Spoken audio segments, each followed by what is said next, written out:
All right. Good morning, everybody. Today, is kind of a cool day for me. I about 3 years ago now started streaming. I mean, I didn't start streaming 3 years ago. I was streaming a little bit before that, but I started doing these kind of streams where I would watch the Valorant Challengers matches from that given day. And today's pretty cool because the org that I'm a part of as a production coordinator, I've been able to go on. Oh my god, that I've been able to go on kind of a production journey with because I was doing challengers watch parties, and practicing my casting. They now have a team in Valorant Challengers, and that is the Alliance Guardians. So I'm pretty excited for that. And then after the Alliance Guardians match, there's also the Sleepers Val match, which should be really exciting as well. I have no association with them, but their name is kind of like my Discord is called Sleepers, and then their team is called Sleepers Val. I kind of feel like there's like a little bit. I mean, obviously, I don't know anybody on the team, and like, there's no association there. But like, you know, I feel like I kind of have to support them. So, but yeah, this should be exciting. I'm pretty excited to get into it with everything. I'm very excited to see what the Alliance Guardians have. You can see that we're clearly the underdogs here. I'm not sure why everyone's sleeping on the Guardians. I mean, if you take a look at the Guardians' record, I mean, this is misleading. This is pretty recent, and we didn't win. But we've also been doing tournaments other than the ones that you see here, and we've looked pretty good. We've gone through a few different iterations of the roster, but the one that we have now, I think, is probably the best version that we have to offer, and I'm pretty confident that we will be able to lock in. I mean, you know, we're definitely the underdogs. Energy Academy is Maryville, and they were very, very good last split. But I'm pretty confident in the capabilities of our team. I think there's a non-zero chance that we win. It's just we're definitely. It definitely sucks that our first opponent is probably like one of the top like 4 teams. At least that's what people think, until the Alliance Guardians show them what they're made of, and then they will no longer be the top 4 team. But it looks like they're getting into it, so I'll go ahead and turn up the caster a little bit here.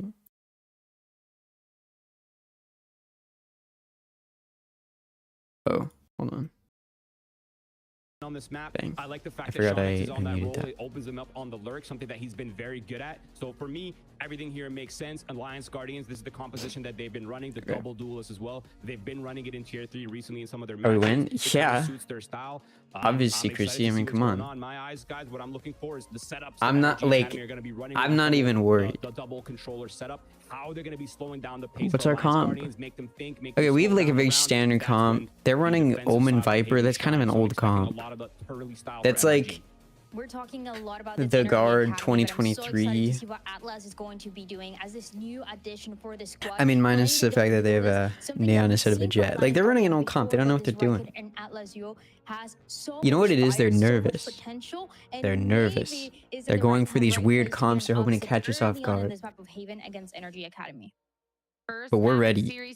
They're not ready for Atlas Yoru.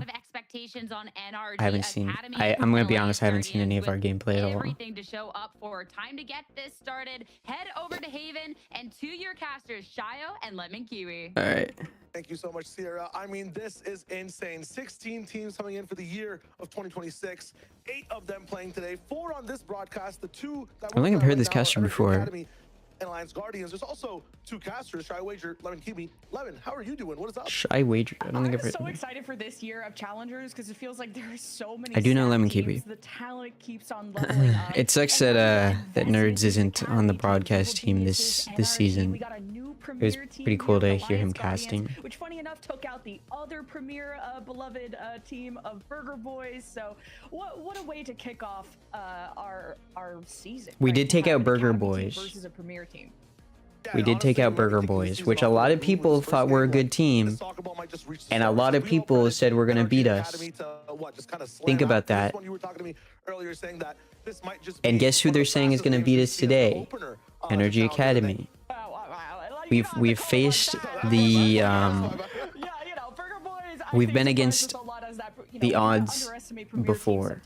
This would not be the first time. They got sci-fi, they got snarly, a little bit of that challenger's experience, but how does that come into play against the chemistry that NRG Academy, you know, that Maryville core, because they have accomplished so much as a squad. Yeah, different flavors from all sides as well as we get a little bit of a garage shake to start things off. Might just get first contact here on the C site. Yeah, for now, garage push does get snuffed out already, man. There is no getting through Giza. The quarter has to be checked, and it's just a beautiful crossfire for the defense. You know what? That's like... down. Roy talked about it a little bit, but I like the protection we have already, just going all in from where's top C. Have the smoke laid down so you can just support that garage angle off contact. Really nice. I mean, look, pistols aren't our thing, okay? Don't even worry about it. Like, okay, you can flawless a pistol, like who even cares, you know? It's not the team that wins the pistol that matters, it's the team that is able to convert that, and we're about to beat them on this anti-eco, okay? They've got all this money, they're not gonna even know what to do with it, bro. They're just messing around. We have a plan. And this is NRG, and we're locked in, so we know how to already bounce feel back. really dialed in. That was a pretty convincing pistol. It never felt like they left any gaps. They got the crossfire. Look, these casters are biased, okay? They went in saying, oh, it's gonna be Energy Academy, it's gonna be Energy Academy. Don't even listen to them, they don't even know what they're talking about. Within NRG that I didn't really feel like the pressure. Now we're in the anti-eco, and the outlaw is something Renz often buys in these sort of situations, so look for him to have a pretty big impact. See? The Alliance already ramping up. And Okay, we got two. Oh, fuck. Shondex is by his side for the cleanup. Alliance have some injuries. Oh, shit, and I don't know how far they can go. Slam away from Snarly. Easy for Shondex to pick up. Okay, it's okay, good damage. This is done so quickly. Good damage, good damage. We got two. But some of the snacks we got from Alliance Gaming were all probably would have been good if we got the spike down, but it's okay. That Riker is kind of slotted into the role to just kind of be the duelist that goes in and helps his team perform. Now he's got a double duelist system coming in, and in that system, he's also the one that kind of sacrifices himself for his double duelist teammate. Now we've got weapons. He's playing Neon on Haven. You have someone that's diving in with so much support. You saw it right there, that first early pick on the eco. I want to see. Look at there, Neon doesn't even have a kill yet. That's how far behind they are. In terms of skill, look at that. Yeah. Beautiful flash, get the outlaw off the angle. Oh shit, they got pinged. I don't know what it is with these neons, but hey, we get to even see a neon through that Sonic thrown by NRG Academy. So they already have a heads up, and I don't think Alliance like that their hand has been shown this early. Yeah, kind of a cozy situation on the site of A for NRG Academy. I'm saying it's cozy because there's layers of blankets of smokes right now. They're warm on this site. This Viper wall you're gonna have to go through. Omen smokes up already as well towards short. They kind of die down now, but that wall is available off contact, off the bot, even off just the feeling that Shondex has. And again, Shondex, if you haven't seen him play before, Turkish player, you know, the aim's already great. Playing on Viper as well, so okay. Uses the util, but the gun is always online, so gotta be careful with him just kind of controlling B. Yeah, I like that molly from Shondex, because with the walls from the neon, they came up. That looked like maybe an entry into B, and the pivots have just been perfectly nice. And we cleared out A. This is huge. Alliance Guardians who will still carve their path towards A. Okay, spike down. Shondex is not within the sight, 4v3. We're aware of the flank. Bang. The judge, but Atlas, they're just in time. But at 5 HP, you're gonna have to lay back. This one's gonna be a tough one. Might just be a botch situation for Energy Academy, but the guns. The best thing we can do right now, get some damage on the board. Okay, I got a little worried there.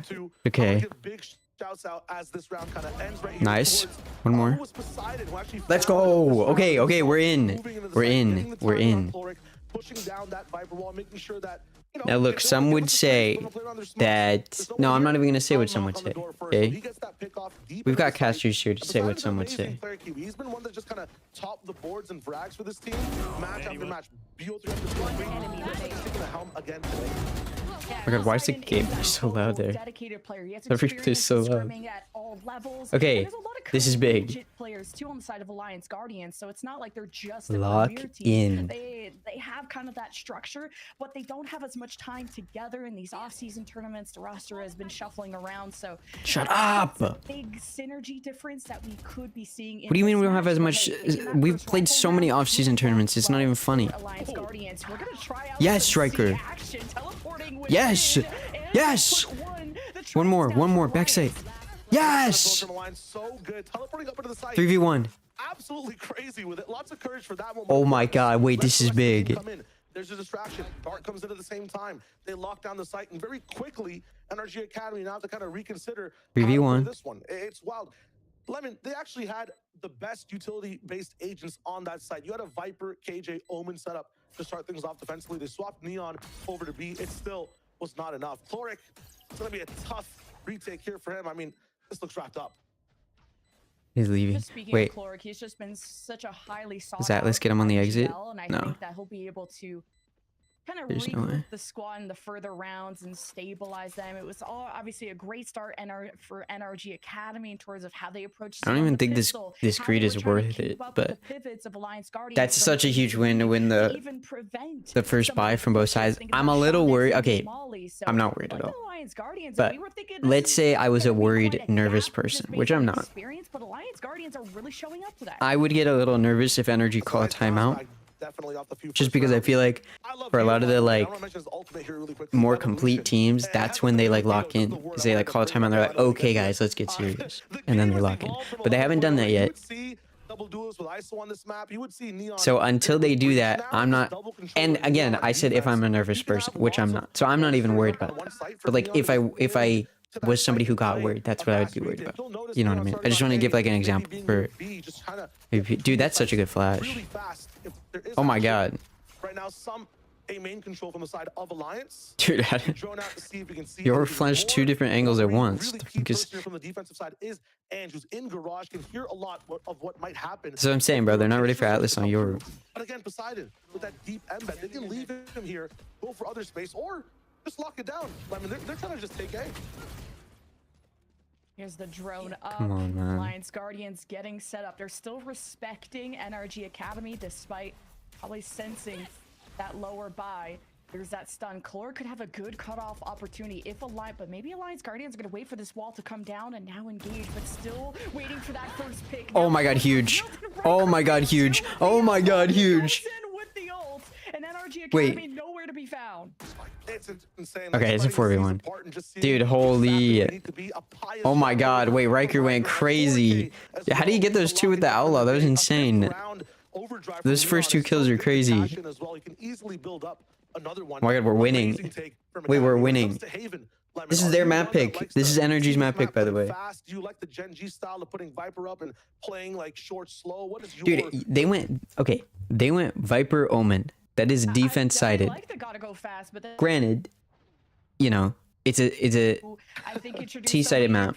It's an offense-sided map, but which is very slow front to that back, doesn't so change the fact that like they went for a more defense-sided comp, and it's not really working. Look at them; they're trying to reposition. They're like, oh, we need to shut down their A push. We're not even there. We're so far ahead of them. They're not even ready for it. Wait, why are we leaving C, guys? This is still really impressive to see. Wait, no, I know why we're leaving C. Cause look, they started rotating over to C. Well, that molly from Shonda. Oh, and well, in real life, a traffic jam, I guess. Traffic jam, right? We have a traffic jam ultimate ready to go. Chloric has that Hunter's Fury. It can just jam up an entire lane. Might not be Okay. Good trade. He's just got a big car in the That's actually a big trade because now we just flood into C and it's free. We went to the right side of the map. This is huge. Spikes down. Free sight. That's why Chloric is going to wait for that moment. As soon as he heard it, he unleashes, but not a single ping. But maybe that delay could get Energy Academy into position. They're already taking mid. Maybe a flank or going through a garage. Don't swing this. Fuck. Okay, at least you got one. It's even. It's, well, 2v3. Mid is something Alliance Guardians has to note, but time is now on their side. It's okay. Yeah, Very nice double lurk through mid off the flank. I mentioned the speed that Neon can have around this map. A Jenga tower of position just topples over for Alliance. And now in a 3v2, yes, we have some ultimates, but you have to be playing double up on site. The spam comes in from Shondex. The aim reigns true. I like that. Guns retake. are sticking out, bro. What are we doing? I'm so It's okay. excited for the career of Shondex, just to speak about him more as such an important sentinel. and God, just, please stop sentinel glazing them, player in bro. the past, but an Please. overall anchor. He's been on Blue Water. Oh my just God, they win really one easy. round, He's bro. so One stacked, fucking and he's round. had huge moments. That double kill My to win the God, round. you understand that 2 of their rounds are rounds that were pistols and eco advantage for them? Aren't you glad I canceled school today? You canceled school? Like you like you're a teacher and you're like, I'm not doing class today, team, or like you just chose not to go to school as a student. It's huge. How do NRG Academy do that?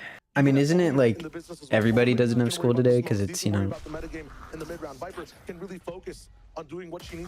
one of those days that they don't have school on? The ultimate, but not much. You talk about fast lanes, Kiwi. We're up in the business again. We're almost at the top of A, and that's kind of pulled some rotates off the map. Now, Alliance are kind of free to do what they want to do.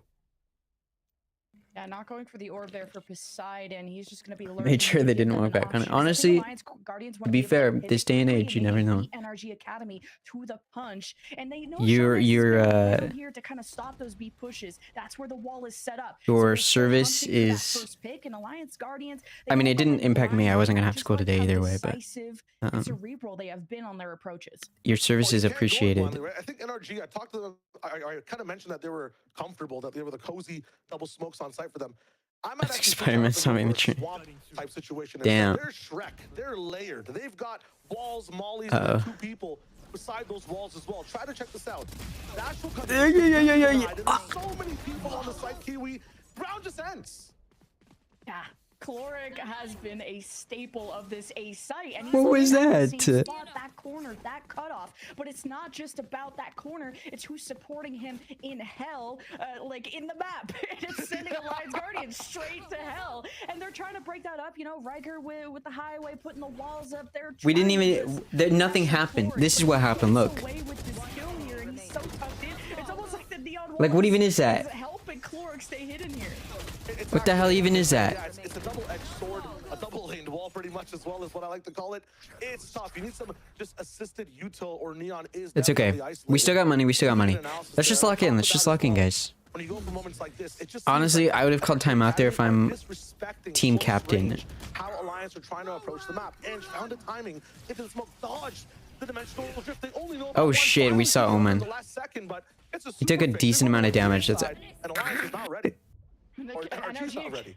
Yeah, NRG Academy, they dominate mid, they want to part the seas, and they've started to get to know how Alliance. It's okay, guys. We don't really show their true face. Yeah. And their man, NRG Academy, they absorb all of that space. I mean, this is insane. I like that approach from Alliance so much. There is a chance here from Sland if he wants to come in with it, but no, Giza shuts him down. They instantly end up with the lockdown on A. They catch the you play this exact situation on aim. Or what was supposed to be a fake ends up a really real and bad situation. All right, watch this. Easy 1v4. Just like that. Is what I would say if like we were about to do that. But like, here's the thing: is like we don't need that. We didn't need that round, you know what I mean? Actually be comfortable and have the objective planted to be able to have like, a post plant setup. But there is yes, no post plant. There's barely any plants at all from the Alliance. That round would have been nice, but given that NRG's first 2 rounds were like flukes, we wanted to give them a little bit of leeway because like we don't want to embarrass them, you know? They're like they've got all this hype around them. We might even let them win this map, although I don't think they will. You know, we tend to be pretty aggressive, but just know that if we lose, it's because we're letting them win. A lot will ride on Poseidon here, but on the start of this map, again, fast, like you mentioned, Lemon, they're already in garage. Come on, guys, pistols, let's go. That's a big win for That's the bandit for you, baby. Does that drop a weapon for them? Cooked. Alliance Guardians will have to push through, and it's a beautiful paranoia. 2-hit and he'll tuck into the corner, and Alliance Guardians. Wait, we're just sitting in garage. But at least they could try to push through. This is a big and it pays off. These pistols are winning duels. Talked about Poseidon's lurks. He's finally in it, but they're actually going to say one person embedded inside the site. It's Chloric who could save it all. There, yeah, Alliance Guardians got their wins. They got the upgrades. Now can they secure Nah, B? we're Look at sticking this B. wrap through the defensive spawn, but still Renz is quicker to the trigger. And he's pressuring Poseidon. Ew, okay. Enough It's to okay. get the trade. So now I don't know what that 3 was. versus 2. It's All okay. that 3v2. post-plant. What 3v2, we have is numbers. Ange cooking up here? So interesting. Jumps all the way back over to the B side with the ult. This was a risky plan. Lots of control of spawn, but it's going to be tough to take. A smoke in the way now. It's a 2v3. Oh man, Alliance, they lost control of the site. Now No. they're slipped off, and it's a spam battle just trying to react to the spike in front of them. When he gets Time. tapped, and Chloric has to get ahead of the game. Yes, yes, Get let's back go. in, and Alliance Guardians 50. steal away the round. Huge from Alliance. Let's go. Absolute ballsy That is decision such to a go big back. win, bro. Move towards spawn, not go towards the free A Oh my side. god, bro. Go They on thought they had one player. momentum or something. They thought that they were doing something. They're In done. control, going for the safest play. And that safe play got a bit dangerous and very cerebral. Ultimate all the way towards that front B side to link up with a teammate. That being said, these micro moments just put Alliance one round. Like, look, behind last NRG. season, On Maryville average, came this in entire end of the roster is season, bro. so They came in like defense split to 3. test They were Alliance beating to these limit teams that were their like speed done with the basically with season. They were out of ISP. steam. Alliance It's like, performance okay, last whatever, year, bro. and they're not being able Now you have to move their face the count real back. team, 50 Alliance units per Guardians. second And you know of what's gonna movement happen to you? It's exactly what's happening right now. It may look like Energy's winning right now, but Can they make it all the way to B, though? bang. QB Riker finds the first pick. Oh, no steps from the clone of Alliance Guardians may have pulled the attention. of First NRG blood Academy. Alliance Chloric Guardians. Am I already shocked? knows there's no No. one there. He's pushed up This too is who long, we and are. He loves to kind of go on these solo adventures to be the hero. He's the IGL. He's inserted. He's looking. He's also hearing what these rotations are of Alliance Guardians. And they got 2 USB slots for insertion, by the way. Look at Ange all the way down C long. So they have so much information. 2 on USB this slots map. for The rest of the insertion. team What is stays that? back. They got this, like, 4 square hole going on right now, and they never miss a bouncing Interesting ball. On this call. one, Ange, though, big test with 4 people in the way. What is the fake clear? A 2-for-1. You'll take Come that on, deal. man. You gotta be And on that's that. It's okay. 3v3, 3v3. I'm not even. With the and he peeks. He gets his one, and there's too much on his plate. 2v2 now. Reset coming in. Molly for delay, but Snarly will be slightly out of the way. He's gonna have to readjust, and they hear the TP for slam back sight. Oh, this flank is perfect, and now Chloric can throw the Sonic in. Gets shot. He knows someone is close. The swing, Chloric has it. And NRG Academy. Now It's okay, guys. Look. Think about it this way. This is NRG on a. They're running a defense-sided comp, Viper Omen. Okay. If they don't get the advantage on defense, they're doing something wrong. 2 USB slots for insertions. How Gooners are gonna be discriminating. Outlaw earlier on in some of those fancy eco rounds. Lemon as well. Yes, I think it's kind of a scopy meta. Me- That's what some coaches might when I'm find doing a themselves review of my AI girlfriend. Try to find that outlaw as fast as you can. Oh, and this model's really good. It's got 2 These USB guys slots gotta for control the insertion. barriers going up and down on the map. They gotta control that Viper wall falling down. The timing of the Oh, man. Okay. steering as well. The op is such a threat on this side of NRG Academy. I don't know how Alliance are gonna solve this one. They can barely solve the neutral game on the map. They're going to give that up to Chloric, who's already in a position for the Hunter's Fury. He's got pings, but Alliance Guardians are not there. They're Oh, pushing thank through goodness. B, and there's no eyes Dude, can you on imagine if that hit? That would have been B. insane. This Viper wall to come up. Wait, good flood. Now they've surrounded Good the shots. spot, and the Bad- spike is down. bad Alliance shots. Guardians have no stable ground to stand He on. got greedy for the gun. I don't blame him. I would have done the same thing. Site or garage to make sure these sheriffs and classics have value. NRG pushed them away, and now they're in trouble. We have a Valorant. We have a Vandal on Atlas. Alliance Guardians will have to go for the Good final shit. option. One more? Never mind. Poseidon with Sorry. the gamble there, still trying to diminish the forces of NRG Academy. Atlas still with that hero. But we're getting spiked angle. down. Let's get He's eco. gonna end the finish what his teammates started. Almost got caught on the jump up, and now you hear the Watch out for flank. Watch out for flank. Watch out for flank. We're aware, right, guys? Guys, right? We'd be so aware that they keep flanking, so we'd know that there's a flank right now, and we're not gonna get shot in the back. Clicking even faster though. Yeah, with this flank from Angie coming in, that's knocking out the Yes, door. we're aware. Snarly will just check the people. Yes! Say, hello, Atlas. Shuts one of the hinges down. It's almost fully locked in and closed. Yeah, bro, why They you can got an do op this on your side by Sova? side, Think about that. firepower low. One enemy remaining. Ooh, the 1v1, but Atlas 45 HP, and he knows time is on his side. Shondix looking for him. Does he know he tucked in? Yes! Let's go! Like that. Let's Alliance go! Guardians are still in this. One more. Perfect positioning Just from get the Apple last for a round. to be able to win as We get the well. last There's one round. rifle coming into it, And then it's exploring tied. C, And they're being running a stopped, going defense-sided C, comp. Bro, they're and running playing that Omen backside Viper. with Who your even runs that teammate. comp in the Big Even when you 26, flank bro? from Ange, I can't They're trying to believe be like, oh they guys, lock it down like that. 2026 At the same year time, of the again, Viper. NRG on average just What are you even doing talking about, bro? so well. On the side of What are you even Alliance, have to saying? basically scrounge up all your courage and passion and strats to try to get back One enemy on an remaining. eco like this. In general, gun to gun though, Energy Academy looking really strong. You know what 2026 is the year of? It's the year of Project Alliance, bro. The And let's Renz do all the work through the rest of the map, just peeking through. First blood with the op. And now you know the best option for Alliance Guardians has been these first looks at A. Onion's back. It's about the layers. Look at it. Viper wall comes up. You have an overdrive stopping to push, and then the Omen smoke comes in again. It's hard to peel it without the right. Actually, the year of the tools. And horse. yeah, Pit on the other side. Well, What are you actually, doing this round, lad? is it? I don't think it's Chinese New Year yet. We So hope someone peeks Riker with the op. It's actually not the year of the horse We yet. didn't get to see too much of this from Alliance Guardians. A bit awkward to do on offense. Now they're He's gonna gonna just drop it. It's gonna fight elsewhere with it. I'm locked in on that, Going Eddie. Towards garage. I'm worried about Don't him worry, being pal. aggressive towards Giza, even though there is a smoke in Giza's face. That may have turned Alliance Guardians a path towards or around even that pit. I mean, they're going to be forced to be away from it. They know they can't really handle the pit, and as a result, NRG you're has dying. also kind of pushed around Chrissy, with the Chrissy. A side, bolstered up Link, and has a This is chance just for one a game. double flank. This is If just they one want to go map. through guard Don't worry about this control. one. And site control is what Alliance going to fight for, but we're ready for it on the side Oh, of oh. NRG.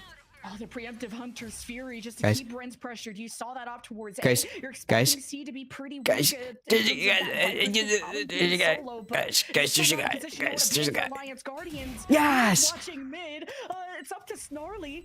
One 3v2, 3v3, 3v3, 3v2, 1v3. Yes. Academy just punctured through all sides. There are a swarm of bees. Ryan wants to save this final round.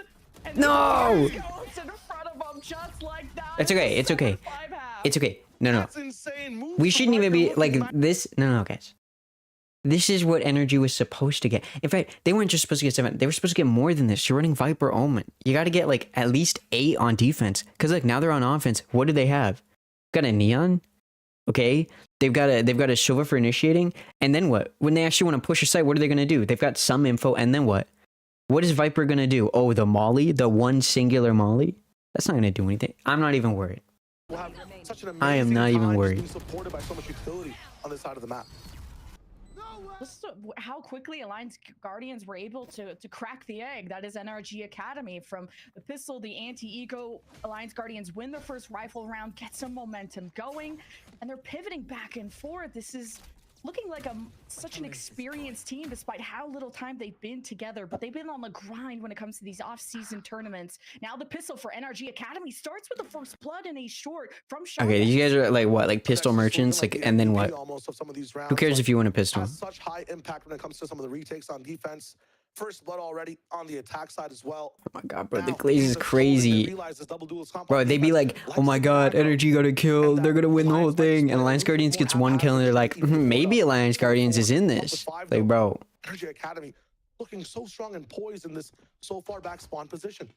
They've left Riker. Yeah, I'm messaging tournament organizer and saying their I thought casters are Sagan was biased. gonna be in a position to trade to look at the other entryway, and Riker was left on an island with Fuck. the floaty and NRG Academy with yet another. It's okay, guys. We don't need the convincing pistol. Pistol round slammed it a 1v5. Yes, there's injuries, but wait a minute.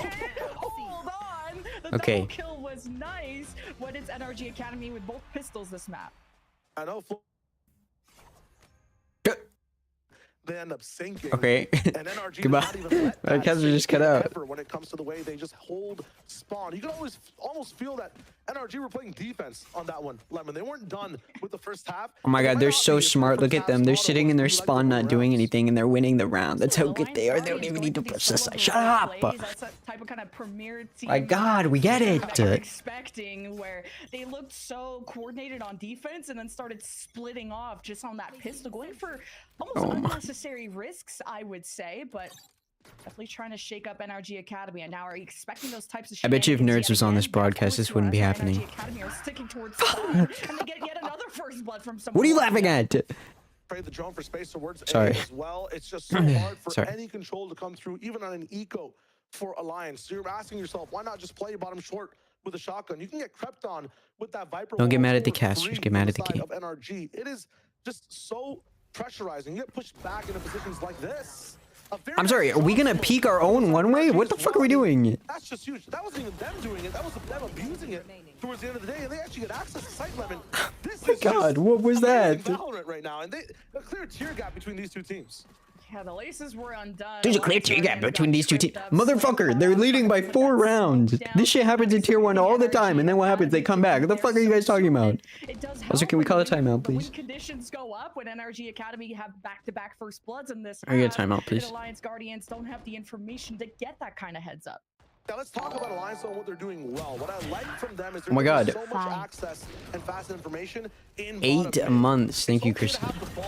I appreciate it. Do you hit that pass? Do you stay with possession? They need to keep possession. Let NRG fester in their spawn. But if you change that dis to side B, if you try to switch the speed up with it, maybe select a few different tracks, NRG might end up going fast now this time. All the way through Garage, timing, past Riker, all the way just on site. Renz is wasting no time, but did get hit by paranoia, I think, from Slam. So this has created some delay. Yes, let's go. Let's go. Academy, absolutely. It's too easy. It's gonna be a bonus for them. I feel like they had what was going on, but I heard if you sub for 9 months, Libby gives birth. It's true. Ask Emily. She's a 9-month sub. I gave birth right then and there. Alliance can find some timings on NRG. I mean, this is looking good. Yeah, Alliance Guardians have been able to. Where's the baby? Oh, I mean, I didn't keep it. Up and also just believing in themselves, I like. not really being too festered by those first 2 rounds and looking. I gave it to someone else to take care of. I don't have time for a kid. You serious? Alliance Guardians are in challengers. Like I gotta log in. What do you expect me to drop my career? Still up in the business with a pace change from the You know the next one. Well, yeah. I mean, when you reach 9 months, I'll give you the baby to take care of. To make sure no one walks down for free. But look at this from Poseidon, taking initiative, taking Otis. He's already all the way on the flank through C. I'm just surprised that Alliance Guardians are so front and center, and this is given NRG. Yes. Speaking of pickoffs, C goes unchecked. Hey, number 1 rule in competitive Valorant. You give the opponent space, they're gonna fucking take it. Always assume they're gonna take it. That's a little teaching lesson for you in the academy, NRG. Okay. We've got short control. Have long, but the double up side by side with the potential of a site smoke as well. Alliance has a really good setup here. Poseidon may have just around in their favor, at least made it salvageable, but in the corner with nowhere to go. What fucking paranoia is that, man? Back in NRG Academy, do not care, and it's slammed. At least Ren's 7 HP. Okay. I mean, this isn't even like I'm not even worried. First peek to Ren's, at least we'll get the info. It's good bait. One more. There's one more there. Hey, there's one more there. The smoke comes up and slammed. Decide to save. You're going to heaven? Yeah, you're not pushing that Viper wall, but 10-6, you might have to go for it. You might go for a drop here from heaven. If you drop smoke that as well, you might. Sam, there's one in graffiti, hiding under the smoke. Slam, they're hiding under the smoke. And then, yeah. There's one there. But behind you, Sam, behind you. Okay, senses where Shondex is, but not where that last player was. Everyone within the site and stepping up, double digits. Okay, like timeout, guys, right? Just winning. It's called timeout here, yeah. It's they're cowering in corners. They're front and center. Timeout, guys. At times, especially at A long, there's been a few first bloods going NRG Academy's way just from just swinging in and getting great. Is our coach asleep? What's happening? We have a coach, right? This might be nails just getting boarded. Scoreline's only for the 7-Eleven sponsor. Oh, yeah. Make sure you use code SLEEPY at checkout. When you're at 7-Eleven, you can just say SLEEPY, and you'll get like 15% off. With Riker, with the Guardian at least. You should try it. Trust me. Some firepower on Riker, and he has been known to activate a few rounds here and there. Still, same setup as Pistol. When they know there's aggression, NRG sit back. Now, if you're NRG Academy, you also want to mark what's going on at C, because Poseidon should have not gotten away with full flank in the map and getting a double kill. And now this is a different round with pistols, but it's still NRG Academy are spreading themselves thin to try and assess what kind of risks Alliance Guardians are going to go for.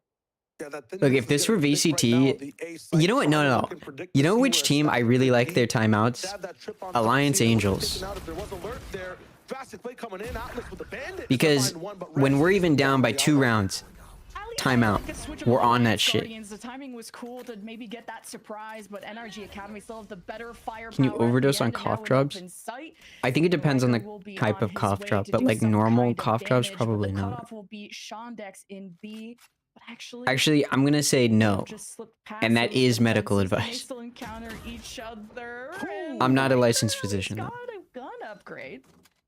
Flawless as well, not taking any damage. I mean, slight 1v4. It's not the hardest, right? He just goes on flank, gets 2 more here, and then defuses the spike last second. That's the timeline, right? That's the script. Yeah. Pros don't save, right?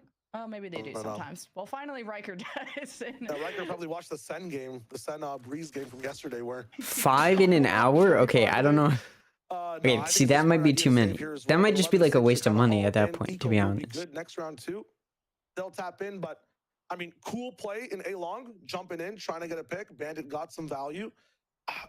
I don't know myself. What do you think? Oh, the Alliance needs package to says do 1 here to 2 an on hour, the then defensive side you to can, gain I mean, that's control like specifically? Not to win, but just to get for normal control of the people. round. They're You're changing different, things Chrissy. up. You They're can trying have to like 4 or fate, 5. take fate into their own hands, like the double jump out at 8 long. But think about how you maybe don't cough catch when you're Chloric, sleeping. which that Sonic was out. Maybe if you would have swung out as Chloric was trying to shoot the Sonic, Whoa. you could have maybe got a first blood that way. Just any kind of first blood. from That's Alliance Guardians crazy. would be great. But they are 1 and 5 on this half, so there's got to be a solution there. Oh, I like exactly what you mentioned. Anyways. Going for some type of set play to get an early pick is something they need to do. It looks like Alliance is playing reactive a lot to what Energy Academy is doing. This time, though, I see 4 people bolstered up on the A site. Riker going in, set stun, coming in, gets the position on 2 different Yes! sides. Oh my god! As well. Holy This shit! is a set play What a Level's play! talking about. Oh They my just god! did, and they almost get 5. Wait, Riker's the goat. You see that lock on the head, and they just ramp up. They're tired Eek. of Energy Academy, but Chloric will put the cape on his back. He's been sussed out. He's got What just happened? Shorty. What's He's got happening? one target We were left. what? It's Poseidon, and he set up Alliance Guardians for I'm not even success worried. before, but now he has to show Watch. up better than ever. The only Oh, thing look, going we for made him, it a though, 1v1. is that Watch. Energy Academy haven't planted yet. Poseidon and Chloric both have to be cool as water. Try to rise Dude, past because this one. Poseidon has lurked before, look at how scared Chloric is. He's like, he's behind me, isn't he? And you know what's crazy? Poseidon's about to be behind him. That's the crazy part. It's his ball in his court. And no one knows where anybody is, and with how delayed Chloric was, some exploration Poseidon in short. Chloric, no. Yes, let's go. Poseidon keeps Alliance Guardians kicking with that second round win in the half.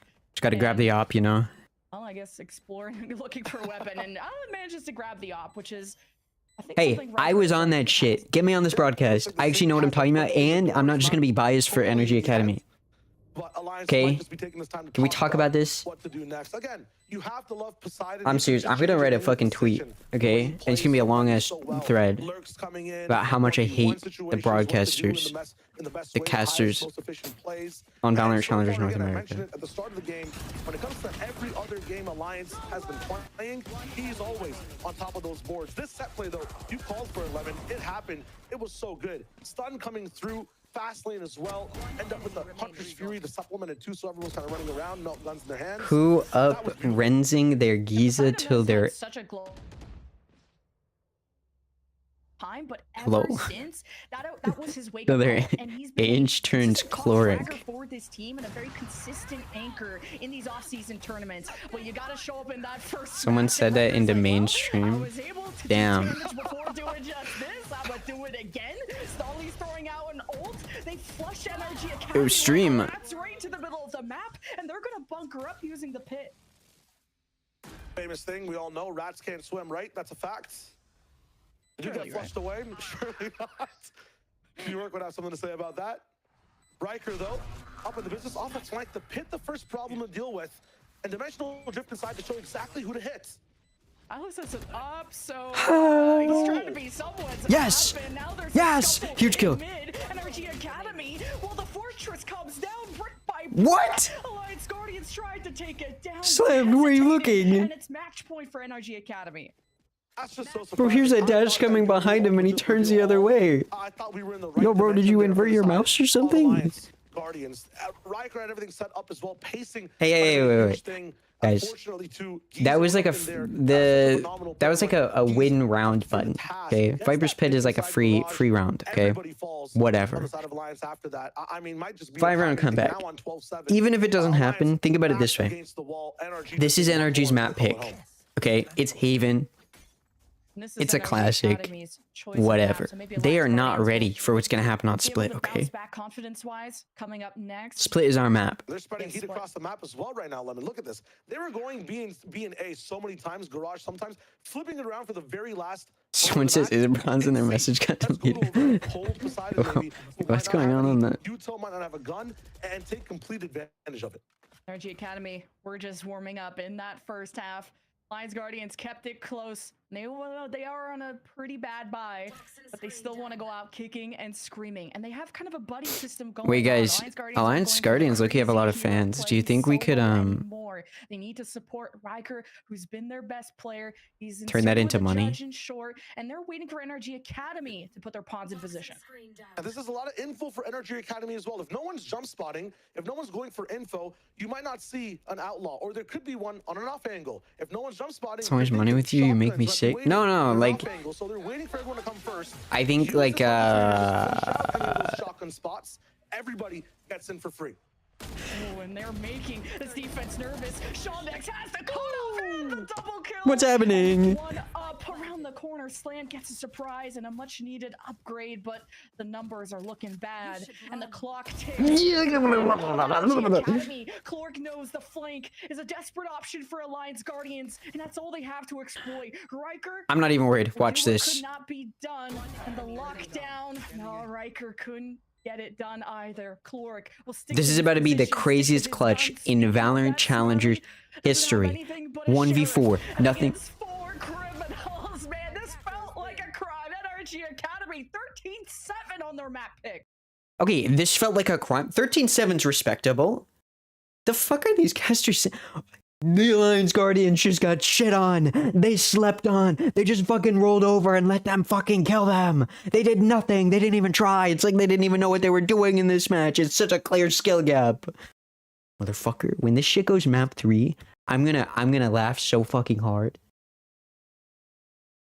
And with the map pool changing, we got Split, and that's Alliance Guardians' choice of map. What are your thoughts excited to see on what kind of Project approach they Alliance have sports done. And just branding how idea? There is so much to appreciate of Alliance Guardians. Sports pivoting, branding? actually putting up a challenge in that first fight or in that first half, but NRG Academy proved that the hours, the synergy, and just the way they're able to read the desperation of Alliance Guardians, they know they're up to no good, they're up Desperation? to shenanigans, flank.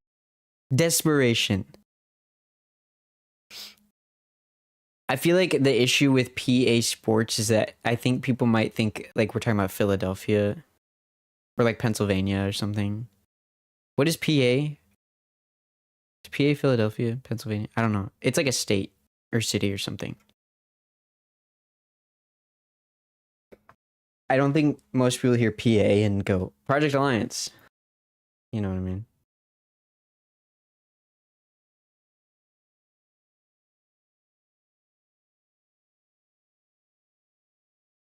Public announcement. Yeah, that one too.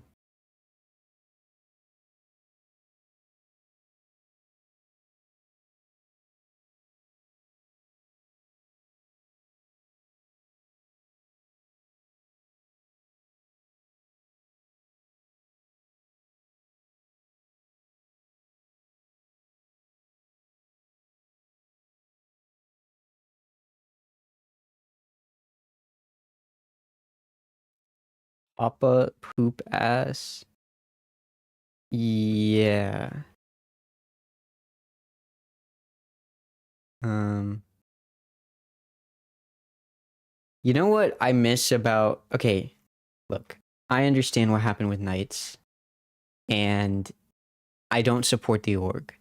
But you know what was nice about Knights is that I feel like they had like if Knights didn't do what they did, Knights Arena was such a good Valorant tournament organizer other than all the, bad all the bad shit. But it was really good. Like they had the social media management on point. Like they were uploading clips like crazy. They like, I feel like their graphics were really good. I just feel like I miss Knights Arena, man. 2023 Valorant was peak. What did they do that was bad? I mean, look, it kind of this. Look, I mean, it wasn't. I mean, they just stole a bunch of money. But like, I mean, what are you gonna do? You know what I mean? Like, oh, what you want to like pay out your fucking prize money? Like, what the hell? Like, I mean, you got to play Valorant, didn't you? That's pretty fun.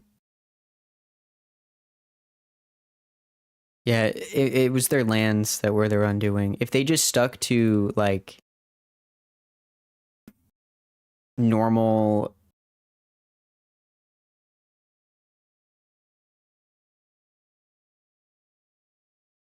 You still got an email about how you're missing $11,000? What the fuck? Wait, I don't know if that's an oh my god kind of moment. Could have just put all on red and had no problems. Look, hey, I mean, they could have. All right, let's see here. Riker, no surprise there. 20 and 14, 270 ACS, 178 ADR. Slammed, no surprise there. 1917, 276 ACS, actually a higher ACS. What the fuck? Okay, when I click on ACS, why is it not sorting by ACS? Can we talk about that? What the fuck is that? I don't like VLR. Please give it back.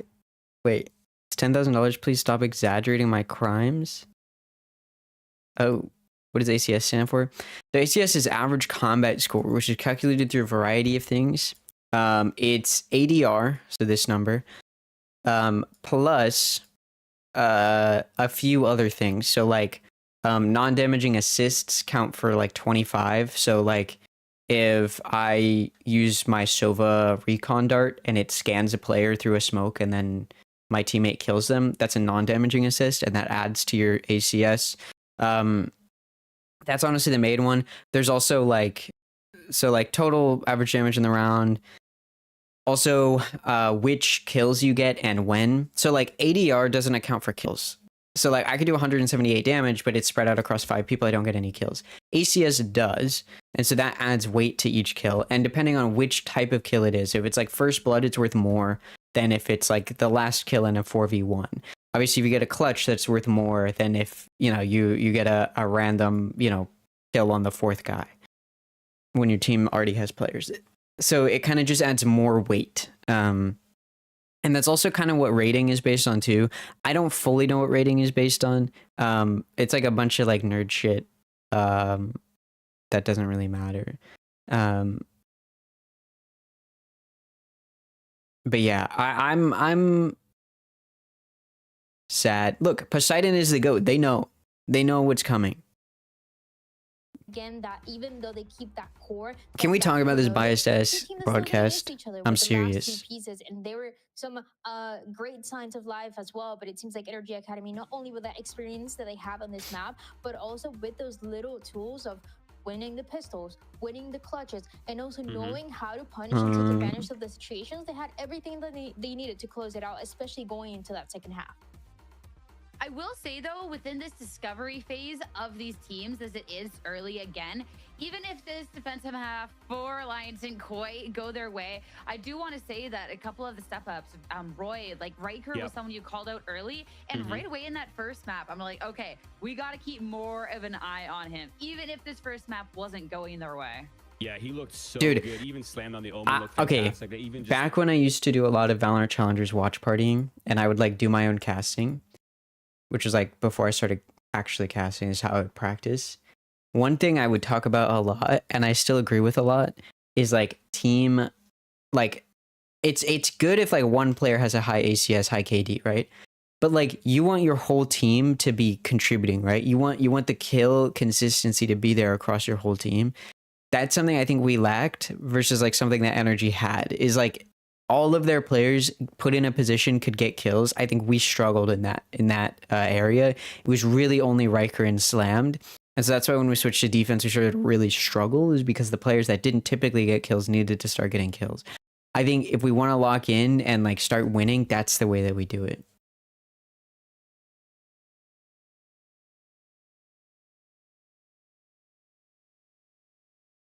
You should say Alex is doing so well in chat to see if you dox anyone. Just like that's it. Dude, Alex is doing so good, bro. I can't believe David's this good at the game, bro.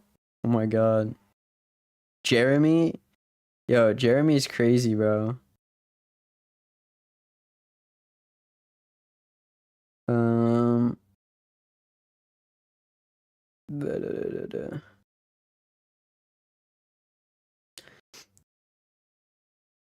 Wait. Do I have emails to respond to? No. I forgot to take my medication. You take my medication really quickly. Oh shit. Hold on.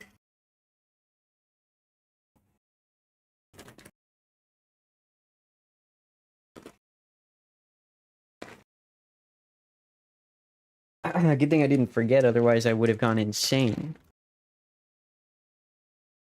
Slammed is in chat saying AXG win. Map 2, here we come. That's what I'm talking about.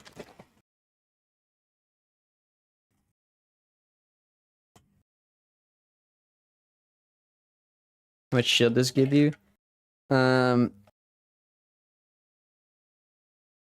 It's more like you know when you eat one of those like fruits or whatever, maybe not fruit. Like it's more like the buff that like gives you a bunch of speed boost more than it is the one that gives you shield, you know what I mean? Like in the Outlast trials, I'd say it's like adrenaline. The gold banana? I don't get that reference. Does Triad fuck with chuds? Somebody just got banned in their chat for saying that. Hey, like, low-key... Is that a fucked up question? I guess you should probably just do that on Twitter, huh?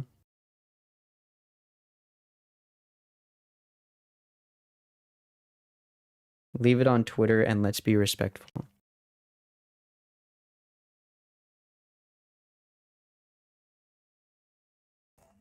It reminds me of one time I was casting. This was a long time ago. This was like right when I started casting. It might have been Project Alliance that I was casting. I don't remember. But I was casting.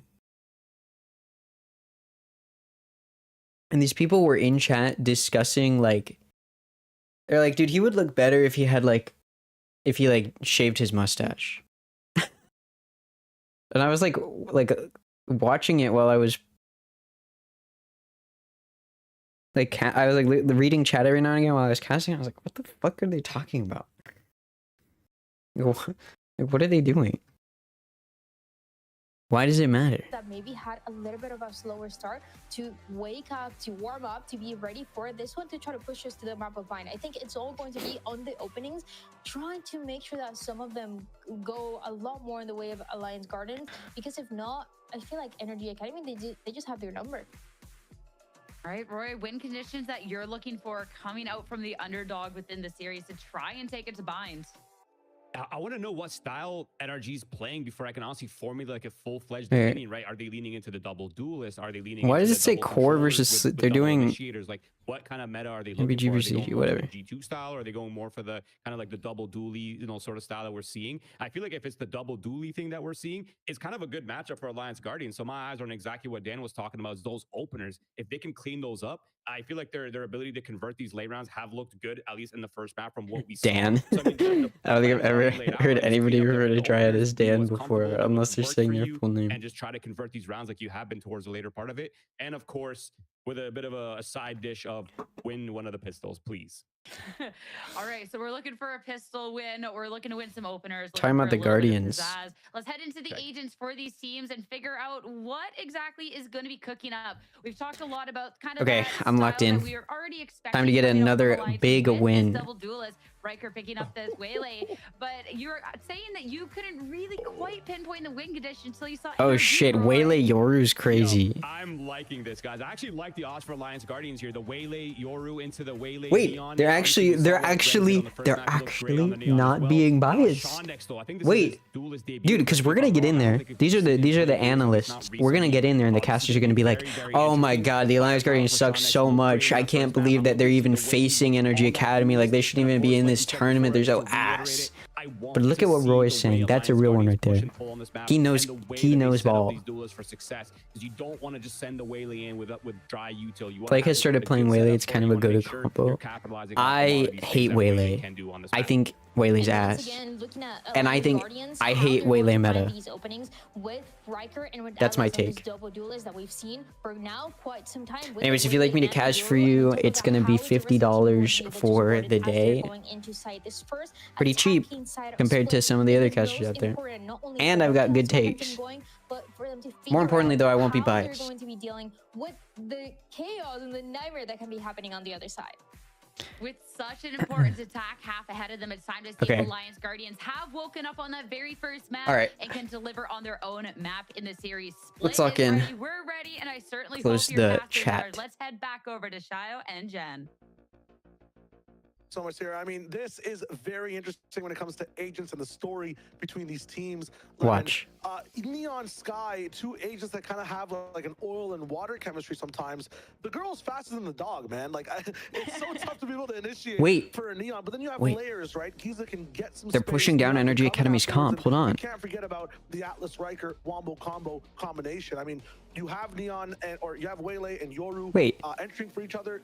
Both these squads, both these comps look Wait, they're really gassing good. Alliance Guardians. Wait, they're not being Kind of biased. Wait, Roy's they've point switched of up. just who is playing those duelists too? Because if anyone has secondary. Hello?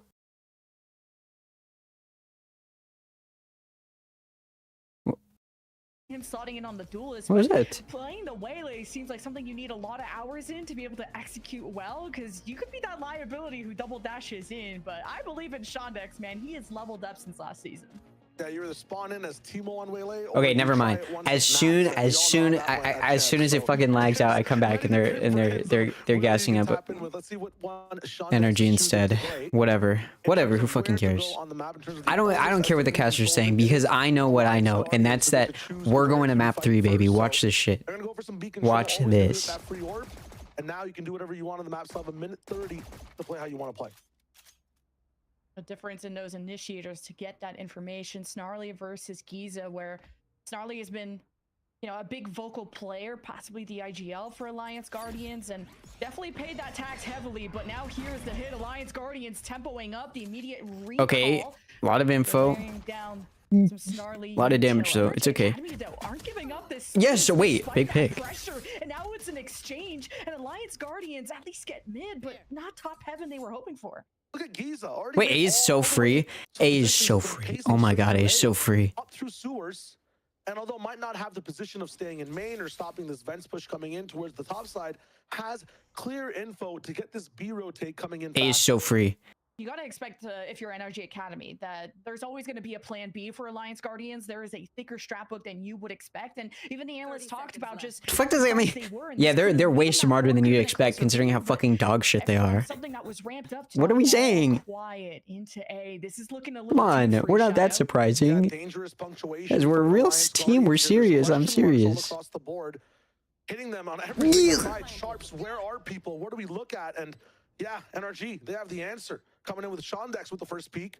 Relurk back in from Giza. I mean, Riker, the Riker, walls Riker, are collapsing Riker, on all Riker. sides. This is a Saw movie of a retake from NRG.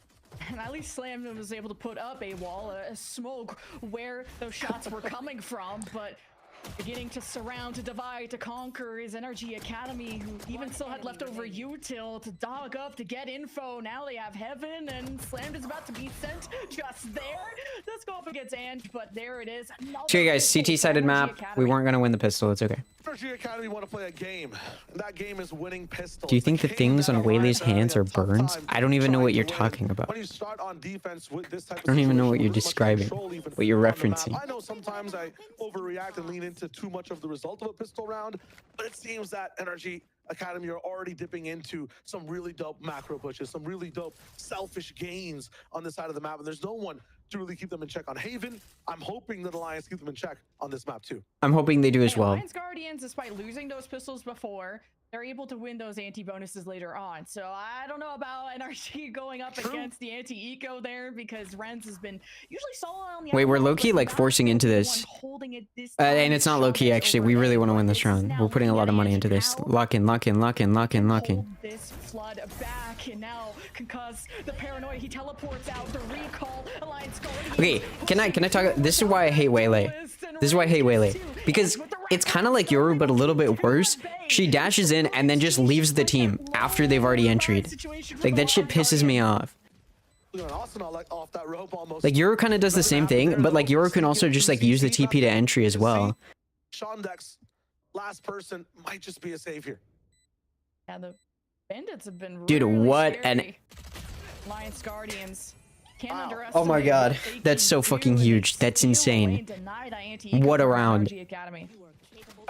That is how you win a force buy on your eco against Anti. Bounce back, baby. Bounce back. And now look at us. Now we're on anti-eco. From Alliance, and now they're turning up the pace against NRG Academy. An awkward economy situation for them as they have to pseudo save one round. They should do that every round. Hey, That being said, if the pace just gets, I mean, gets you're faster right. and faster on the side of Alliance, I feel like That's some professional analysis right there. the way they're just widespread on this map. I don't even know why these casters are talking when they could just be like, well, Alliance Guardians needs this round and so does NRG, so we'll see who wins. And it's Alliance Guardians that just need to not hesitate. I should try that, They actually. threw a bunch of util. I'm casting next weekend. This weekend. They need to continue doing I forgot it was just Monday. that. Now it's NRG Academy on a save. Alliance Guardians to kind of wait and see, is there going to be any aggression from NRG Academy early, which not yet. Yeah, a freeze to check the poise for the side of the defenders, and Guys, you're they are talking like not how I write my following ass. suit, showing where they are in every single position and kind of stacking over towards the A side.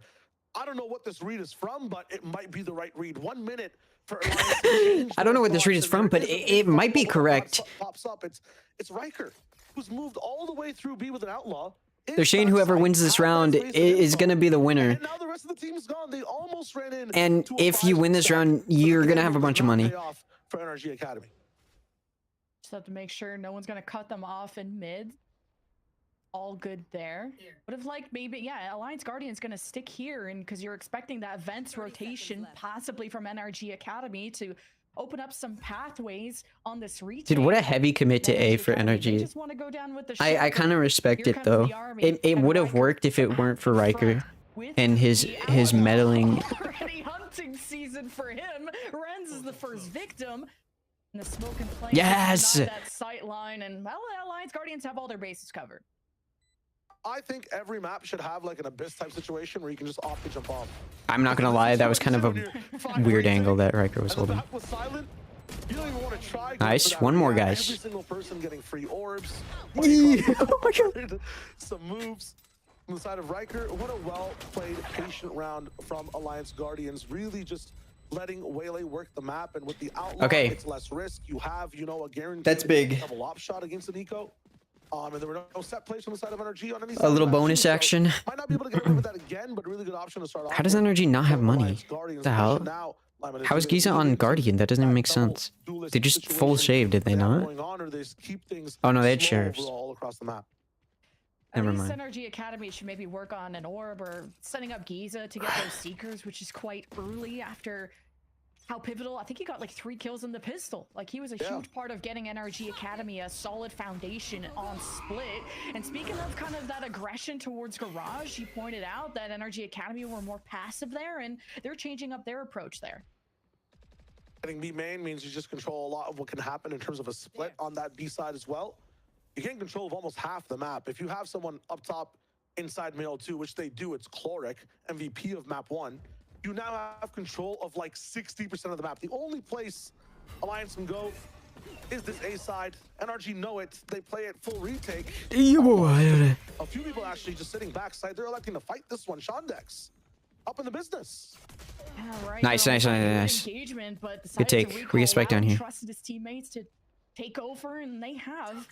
They lost Atlas, but you still got another duelist up your sleeve, and you have the spike down. Still fighting for heaven control. Now to Poseidon and Riker. Renz makes his way into Nice, the good trade, side good with the trade. Judge, and Alliance Guardians just can't keep any space. The backstab from Chloric. Another MVP move. This just in, Chloric, son of Houdini. We ult that? And after the fact We ult that? What are we doing? Even have a say on the side of What? the site. That is just insane. Do you like the snarly ult pull in that 1v2 there? Because I'm more of like, I'm wanting the guaranteed round win, and with how powerful that ultimate is to shower me or something like that, I think they're gonna miss that one. I think Snarly's ultimate is also so good, just a combo with It's okay, guys. Atlas and Riker as well at times, right? Like, you want to be able to just maybe double layer that ult with a Waylay one as well, with a convergence on one side. You can make dimensional drifts decloak, basically Bluetooth wireless, make no sounds. I mean, it's tough to be able to lose that one, guaranteed, but they're pushing A again. They're about to get their Oh my god, first imagine the contact fake upside clone. down. That would have been crazy. They can also heal up Shondex here in a second, so no harm, no foul. Alliance Guardians want more. Oh my decisive God. control. What the fuck are we Does it again. He's the final boss of heaven, and Alliance Guardians are left in the dust. Chloric's second match. Yo, timeout. Hello? Time. Let's call timeout. Let's talk about our fucking ults. Because he might the next round as well. There's no Guys, way timeout. this team goes A ramp again in this same slow pop out way. What a well-timed Viper Molly as well from the side of Chloric. Just ends up letting that spray be that much easier for him. Why does he throw that Molotov? You can hear the ultimate voice line. Timeout, You guys. can see nobody peeking, Okay, no thank God we flash, actually called a no timeout. smoke. So much confidence from the side of Alliance, but one blind spot that Chloric was standing in. Dude, this is the fucking entire ridiculous, time. man. Pit is up now. Quick timeout call from the team as well, because yes, there are gaps being left inside this gameplay that should not be there when you're attacking A heaven in this fashion. No, they're like, oh, we saw Chloric last time in ropes. I- Let's all three of us look at ropes, and then Chloric did a bit of a switcheroo. But at least we're kind of knowing the goal of Alliance Guardians: get a more stable heaven control, so you can plant. They're planting for heaven, they're planting for that spot, and Alliance Guardians want a stronger post plant. But they also have Riker in this kind of bait and switch character, and there isn't a very, I don't know, confident bait and switch going on where the Alliance Guardians, where it looks like they're really dominating the space that Riker's setting them All up right. for. Absolutely. Like, Riker has a chance to be able to use that refract to get some information. Sometimes it's happening in A main, so it can't happen. Look, some would look down at the kill count and go, Poseidon doesn't have any kills, but look at that. Who the fuck is Ange? Nobody even knows who that is, and they don't have any kills either. So my point here, This time the game plan, go for B main. That teleport's there from Ange. I'm not sure that he was even seen. And again, fighting for B main at the start for NRG. That's the name of the game. They have 3 agents to fight with on this side, and they're still looking good. Alliance Guardians did get away with a thrifty in that first map. They're very scary with the bandits. They can do a lot of damage. They need to be stacked, but NRG Academy do not care what weapon you have in your hand. Switch up coming through again. They used to we literally beat them on our eco, but whatever, fuck you. He's used to be sleeping. Now he has 3 eyes just awakened. He knows exactly where to look, and he cannot miss. Giza with the 3K, almost making it 4. Man, Atlas, I thought he had the surprise on Giza. Maybe I'm just coping. NRG Academy don't look flustered at all. Like, that top control for Okay, A is so important. you're but coping. Alliance Guardians, I honestly thought their best shot was You're stunning coping. to be Lemon Kiwi's coping. The one who just stabilizing, but it keeps came down to a lot of fucking trip. like So I'm saying wondering if they're gonna everything Energy is doing is correct and they're the best team ever. You're fucking coping for AG. Okay, yeah, okay, bro. That's so you're a comedian or some shit. Get a stun as well from Renz if you What's want to going on? do I the played business. Monkey Shondex gonna be Balloon. there at the start as well to throw a little bit of a hinder. Right now, again, you can see 2 people ready to go. Paranoia. Alliance not change anything. They're going even faster. We're on A. losing. If the car can't make it through the barrier, accelerate even more. Pedal to the metal, and they're already taking control of that top A ramp. It's a window to engage for Alliance Guardians to escape one danger, which is Renz with an op. Now that you crossed the road, you didn't get hit by the truck, you still have to deal with either Giza or QoR. QoR now has pitted up in mid, so he's got a safe base to play off of. This is a horror movie, right? You can't take B main. You start over at A, you get super stopped. You try to go to mid, and a Viper's pit pops up, and it looks like they're trying to even challenge the pit. This is crazy. A crunch is coming through vents, so they will go for this pit. All eyes on, who is it? Oh yeah, the MVP of map 1. And Slammed has ult. Like, I'm wondering if they would go do something crazy in Garage, but they're going to use the QoR ult to suss out where this pit is, bring NRG Academy from the inside, and Clark is perfectly fine. He's going to step up with the shorty and get the spike down. Are we serious? Clark has plot armor. Oh my god. Reds has an up now in B. Slam could have done so much more, but he's by himself. This is a new player. Alliance Guardians, we're waiting for the pieces to be in place, and it's just a strike through all the pins if you're NRG Academy. One enemy remaining. Started in A heaven. Had There's a chance for defense-sided map, pushover guys. At mid. They were at the beach, vacation style. Alliance Guardians. Fake clone out of ult with a Round. smoked Viper A there. tsunami of a pit came in afterwards, and a lifeguard Yoru could not even see. I thought you couldn't do that This team, anymore. That ultimate was there. There was a chance to see exactly where Cloric was. It's hard to disrespect the molly, the snake bite inside that Viper's pit too. I mean, genius plays from Cloric. That was a 1v4. Or am I getting crazy? ulted as well, that he defended. Guys, I'm gonna be honest. This is MVP of the series almost when it comes to you can't down clone the out of map ult, but you can on fake. this side. This is tough. If we could call a second I'm time pretty out, sure it's like at right this point, level of because if gameplay you they win that know, round, where do you go from here? Another A like- take. And look at NRG now. They've conditioned B main so much, they've stopped playing for it. There's more players to play on this A side now. There's no op, it's just the ults, and hey, you give an opening. Okay. Wait, hold on. It's even 3v3, and we picked up some guns. Take those upgrades, they still This isn't go bad. through Ramp, and there's a lurk here from Slam. You can teleport. And you over, may be but thinking to just yourself, attention but to Slam's about to get shot in the back. side or No, create an you know what Slam just doing? opportunity. He kinda Slam just hesitates, but it baited doesn't 2 matter. players There's a from backside NRG for to Cloric. stay over on the A site, and now what do we have? Free plant. Free plant. You gotta press the plant button. I mean, he's up in mid. He can't be stopped. And although a The spike does get bait planted from the side of Alliance, was I'm not sure worth they're it, gonna be able to because hold it. watch what's about to happen. Shondex online as well. Bandit does spot hell. He goes right back with his teammate Waylay. So good at playing pacing in such a different 10 HP. Snarly's being trusted with a 1v2. Did get some info. Oh wow, The really? old Shondex just disrespecting that. Oh, Snarly. Oh, he doesn't stand a chance, but Atlas rotated right Yeah, from the backside, there's a nice try. and NRG Defensive Academy, map, guys. they're Defensive map. We just need to get like 2 more, and I'm happy. 2 more rounds, and I'm happy. Throwing an actual At atomic least. bomb at a sleeping I mean, I want more. outside. That is not fair. Obviously, I want That more is than that. actually No not more fair. But- coughing, baby. I'd be No, happy. I'm past the coughing one. There's That one I can never Sleeping agree with. Baby. Sleeping baby versus atomic bomb. That is a sure for a win. Sleeping babies are nice and harmless, and that's exactly what Poseidon was. What the fuck is this Or I think casting? Snarly was on backside. That's just tough. I mean, using this round. I'm to serious. guarantee I don't know how much you're paying these casters. I'll do it for why half would of you whatever use they're it? getting. Why even rock the way? And I won't be biased. Halfway through the half, right? We're I'm like 8 serious. rounds in. You can I'm build the another least round biased for the caster. full You can time, ask and you any kinda of the hold tournament on to that organizers I've momentum. ever worked for. They will Guaranteed tell you they've six. never had You're pushing forward towards the anybody next tell them one that I'm after as well. biased. I'm not gonna say it. Not once. It's a chauffeur thing for NRG. You want to lock things in right now. You want to be feeling good. Take the wins as they go. Friends in the business, and the collapse through the wall actually ends up legging one of the players. It's Snarly losing. half Rage their Bait HP. has more viewer retention. Hey, information for Alliance Guardians to know. There's an up, and it's Ren's again. What do you mean? Cloric has been on an island here in the middle of the map with the judge. Double dash through, and Cloric is looking. Ooh, just slipped Guys, by they have a judge. and now he They have a judge. It may seem tempting to swing this close. overwhelmed, but Alliance Guardians have to address this. That's why Yes! they're alone. We'll have Cloric hide away. And that's finally an opening. The desk wanted to see Okay, Alliance I Guardians clean don't things like up. that we've only pushed B Here's a one chance. time. This time, orb clone, everything popping in.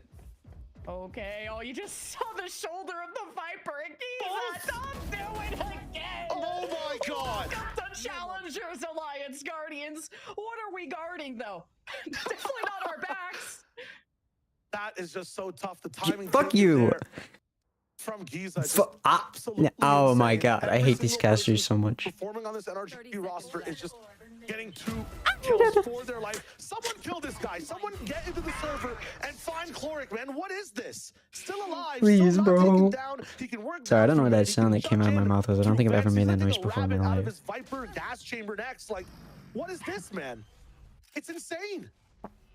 Slam's like, I want that up, but also I don't want. How much for a anyone to use defamation that lawsuit? up. Snarly If you cover all of the legal fees, wanna push this through. then yeah.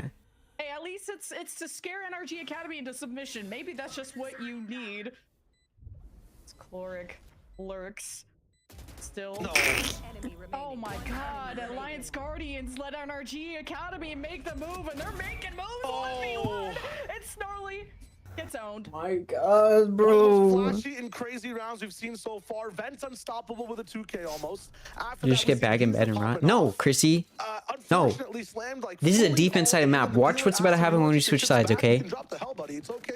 If you don't want to play the river, it's fine. He's like, no. I mean, first of all, we're gonna win the rest of the rounds this And he half. stays up top I'm and not even super worried. hard. And then it's gonna switch sides, and we're just gonna roll through them like it's nothing. The casters are gonna be stunned. They're gonna be sitting there, mouths open. They're not even gonna know what hit them. Okay? Chrissy, if you're not here, I mean, then when they make the craziest comeback against one of the favorites to win the whole frickin' thing, you're gonna have missed it. You don't want to miss out on that. 7-2, and look at this bait and switch again. They You need can your hear that energy. teleport happen in the beginning, If but you're, Andrew's imagine using if you're not that here and then they lose, position. it'd be your He made a fault. waste utility.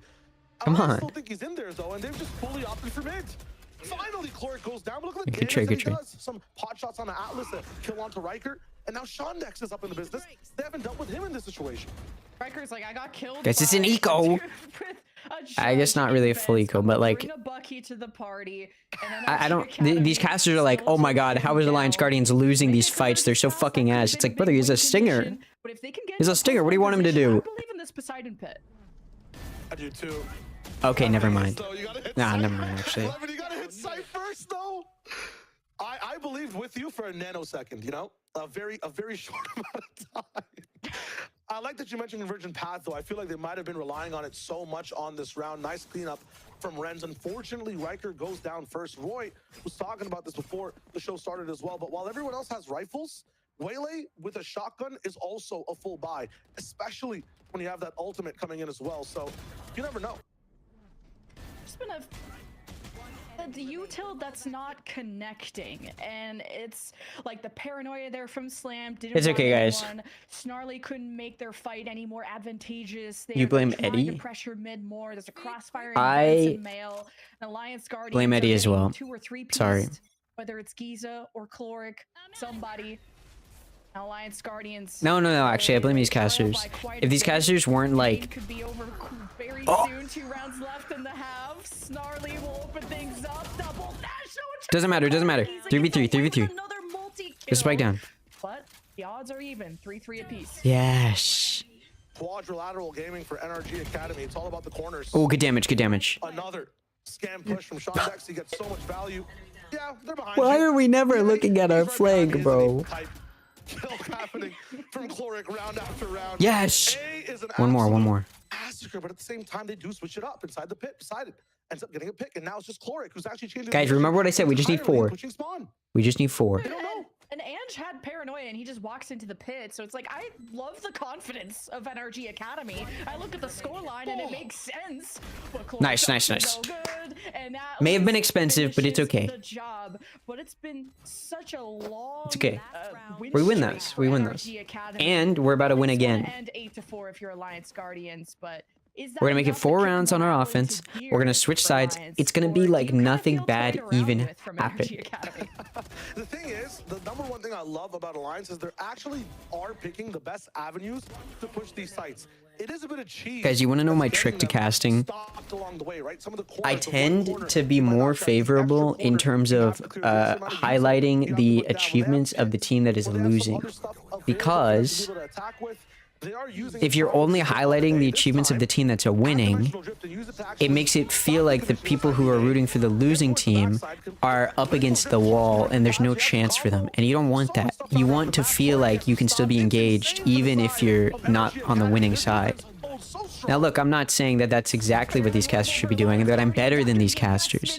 But look at what just happened because we're so fucking good. And these casters the whole time, you know what they're saying? Energy's gonna win, energy's gonna win. And then when Alliance actually comes back, they don't get to be like, that's exactly what I was talking about. They're about to make a comeback happen. You know what they get to go is, huh, I didn't expect that to happen because they're so fucking ass. I didn't expect them to win a round. Yeah, it feels like they finally got a grip on the handlebars. Of You've heard of rage baiting, now get ready for hope baiting. The issue is, Exactly. It was the end of the ride, Lemon, right? That was the last 2 rounds. This When is they what started really good, happens and that's when you they have ultimates. believe in Now, your team. It's the other side. You're down 8-4. The most important thing here, pistol. You have to win the game. Lock in. Well, the stats don't lie about Energy Academy having 100% win rate on these ones, so... Okay. But I think Alliance Guardians definitely needed those last 2 rounds for, well, the scoreline, but the morale, because there was just some silly mistakes in the fact that you're just... Remember what I said? We just needed 4. We outnumbering got those Energy 4. Academy in these moments, 8 and you're more still not able to win. That must be so to get to match frustrating. point. Checking these Bang, corners. first blood. CT-sided map. Good damage through the smoke. Jesus Christ, careful guys. Those bullets are very traceable. Not being the most careful, and that might be the cockiness coming in from the first half. Oh, fuck. What? How did Riker get hit in the head? Damage from him this round. What? Might be a chance for NRG. What was to that? lock in How did that a even little more and happen? Approach things with a bit more caution coming into what should be the eco here. They are Guys, damaged. clear. up. You clear box here. You clear the fucking box here! So greedy with it. Why? Ange has been like AFK that first half in a not disrespectful way, and like no one's even come towards. Like, why are his you side. pretending you're gonna clear it if you're not gonna clear, guys? You've got 3 people there. You can't fucking double. You can't cross. You can't clear each other's corners for each other. First blood. This is insane. Another Guardians classic anti-eco. Yeah, that's what we're setting up for. And the round feels gifted to you. Here's the thing with the Guardians, right? They like to give a little hope. Lock in. Wait, nope, he's waiting for the next round. Yes, okay, thank God. With the ace that's denied, Poseidon Do not with let them 22 ace. HP. Low health though on the energy. The Guardians like to give their side. opponents a little Poseidon has to a hurry little up. leeway, Camps up, a little confirms leeway. one. The rest just have to play time. Give them a little bit of hope that Doesn't maybe have they've that got ring around the something room. that's He's gonna about to work get for them. shot in the back as soon as he taps this spike. There it is, another Energy Academy. And the way that we do that One they is don't by deserve, though, let's just be honest. giving away the pistol rounds for free. The Okay, luck involved with the just corner not clearing out, and at because. the same time, And then we go into our those ecos shots, against that's our insane. opponent's The one anti-eco, time and we've it'll seen be Alliance like have control, they don't even know what it's hit them taken because away they're so from another confident. You know, corner when you've got impulse money, when you've got There's so many things you the think eco hindsight, you have to bonus, maybe just have you one get so person confident. You think you've decide got to do the corner something. plays, but it's And so crazy you the lock in, patience and you're like, NRG we're gonna has, win this even with easy. man's They down, don't even with expect the some comeback HP, from the manages opponent that's on their to eco. hold the line and then land the And that's shots exactly at what the such Guardians are about to do. low HP. Watch, I mean, Atlas has a Man's fights Bucky. even more What's he to gonna what's do here with after it? the fact. I'll tell you what he's gonna do with it. He's gonna get some kills. He's on the wrong side of the map, And Roy but that's talked okay. about the first map jitters. It's all I'm part of the thinking it's plan. first match TP jitters for right Alliance here, Guardians, 'cause you should be it's over. trading a As soon as they 3-1 try and round. hit There's me. really no excuse for that, surprise or not. At the very Now least, look, the look. second person needs to be doing Now something, and Atlas is Lens here with is the doing Buck. a whole lot. He Opens up going the B back to- side. why are we There's going no back to one A? else home, but it's Guys? suspiciously quiet. What are Alliance Guardians up to? This is really good timing from Poseidon. Actually pushes through. Dude, why do we love taking our guns and like swinging them around the corner just for a little bit, bro? We jiggle peek, but just enough to show our opponent where our guns are. Waiting for a regroup. Ploric could be hearing the rotations over to A. Just being able It's like, to look, I'm call out here. those numbers. Atlas looking for exits. Chloric sussing out where those Okay, players are rotating now through. some would say that this Just another day at the office. This for is Energy what Academy. us But in now that they're about to production, get to double Valorant digits, production this is space much would an call easier gap for them to, a disadvantage. Listen, if this is NRG's office, I want I was casting and be like, this is a disadvantage for the Guardians. They're up against a hill that they have to climb up, and it's a tough hill, big hill. Might But just go down to the spike. Ploric might find him actually. They do hear the steps. Snarly. Have to try to get this one. Nice. Standing See? gimmick. Such a Easy. good gun at these ranges, and they'll just end up trading their lives for better economy as well. we're just For Energy Academy, and giving they can ourselves a push bit this of a back. handicap because we want to make it look even more Crazy impressive when ways. we win. Watch what's about to I'm happen. also just very impressed with Energy Academy. I'm not even going to talk this next round because we're going to dominate so much. Their lucky numbers today were 10 and 4, exactly. And we came in knowing that, so we let it get to a 4-10 scoreline. To watch right here, it's just that this team doesn't look uncomfortable to me, and they're Now watch, just watch. I wouldn't say trolling, but they're definitely playing. There doesn't even need to be any commentating. Just watch. Mental game against Alliance Guardians. Confidence, just ease, almost like it's just, you know, another game with a squad you love to play with. It's looking really good for the side of Energy Academy, both on attack and defense so far. This attacking side, though, yes, I do want to see a bit more on a Shondex, maybe a few set plays. Maybe that's not needed in how this match is going. They're just playing off the vibes. Sense of security from NRG Academy, no, still respecting if there's a threat in male or events, there's always someone lurking around. NRG Academy address them one by one. We're up to a 4v4. Sky's the limit, but maybe the limit is here. Riker, that best player from Alliance Guardians, is gonna hold on to the high ground. That's all about just getting damage down for Energy Academy. This is a bonus. So not even worried, just watch. Ghosts. They were trying to get some gun upgrades. Now they have 2 Phantoms and things are looking good. Atlas gets traded, and that's something that Energy Academy are very good at, but Riker rotates quickly. He's the tip of the spear, and NRG Academy just have Giza. But he's done so much this map, but leftover util, Haunt, dodges, Giza, just trying to deal with one thing at a time. Now out in the open, could slip past into the smoke. Still's trying to bait the engagement from the 2 players in screens. Knows at least one is in heaven.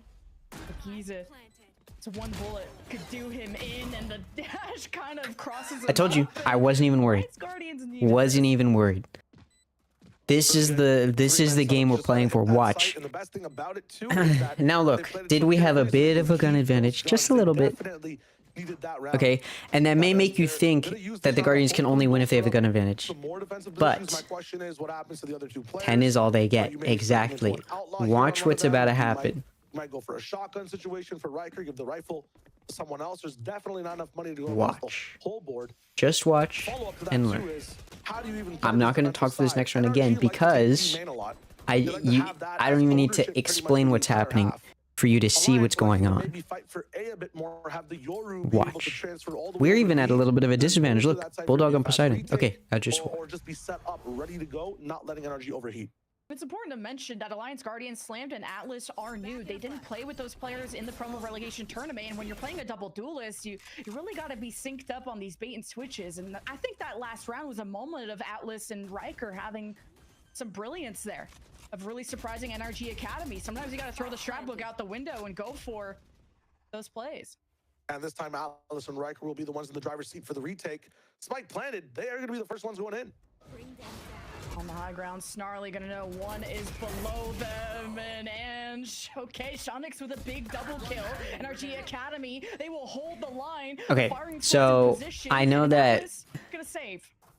Never mind, actually. Talked about the buddy system beforehand and how NRG was using it. That right there, if we're talking about buddy systems, was a rush hour peak. The peak of buddy systems we've ever seen in film, and the peak of buddy systems we saw with the side-by-side double swing. Picks up that last kill as well. Guys, let's take a time out. Look, it takes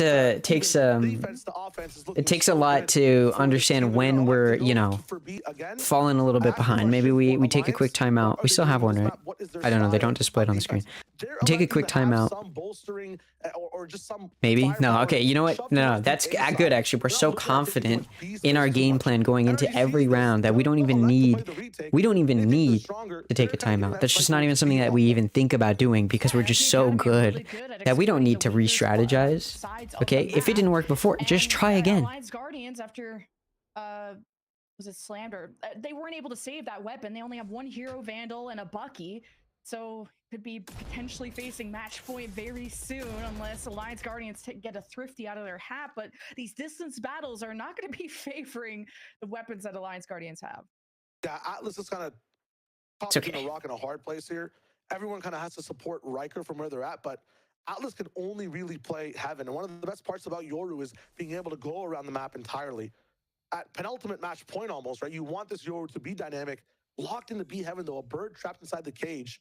Alliance is not going to be able to fly. And with that, NRG move over to A and kind of take the fight towards the air. They're going to be breezy. They're going to be fast. moving over Watch. to this You A dude, site. they I don't think expect Lions Snarly have on any this. Oh, they're not firepower to even even push actually. retake this. They have to go for close angles all across the board. And you can see how far and wide some of those angles are on A. That Bucky might not be useful. The Bandits might not be a first shot. Okay. Headshot. This All right. will be Now tough unless they watch get this out of retake. control. Just And Cloric wasn't sussed It's out by about that to go smoke crazy. veto, so he has a big backstab opportunity if Cloric See? One. is summoned to the battle. But right now, Alliance Guardians can push through ramp. They got a flank. They're pushing into the 3 players within the site. Energy Academy are holding Good. their own, but Cloric needs to put the nail Nice. in the coffin. Nice. And One more, it's guys. all up to him You in know one where he versus is. 2.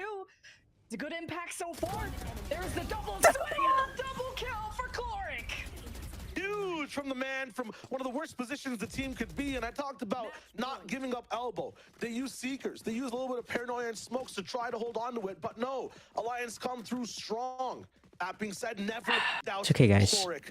Another MVP Guys, performance coming through. don't worry. 20 All we and have to do 9 is right now. win He gets that 7 fight that rounds Lemon was and then highlighting. win 2 Is more. there at the final moment of the round. It's happened Stops the before. duel peak. Look at the spray. So close to. It's happened There was just a before. better rifle there in Atlas's Not hand, but there our might have like been a bit other teams have difference. done it before. This time there is. And It's the we're operator. gonna be one of the teams to do it right now. The dimensional drift. It's all or nothing Watch. for Alliance Guardians. Energy Academy going for the win, and Renz just tried to stabilize his aim and loses it. At least it's traded in Energy Academy. Now shaking up this B side. Already have a blind force. The drop down from Poseidon. Well, at least that This is good. reposition grants him a 4v3. kill. Player He's able to advantage. fade back into the shadows and regroup. We know where they are. his team. Just stay locked. Cinematic entry with a from the shadows towards the Eddie, back. I don't know if Flash being comes in, the way it dyslexic makes you look at it. would At the same impact time, that. Poseidon does not like watching movies. He likes shooting shots. Shondex. Good, There's good, actual good, good, good, off, good, no good, dodges, good. convergence. This is insane. Close to Guys? dimensional drift coming in. This man's around pillar and decloaks. What are we doing? And this might be it. All comes down to Snarly from 0 to hero, but in a pit. Now he's just firing through force of movement. Listen in, and who could just wrap around Snarly? This is an uphill battle, and he Whoa. quickly locks on. What a shot onto Cloric! Silences the captain for good. Now 1v1 against the duelist. Shondex. Doesn't matter what role you put him on. He has proved why he's on. Shut the fuck up. Shut the fuck up. I don't want to hear your stupid biased ass casting. Me, look at there. Shut up. Shut up. Shut up. I don't want to hear it.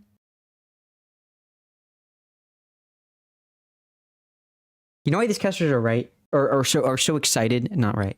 You know why they're so excited? Because they were so biased the whole time. And then their prediction became correct. Like, obviously it's going to be correct. You go for the easiest fucking prediction every time.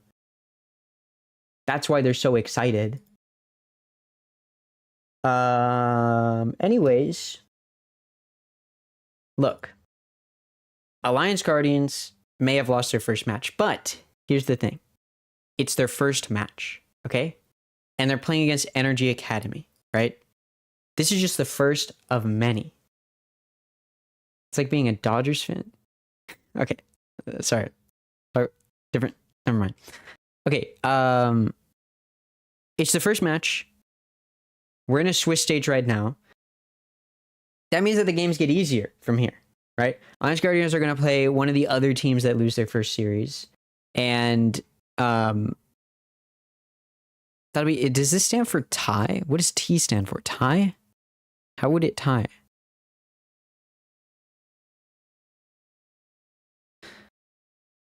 Why? How would it tie? You can't tie. Okay, whatever. Anyways, I don't. VLR is a whole other thing. Look, it's going to be easier next time. And there's still one more very exciting match to watch, which is Sleepers Val. Now look, I know my Discord's named Sleepers. Some people may think that I'm associated, but I'm not. Just to make that clear, I don't know any of the players. I'm not on the team. I have no involvement in the team. But look, the similarity, I think, is maybe a little undeniable. So I feel like I would be doing a disservice to the name if I didn't maybe, you know, root for them a little bit. You feel me? So we're going to go ahead and watch their match next. But yeah, plus look at their diversity. Look at that. Look, we got China, we got Chile, we've got India, we've got Mexico. We only have one American on our team. It's barely even. I mean, I guess we have 2 North American players.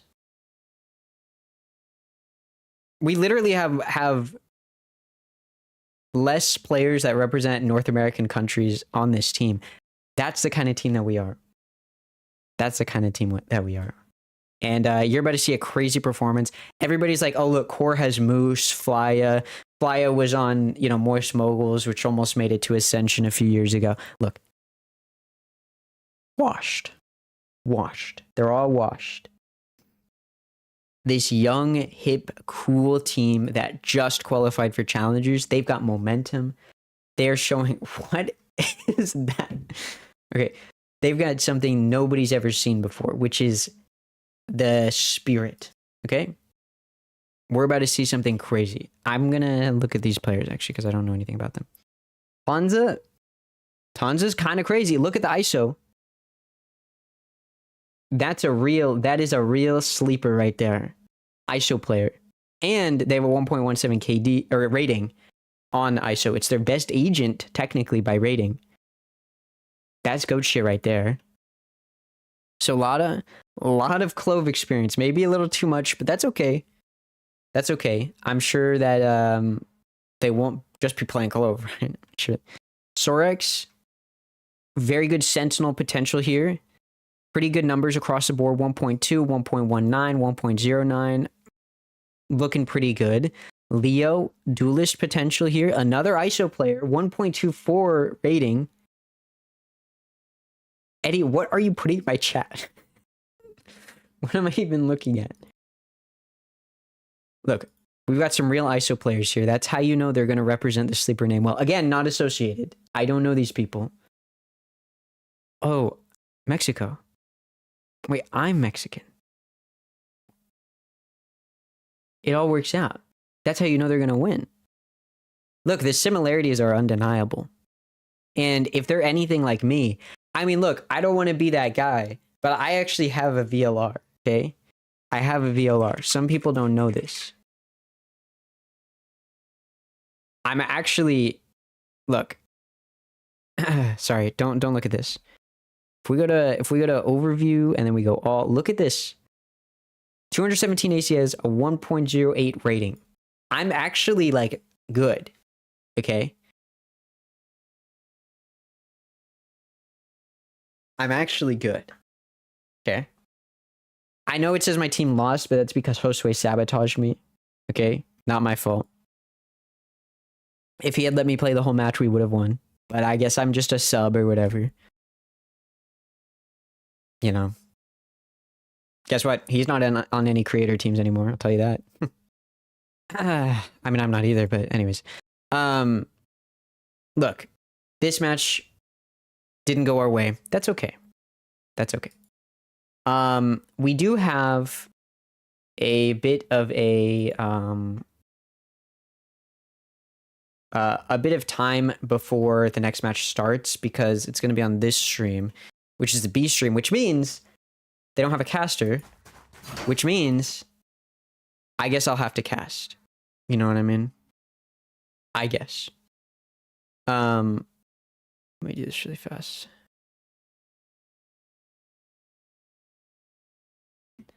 Why is quality so low? There we go. Okay.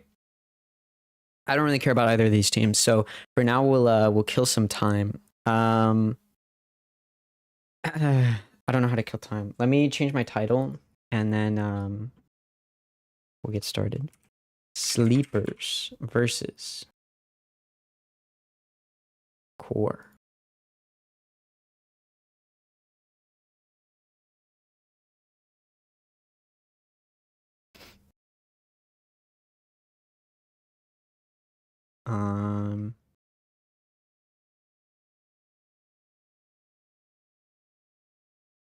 Okay.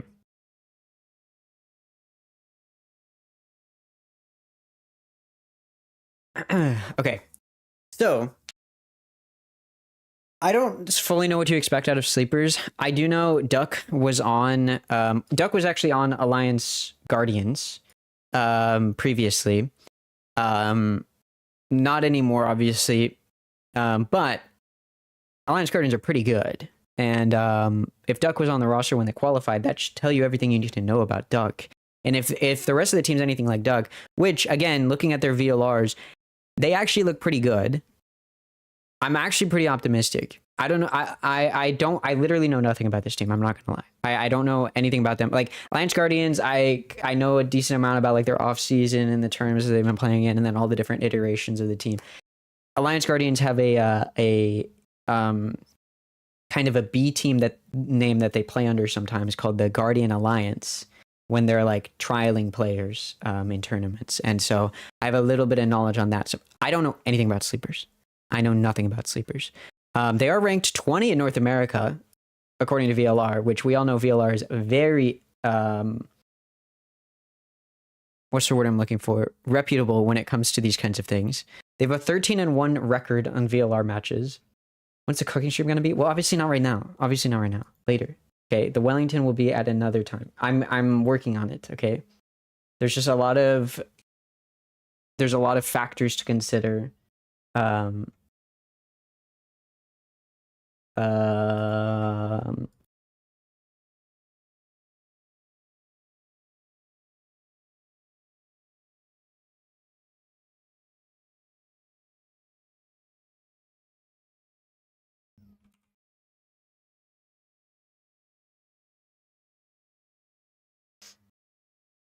You should do some prep work, like buying the cow first. Okay, I'm not.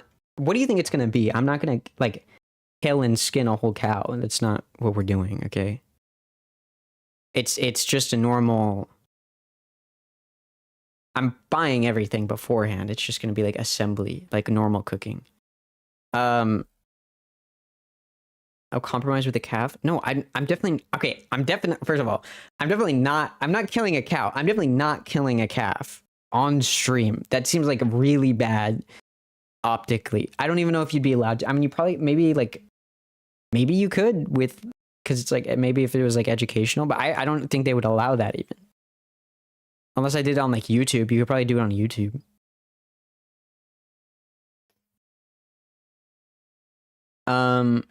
Anyways, while we wait, there's a few things we can do.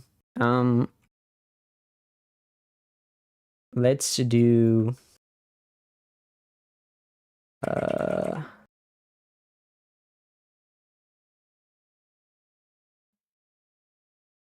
is this? Valodol? What?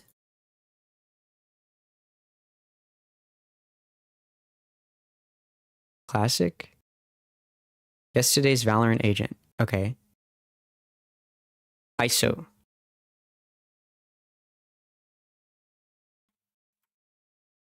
Okay, male, not a Radiant, not a Duelist, not from China, released in 2023.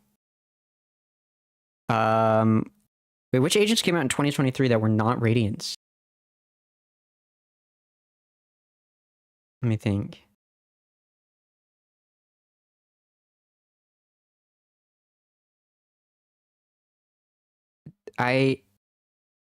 Oh, Gecko. What? Oh, I spelled it wrong. Okay. Dude, is that not crazy Val knowledge?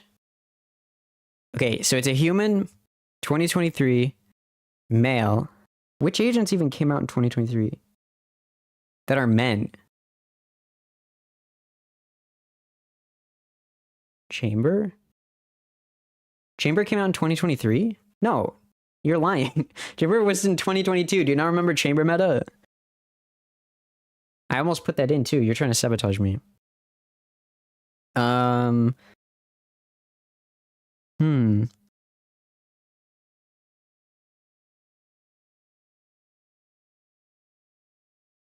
Omen? Okay, now you're just saying shit. Oh, wait, Harbor, right? Or no? I'm the GOAT. Bonus question, who is this agent? Fuck, I don't know. Astra? Oh my god, I'm crazy. Wait. It's just racial profiling? No, my second guess was Omen. Because of the purple. It was the purple. Can this not go to OT? I want it to be over.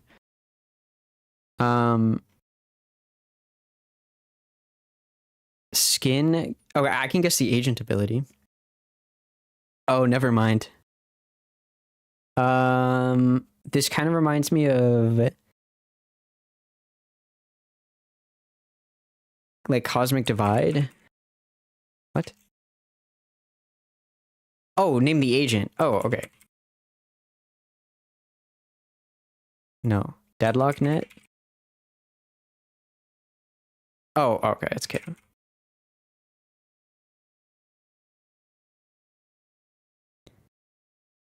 Which agent is described in these emojis? I'm gonna immediately go chamber. Robot? Oh, okay.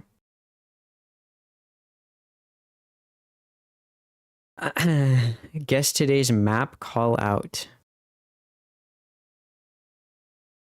This is crazy. B site. It's not on split. It's not a site, and it's not B. Okay. Try Icebox. This is gonna be hard. What the hell? Nest. It's not on Icebox. It's not Nest. It is on a site though. Rafters. Not on Ascent. Not Rafters. It is on A. Fracture.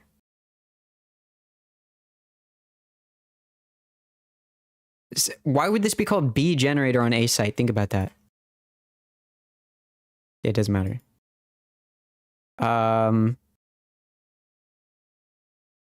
This is impossible.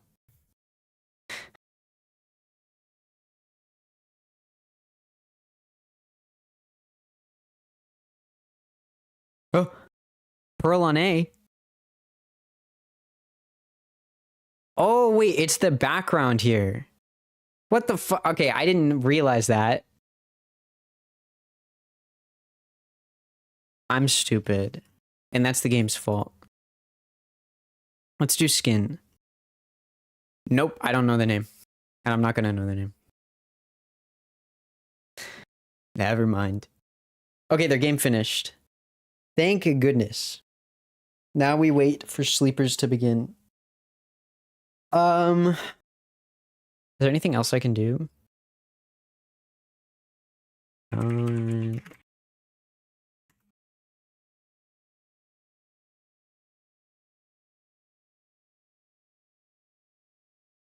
Okay, I'm not gonna get an anime music quiz.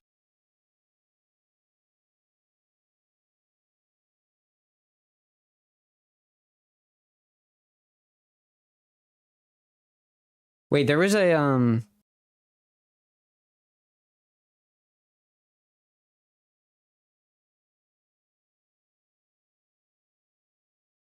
this one. Valorant abilities of each agent. Okay, so for Astra, there is. Hold on, let me do the ones I know the most. Okay, Aftershock. God, there's so many abilities now. Holy shit. I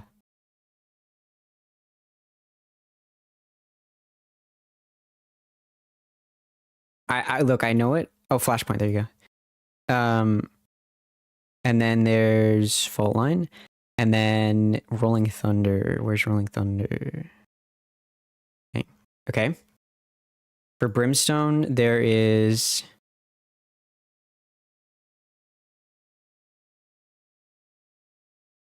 Stim Beacon, Incendiary. I might not know the name of his smoke.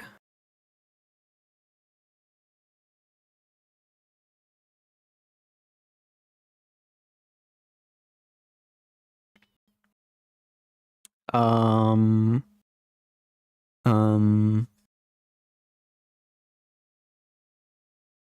Is it Interceptor? I think it might be Interceptor because I don't recognize any of the other ones.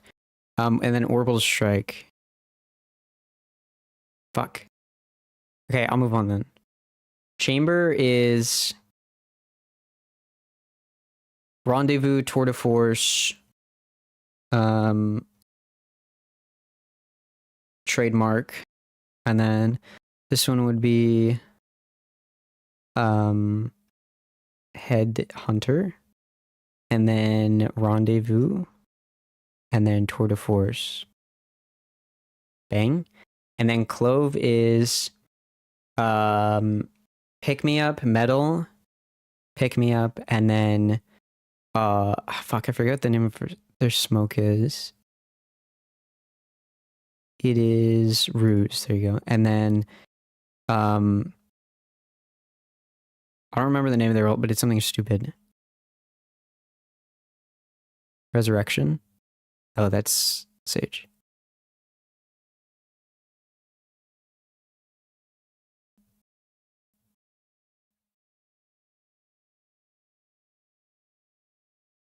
What is the name of their ult? I forget. Not dead yet. Okay, and then Cypher is...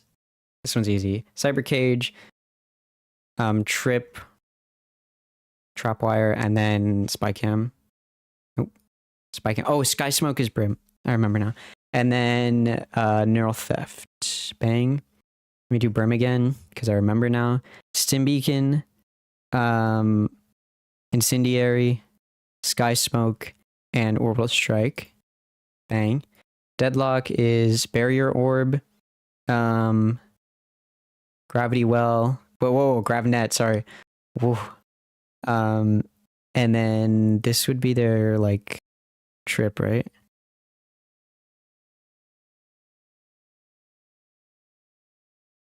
Barrier Mesh. Wait. Oh, shit. It's not Barrier Orb. This one's their trip.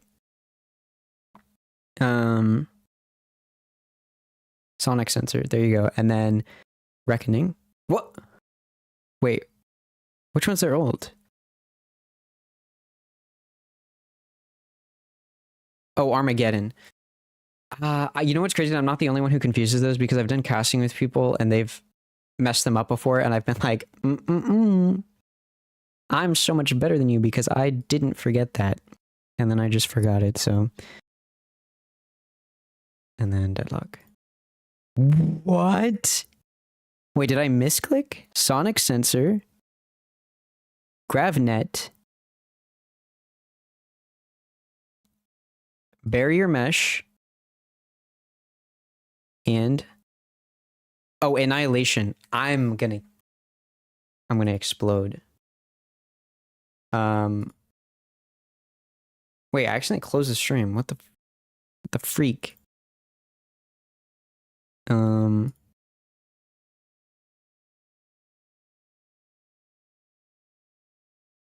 me put that on my other monitor so I can monitor it. Get it? Okay. Fade is Leer. No, yes, Leer. Wait. Haunt. Haunt, Thrash. The other one.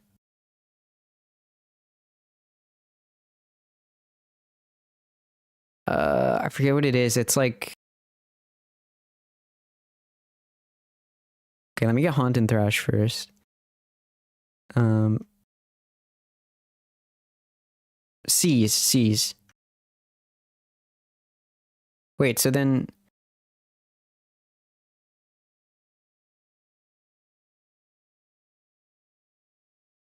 Wait. Prowler. Sorry. Thrash is something else. I don't know what I'm thinking of. Where is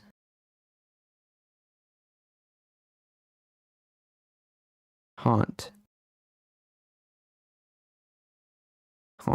And then Nightfall. Okay. Gecko's easy because they're all just names. Wingman, Mosh Pit, Dizzy, and Thrash. This one's Thrash. There you go. Harbor is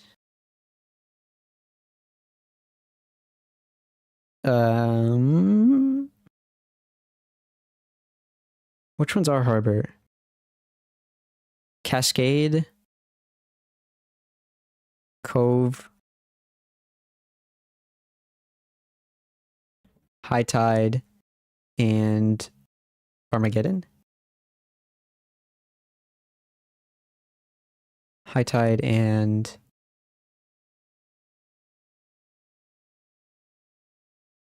Reckoning. There we go. ISO, obviously I know ISO. There's Contingency, Double Tap, Undercut. It's gonna be this one, right?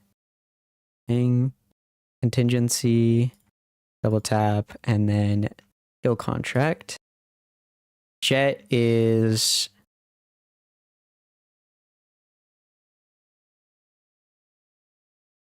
where's Cloudburst?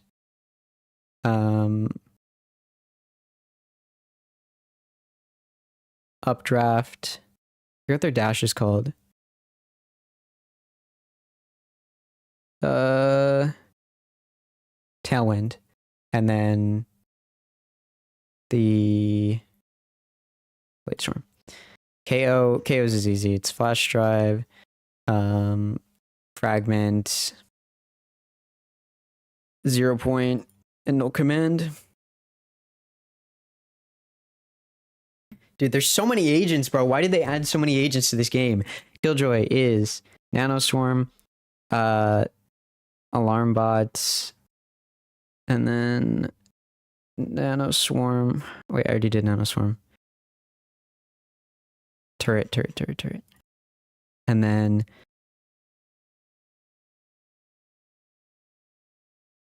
Lockdown. There we go. Neon is... You think they're going to start doing agent bans? I don't know. Should be pretty soon, though. Like within the next 5 minutes-ish.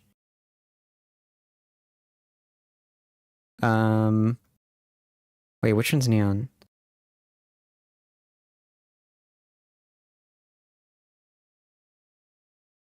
Wait. I know Fast Lane. I know...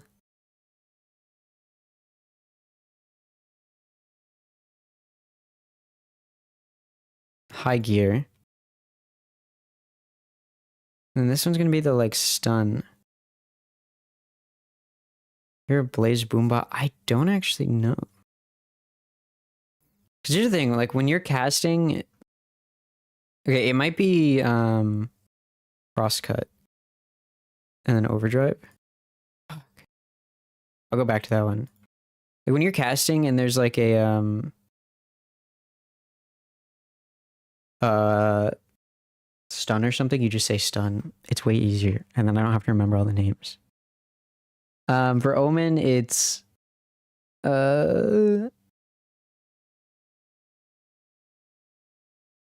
Shrouded Step, Paranoia, Dark Cover, and then From the Shadows. Phoenix is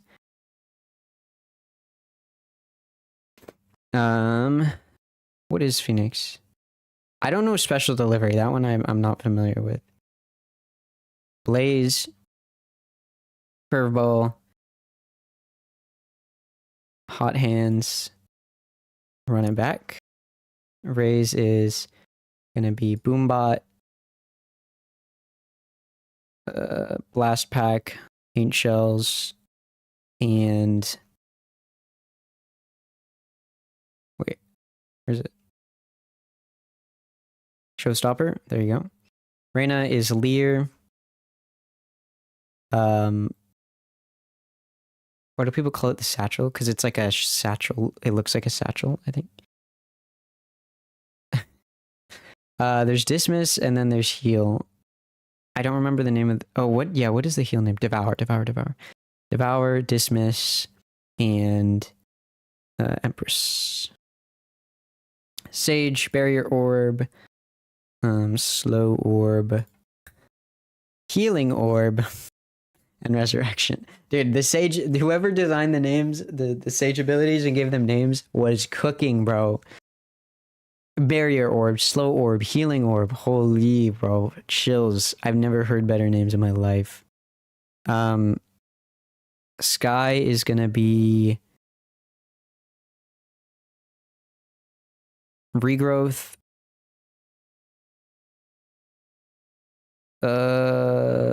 Trailblazer.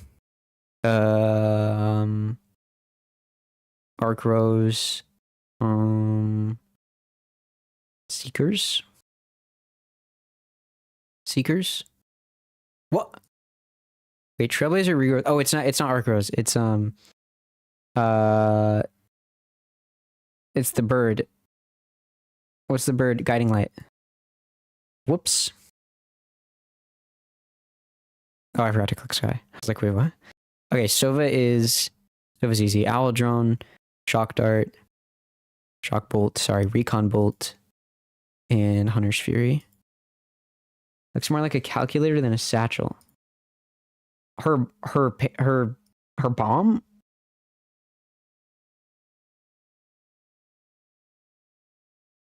What are you talking about? Calculator? Okay, Tejo is gonna be see, this is where it gets difficult. Special delivery, I think. And then stealth turn. What would special delivery even be though? No, this one would be like the stun, which I don't remember the name of. We'll come back to it. Veto. Oh, Veto. I can't even begin. Viper is easy. Snakebite. Poison Cloud. Toxic Screen. Viper's Pit. Vise. Razor Vine. Shear. Refract, I think. No, Arc Rose. And then Steel Garden. I ran out of time. Oh no, I have like a limited amount of guesses. 79%. Average 49%. I'm just like that.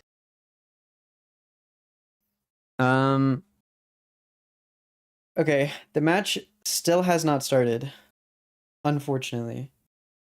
What do I do to kill some time? Let's see.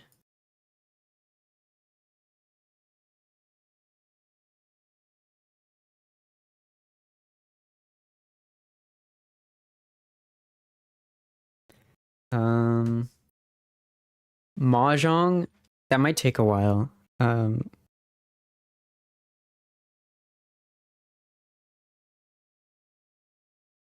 Mahjong might take a minute. Dude, what time is this match supposed to start? It's supposed to be started already. It says live. Yada. Bullet chess. See, now, because that's one that would definitely go poorly. The EG MBG match already started. What the hell?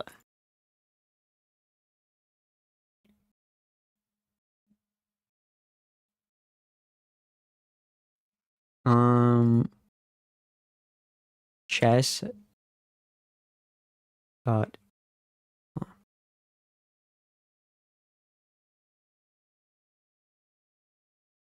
Let me log in. Hold on.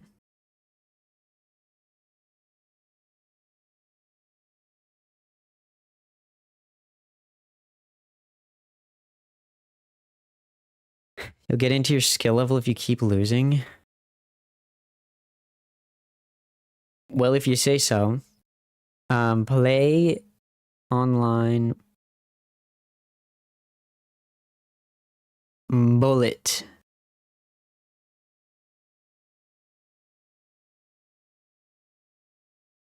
Here we go. Crystal Division? What the fuck does that mean? Yeah.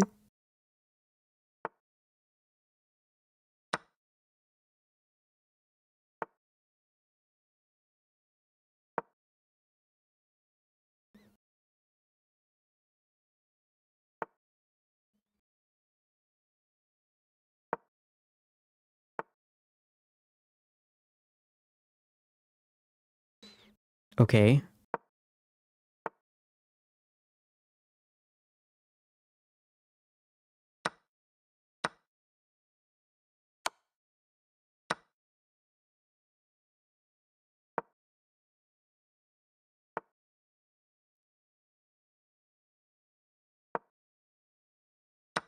I don't know why I did that. I panicked. Dude, you run out of time so fast.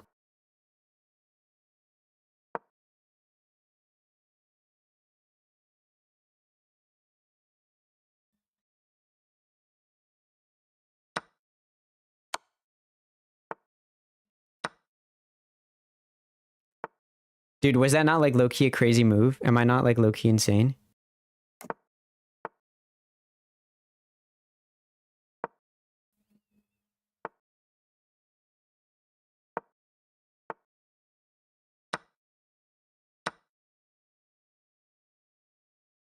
Um...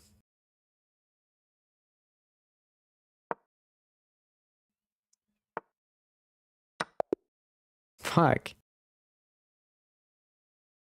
You missed a rook fork after check? Yeah, sorry, man. I'm not really...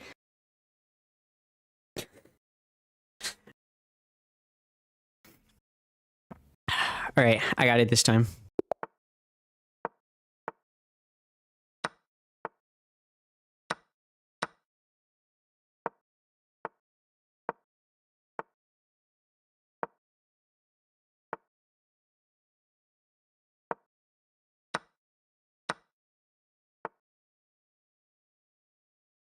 Ah, I'm panicking.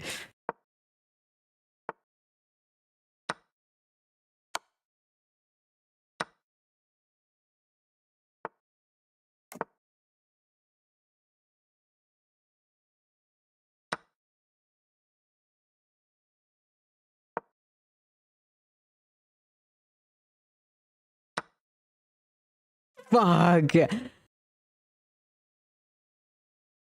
Ah,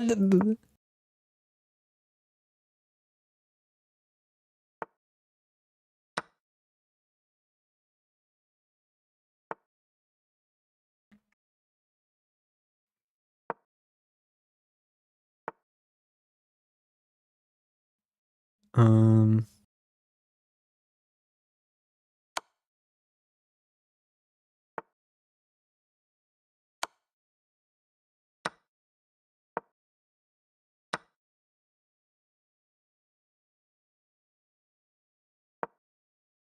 No!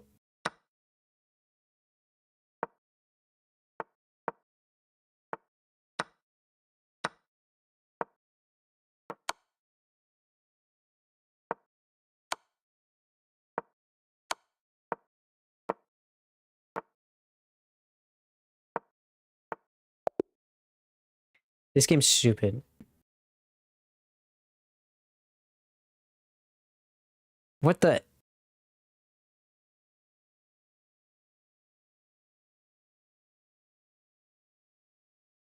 Why is bro trying to play me in chess? Dude, can this fucking game start, please?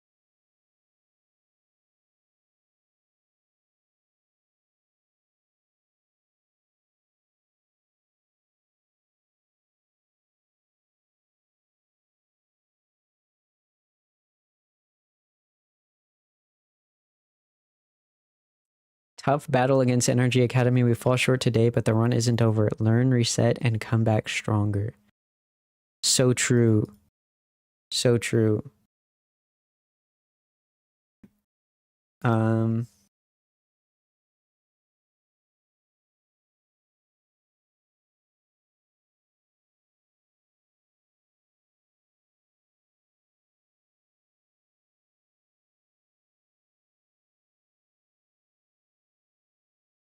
I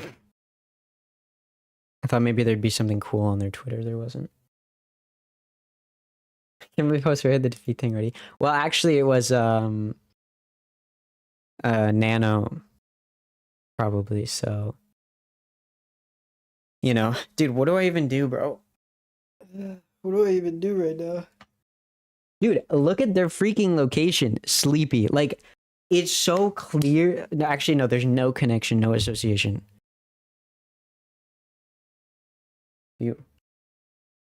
I'm trying to avoid, you know, legal issues. Let me think. Let me think.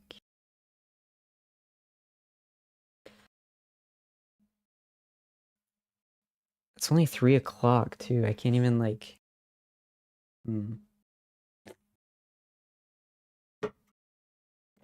What do I even do?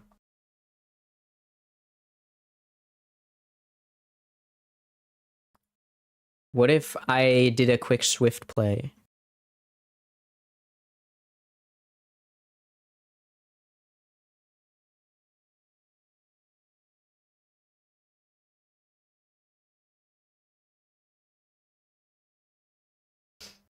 Actually, what if I use the bathroom really fast and then we do a quick Swift play? I will be right back.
BuzzFeed quizzes? Dude, what if what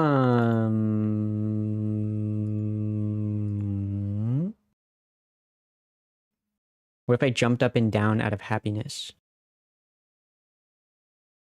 Just kidding, that's not gonna happen today, probably. Unless Sleepers wins. Let's do a quick, very quick Swift play. And then hopefully the game starts in that time.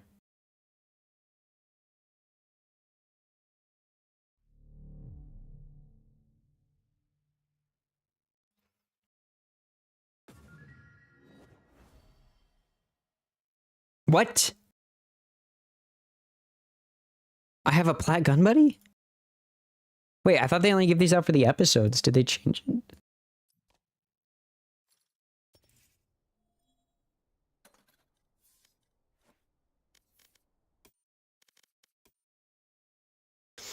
That's cool, I guess. Whoa, that's weird.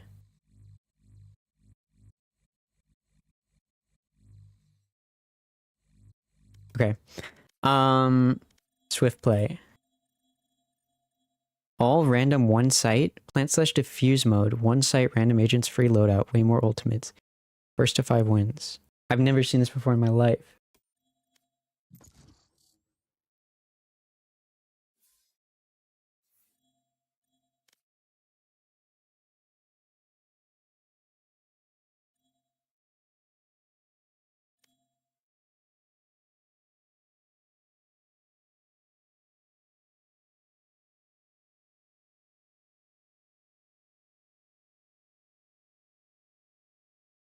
Match found.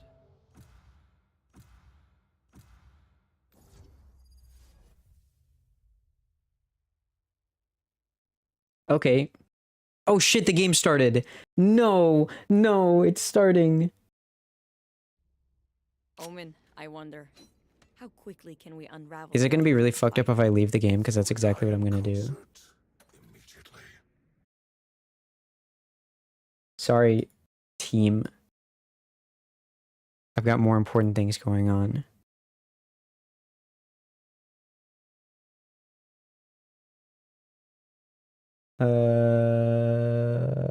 Bang. Okay. Whoops, wrong thing. There we go. Okay. All right. There's no casters, so it's just gonna be me. So Sleepers is running Duck on Sova, Leo's on Waylay. They're running Waylay Yoru. They've also got Chamber and Clove, so definitely a little... I mean, Clove's going to be interesting, but we saw Solada's VLR. That's like how they play. And then QoR is running Double Initiator, KO Sova, Jet, and then Double Controller as well. We're just running Double Duelist. Plain old Double Duelist comp, Waylay Yoru. Let me think about how I feel about this. I mean, look, this is the first look at Sleepers. They barely qualified like a few weeks ago. It was like a last minute qualifier because it's challengers, a bunch of teams that, you know, blah, blah, blah, blah, blah. So we will see how this goes. Is this is 1080p? Okay. Turn the game sounds down a little bit. All right. Sleepers Val. Being in my Discord again.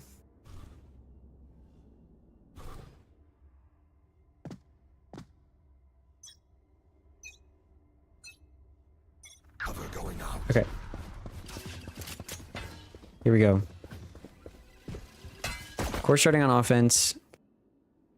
They leave Spike and Spawn. They just want to get info. Big defensive push here from Sleepers, and Moose might have just snuck past everyone unintentionally, though. Nobody knows what's happening. The Spike is still in Spawn, and it's going to have to be recovered. B-side is clear, but that Spike does need to be recovered, and Leo's here. Moose not expecting, so that's a huge first pick. Okay, 5v4 for Sleepers. I'm like not trying to cast, but I keep ending. I'm gonna... I don't know what I should do here. Just provide commentary or cast. Okay, huge. 2 picks for Sleepers. Solada is gonna find a kill as well. Flya managed to take out Solada. It's a 3v1 for the defense. And easy. Some of these players do not have names.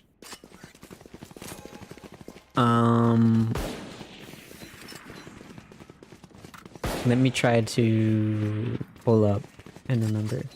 You should narrate this game like a Discovery Channel documentary. Time to jump. Yeah, okay.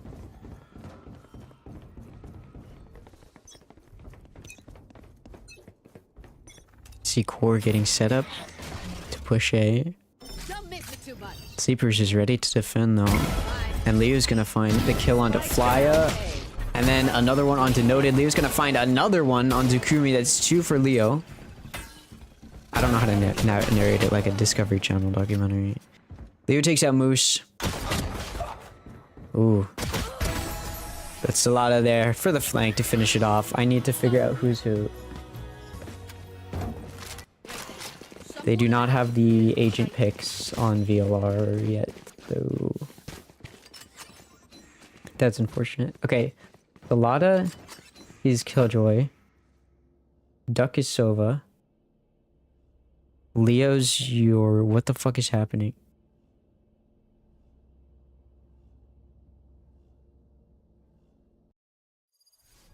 Disconnect. Did the observer disconnect? What the fuck just happened? Brother.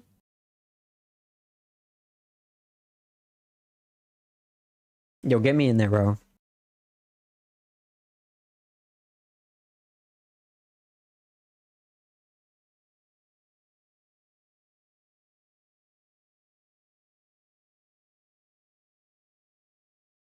Bro.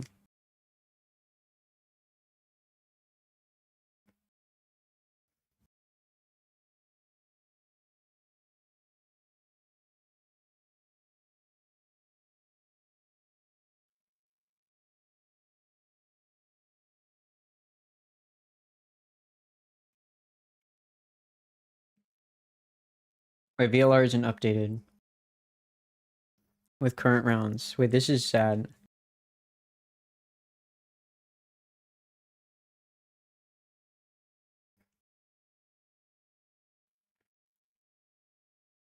I don't even know what to do about this.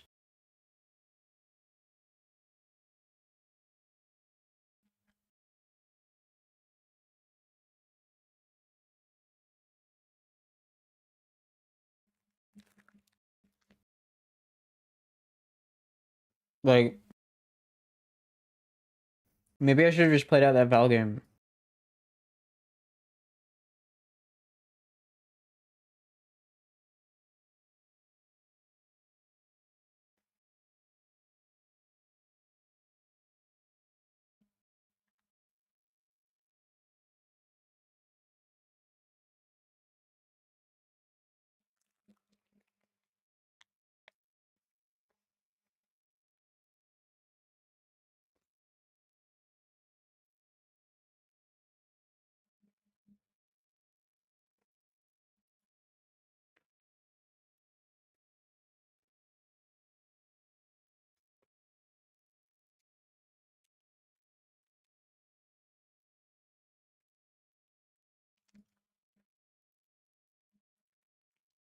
So,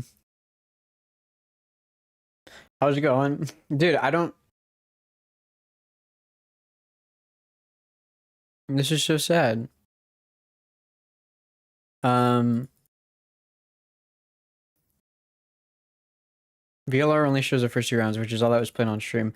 I don't know, like, because this is the B stream, so if I'm thinking about how, like, from a production standpoint, how this is probably framed,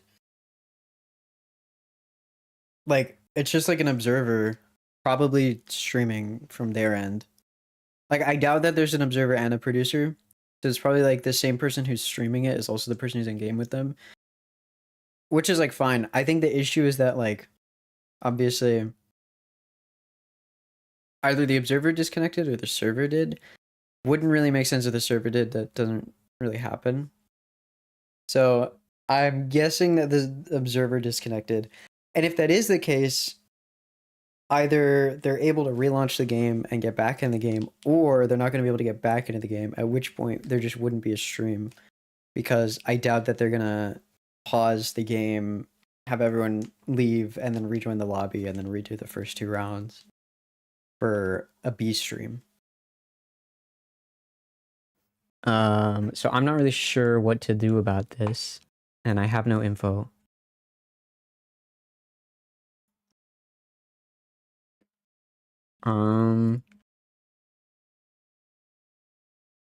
And first 2 rounds were good.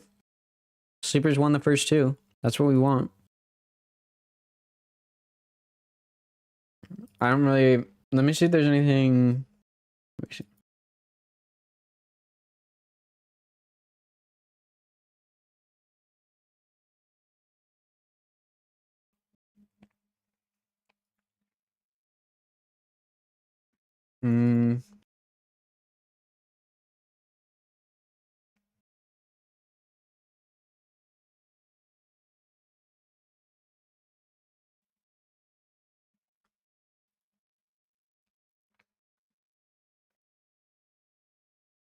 Wait, it actually might be Riot. It actually might be Riot. Look.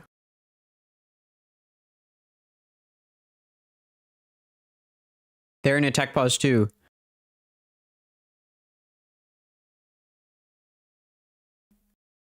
What?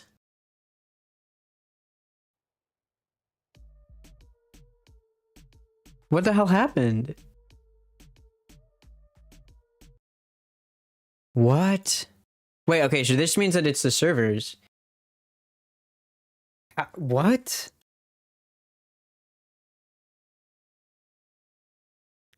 But like Valorant's not down, right? It might just be the like tournament servers. I don't know if there's separate servers for the client, for server client or tournament client, I mean. I don't know. This is I've never had it. I have been watching challengers since 2023. I've never seen this happen. Let me see. I mean,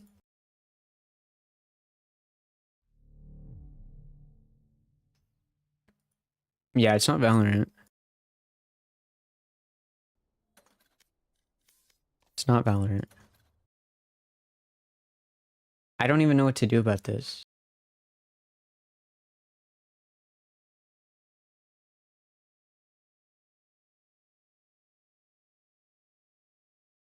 I mean, I can't do anything, I guess.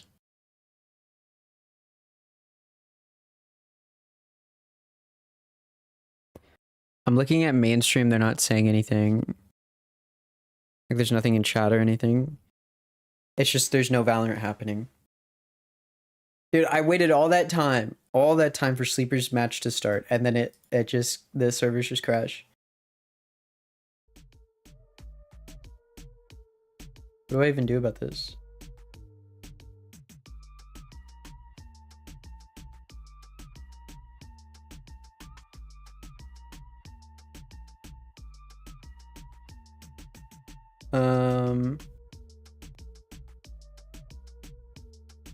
What's Polar's doing?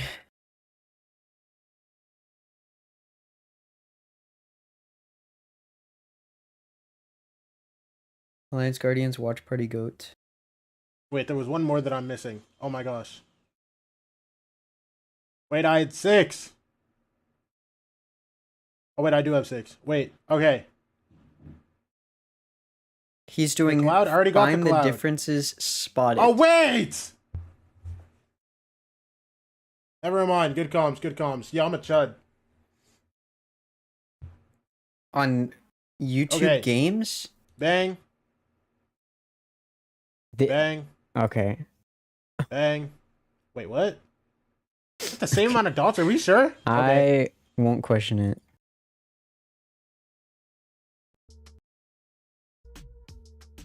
And this is still dead.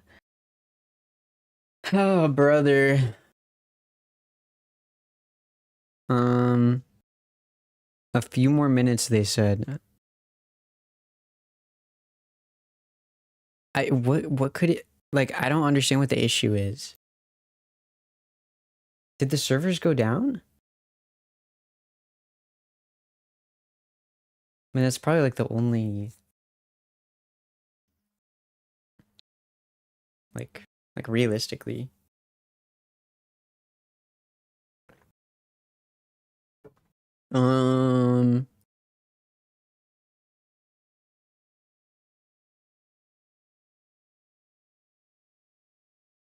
Let's see.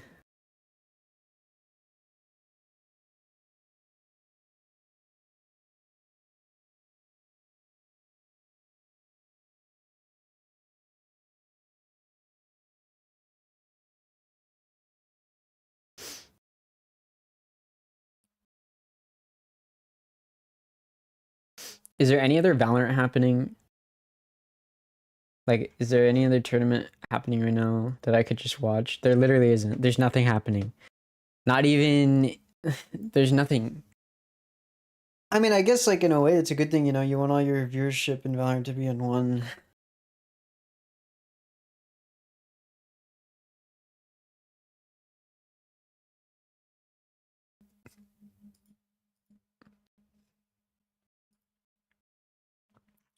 I think the issue is like because it's server side, everybody got disconnected, and that means that they're gonna have to like reconnect everyone and then play out the rounds again. Which is, you know, a whole thing.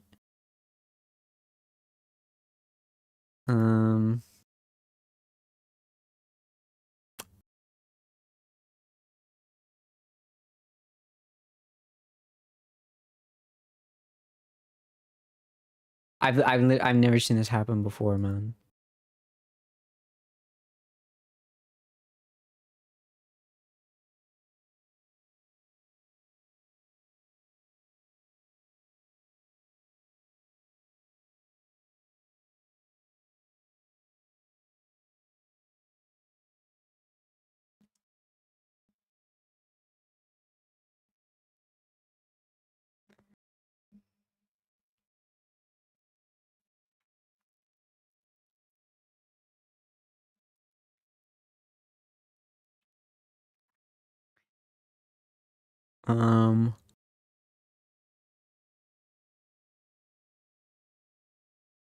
I mean, in a way, this is a good thing because maybe they'll be able to fix the fact that people were using like streamer mode, so their names were hidden, so you couldn't like see it properly on the stream.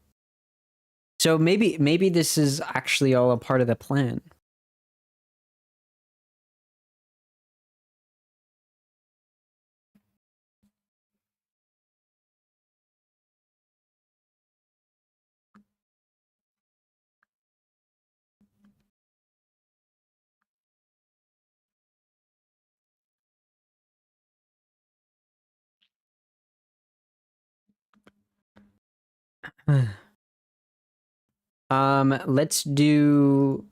Let's talk about Valorant. Let's talk about Valorant. So,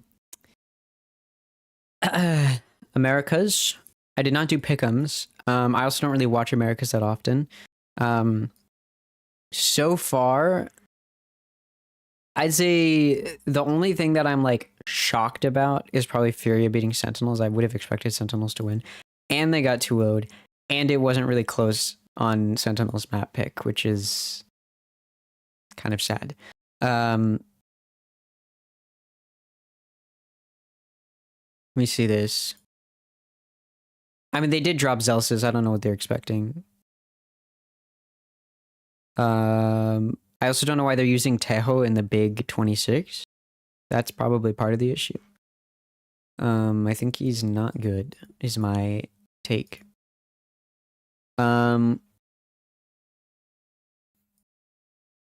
Yeah, I didn't do pick'ems, but like, where are we at right now?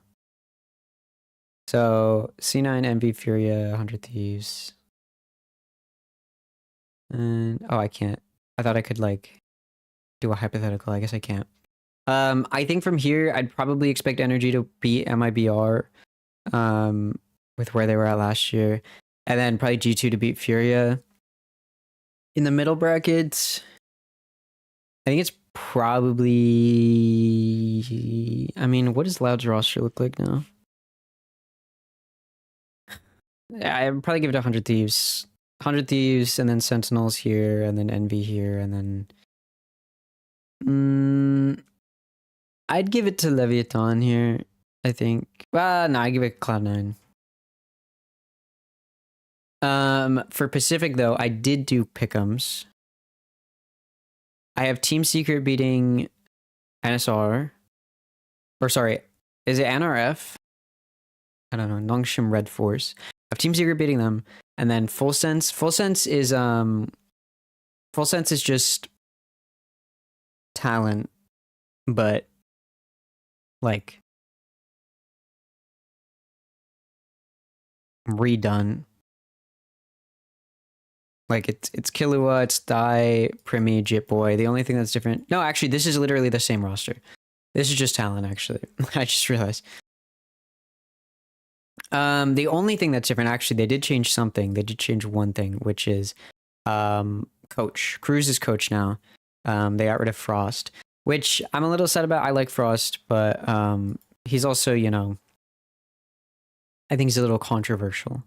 I have Global Esports beating Viral just because I don't know Viral. I kind of am like, I don't know who they are, so I'm just gonna assume that they're gonna lose. Still no info, bro. Oh my god. As far as where is it? And then I have Genji beating DFM. I feel like that's an easy pick. Assuming Genji plays like how I expect Genji to play. I have T1 beating Team Zegret. I think T1's probably like, I don't really have them doing too much in the kickoff, but I think T1's gonna have a run this year. Just because I think that they have that. But in kickoff, I have it being DRX, PaperX, and Full Sense, mostly just because I like Full Sense. I like Talon. Talon doesn't exist anymore. It's Full Sense. I like their roster. I really, really like Primi a lot. Like, I think he's probably the most mechanically gifted player I've ever seen. That's kind of crazy glaze. What's going on with the core game? It's the same thing that's happening with the mainstream. Like, I think the servers died. For the client, the server clients, and I don't know, or server client, tournament client. I'm not really sure why. So they're both frozen right now. The annoying part is like, because they started games, like both of them are having to like even if they get the servers back running, when they restart, they have to like, you know, redo the rounds basically, to get back to where they were. Will they restart from 3-1? I think so, yeah. Well, 3-1. I think, was it 3-1 when they just, I think it's 2-0. Maybe it's 3-1. I don't remember. Oh yeah, on VLR it's 2-0. I don't know. It'll just go back to wherever they were when they disconnected. But that's the thing, is they have to like redo the rounds first. So like before they put the stream back up, they're gonna have to like, yeah, they're having issues with the server. I will say this isn't the biggest tech pause I've seen in challengers. In 2023, like in like, I want to say like May, there was the like fires in New York made the air quality really bad, and FaZe, some of the players in FaZe were in New York, and so they had to like wait, I guess, for them to get in a better location, and that took like 40 minutes. And I was watch partying that game, and I did nothing for 40 minutes. Anyways, but yeah, for Pacific, I have Full Sense, PaperX, and DRX. I do think like my picks in terms of like teams that I think are going to do something in Pacific this year. I think again, T1 looked pretty good last year and then like kind of fumbled a little bit as the year went on. I think they're probably going to bounce back a little bit. How long has it been? Like, let me see.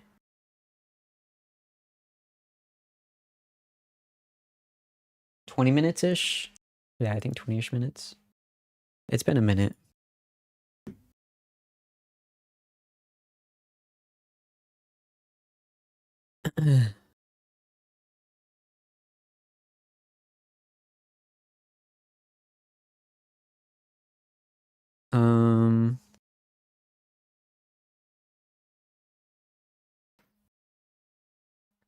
Yeah, it's been a minute. I wanted to look at, where are they? This one. Okay, so Killua, like, I think Full Sense is probably like,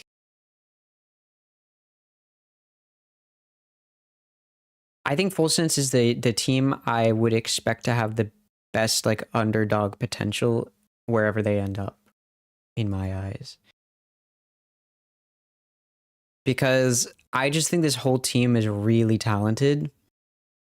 It just comes to like everyone firing on all cylinders. I think like, especially like, I keep saying, but like, I think Primi's like underrated as hell.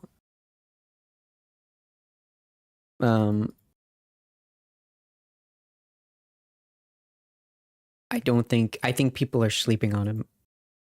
'Cause he was really good at Pacific. Dude, what is happening, bro?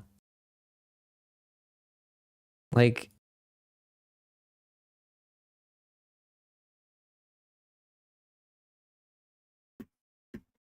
I don't know what to do. I killed so much. I already did all the things that I would do to kill time.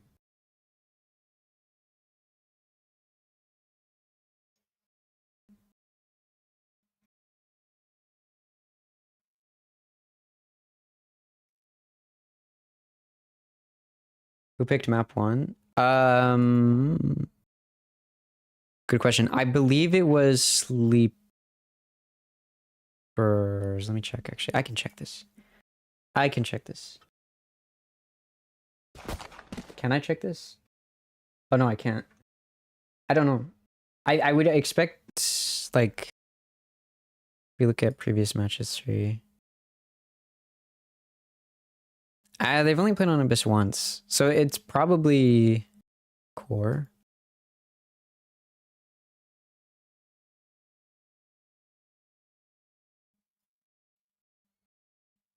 Actually, I don't know.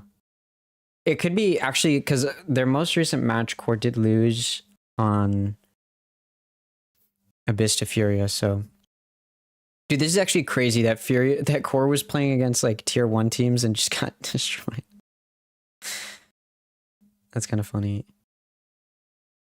I guess only one tier 1 team. I don't know why I think TSM is a tier 1 team in my head. Like, they lost to Envy really bad. I actually think Sleepers can win this.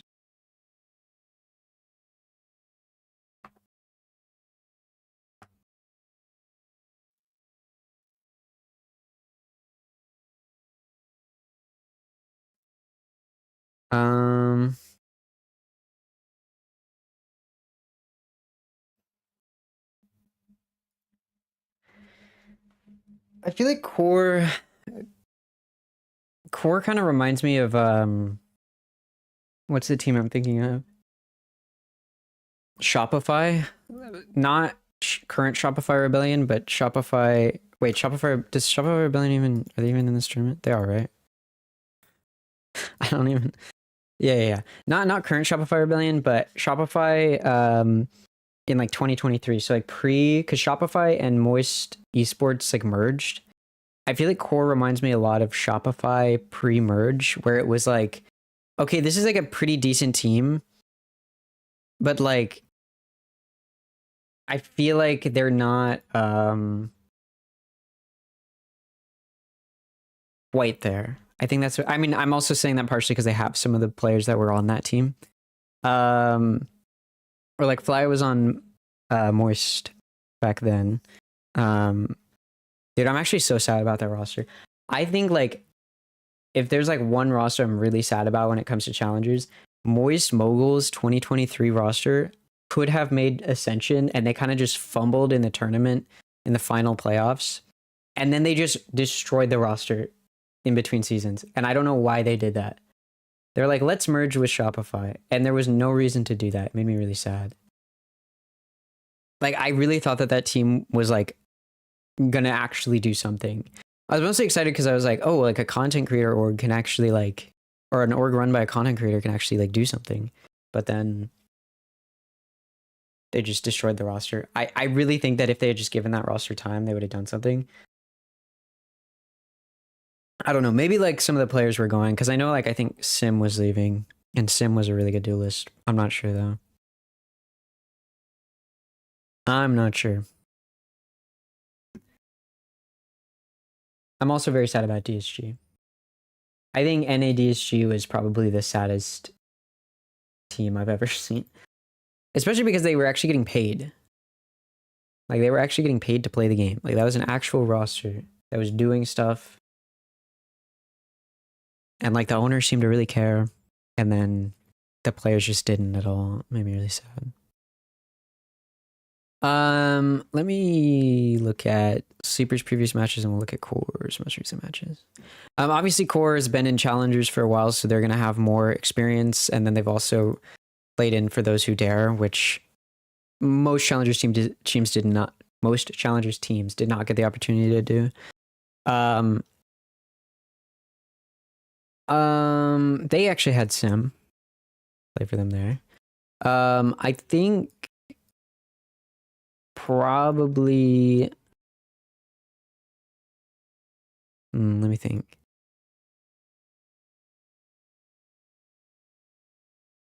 I think a limb dropped 100. Oh, it was a best of 5. I was like, what?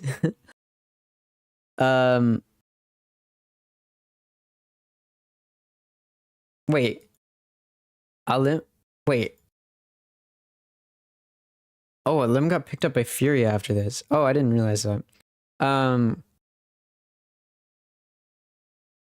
mean, I think obviously the favorite. It's like with Alliance Guardians earlier. Like the obvious favorites are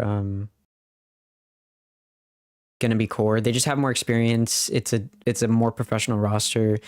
But I think Sleepers has a lot of potential as well. Just given like somewhat like this is not a bad game or a bad series. Like they lost, but like Leo's very talented duelist. Like clearly, I think probably in my eyes the weakest link because I think Duck is IGL. I think so I'm not super worried about the KD, but I think like having a controller that only plays Clove is a little like troublesome is the word I would use. I think that's where it gets a little tough. Like obviously you can have one tricks like Envy has Eggster obviously, but I mean, you know, like Clove's not Yoru. Like you can have a one trick, but it has to be like a duelist, you know what I mean? Or like it has to be a player that everyone agrees is like, you know, A tier or higher. Clove is like just not that. Clove's very limited.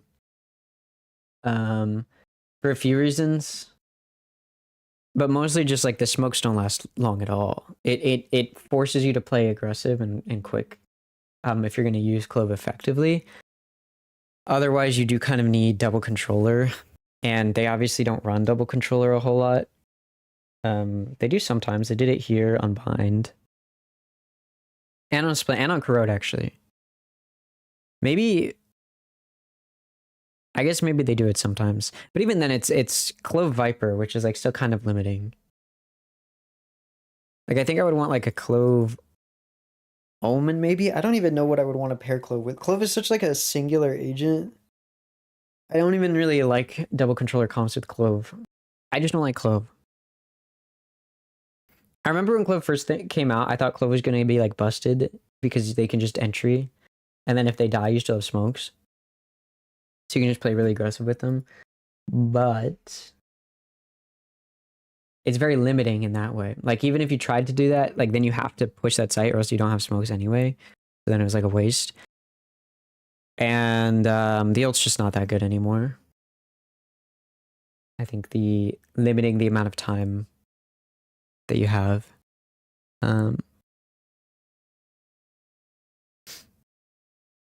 Limiting the amount of time that you have to get a kill is probably the most effective way to nerf there, and I think they did a good job with that.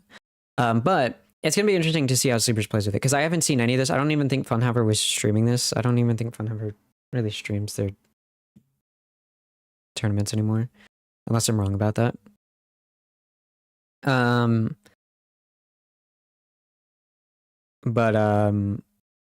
Yeah, so I haven't seen Sleepers play. I didn't even know they existed. Plus, they weren't going by Sleepers at this point. They're going by, like, Happy something. I don't know. They're 13-1. I'm very curious how they got such a high rating, to be honest. Because, like, they don't have that many matches. I mean, I guess they were on a really good run here in the qualifier. They did have a really good run. But, like, to be fair, I think Evictix is like the only team I know here. And that's only because I know somebody who works for them.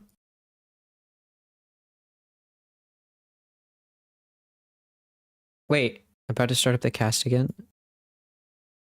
Wait, maybe? Obviously this is the wrong matchup, but until that one starts, we can just watch this one.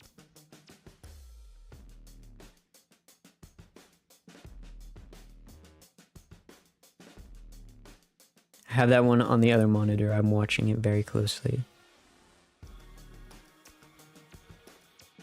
It's back. We're back. Oh, thank God. Finally. Okay.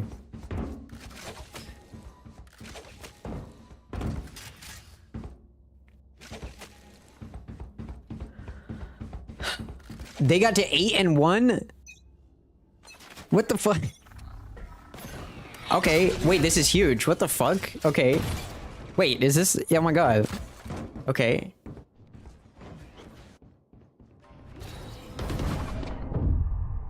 Huge.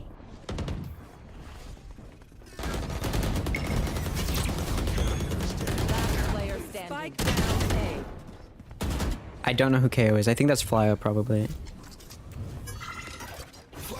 No, wait. Is Flya Sova? Regardless. Dude, Leo's actually crazy. They do need to turn off streamer mode.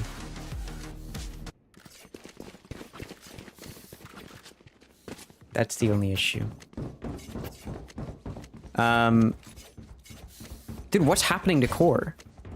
Wait, this is huge.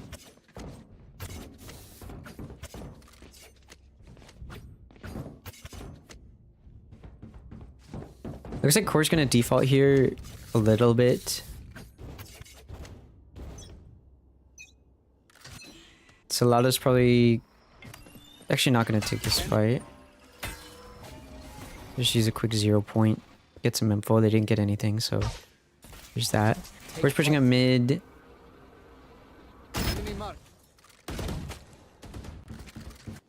That's a big scan. I think at this point they should know that they're leaning more towards a B push. Especially just because they haven't seen anything on A. Nota gets a kill, but Duck's gonna trade it, so that's big. Sorak's able to get one and then follow it up. Okay, crazy work. I think this is a comp diff here. Especially on defense. On a bitch. I will say, if there's one thing in QoR's favor here, I do think that Sleeper's is running a bit more of a defense-sided comp that's going to be a little bit more geared towards success on the defense side of Abyss, which is already a defense-sided map. I mean, most maps are, but... So I think once they switch sides, QoR might have a chance, but you're already down. Like, they need to get another round here. Because otherwise you could just lose pistol. And, like, defense-offense-sidedness kind of falls apart on, pistol. Let's get this done.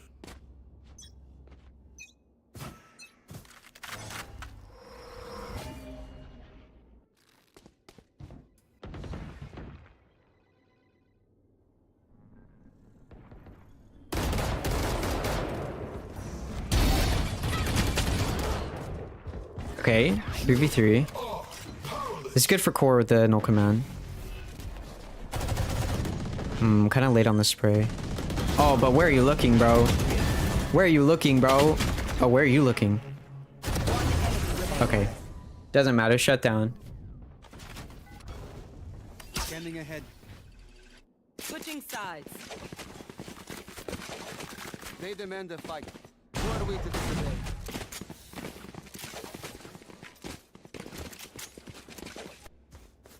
There.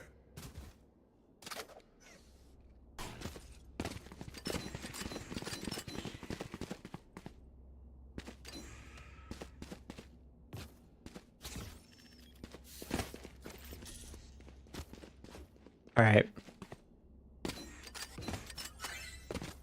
So, I mean, obviously QoR needs pistol here. There's... I mean, I wish I could see the rest of the game, man. That sucks. It's okay. Sleepers is winning. That's all that matters. This is kind of a huge upset win, though, if Sleepers does win this. Because, like, I mean, QoR is like a team, you know what I mean?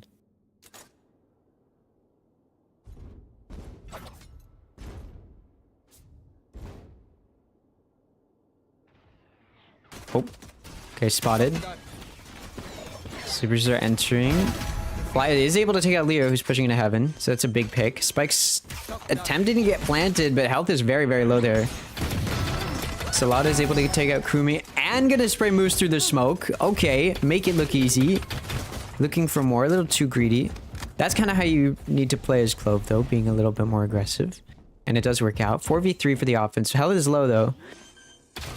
Doesn't matter. Salada's just still gonna find another one. Looking for more. Shots are whiffing from KO. Zarx is able to take out Flya, and that's gonna be the final kill needed. So that's kind of GG here. I mean, if I'm Core, I take a timeout. I imagine they're out of timeouts at this point, though. If it was already 10-1, they should have been out of timeouts. 12-1 sleepers. This should be I mean, this is a free round, anti-eco. Obviously, Core has to force up and buy, so they're all going to be on stingers, but... So, like, sleepers has to be a little careful they're not against pistols, but... I mean...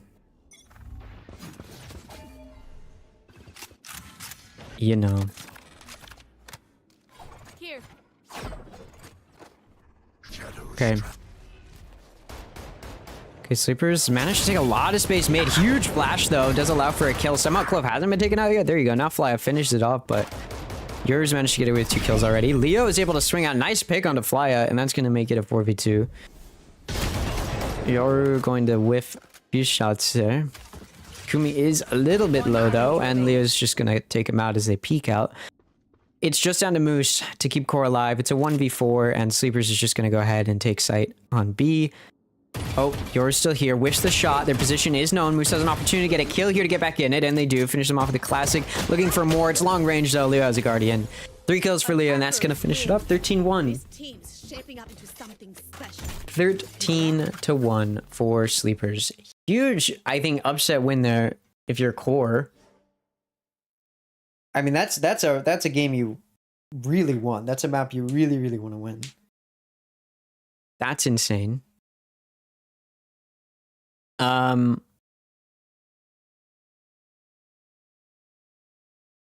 waiting for them to put it in here and then we'll talk about it. But I mean, that was crazy.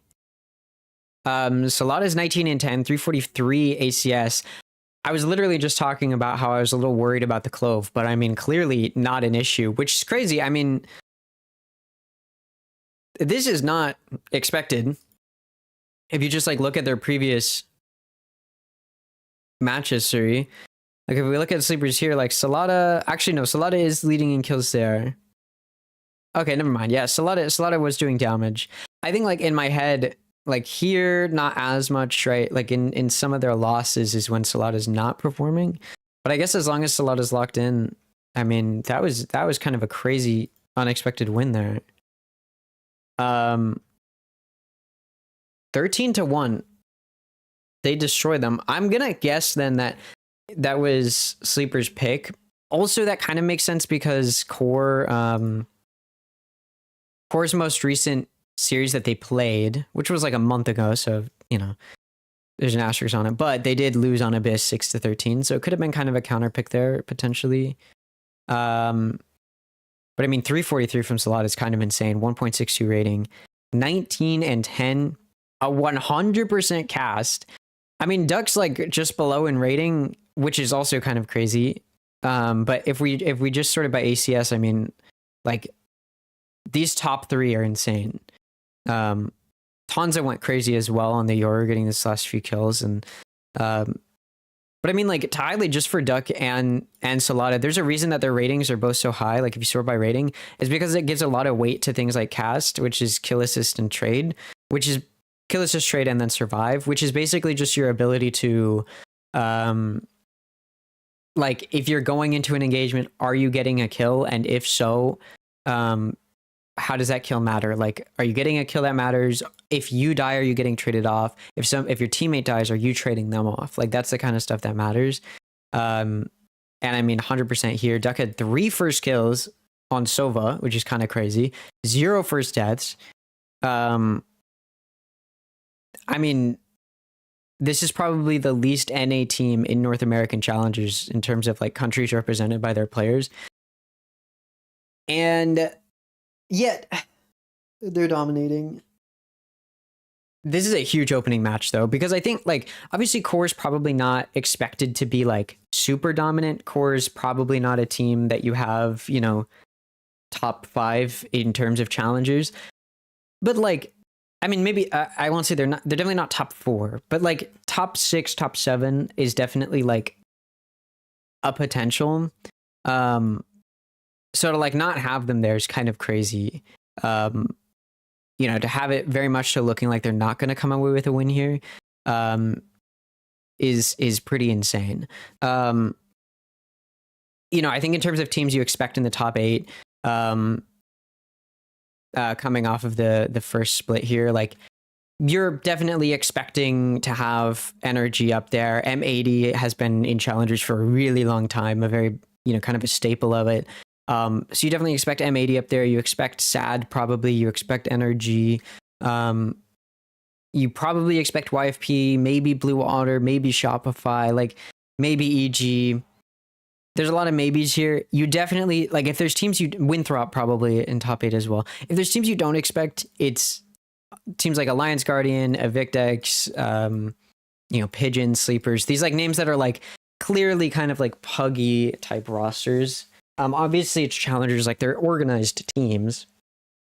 I'm not saying they are pug rosters, but just more puggy in the sense of like probably not as organized, not as defined in terms of a lot of the ways that they've been put together. So the fact that Sleepers has dominated Core here, like you definitely see Core as a team that's probably going to end up in the top 8. I mean, there's a reason they were invited to For Those Who Dare, which is like a pretty big off-season tournament, or like the reason they qualified for it even, right? Like you've got Envy in here, that's a tier 1 team. You've got Furia in here, that's a tier 1 team, right?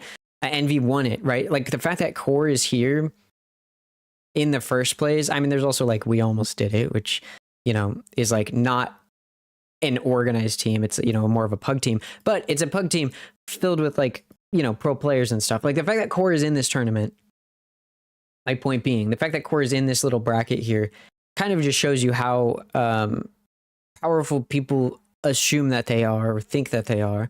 And so to, you know, kind of,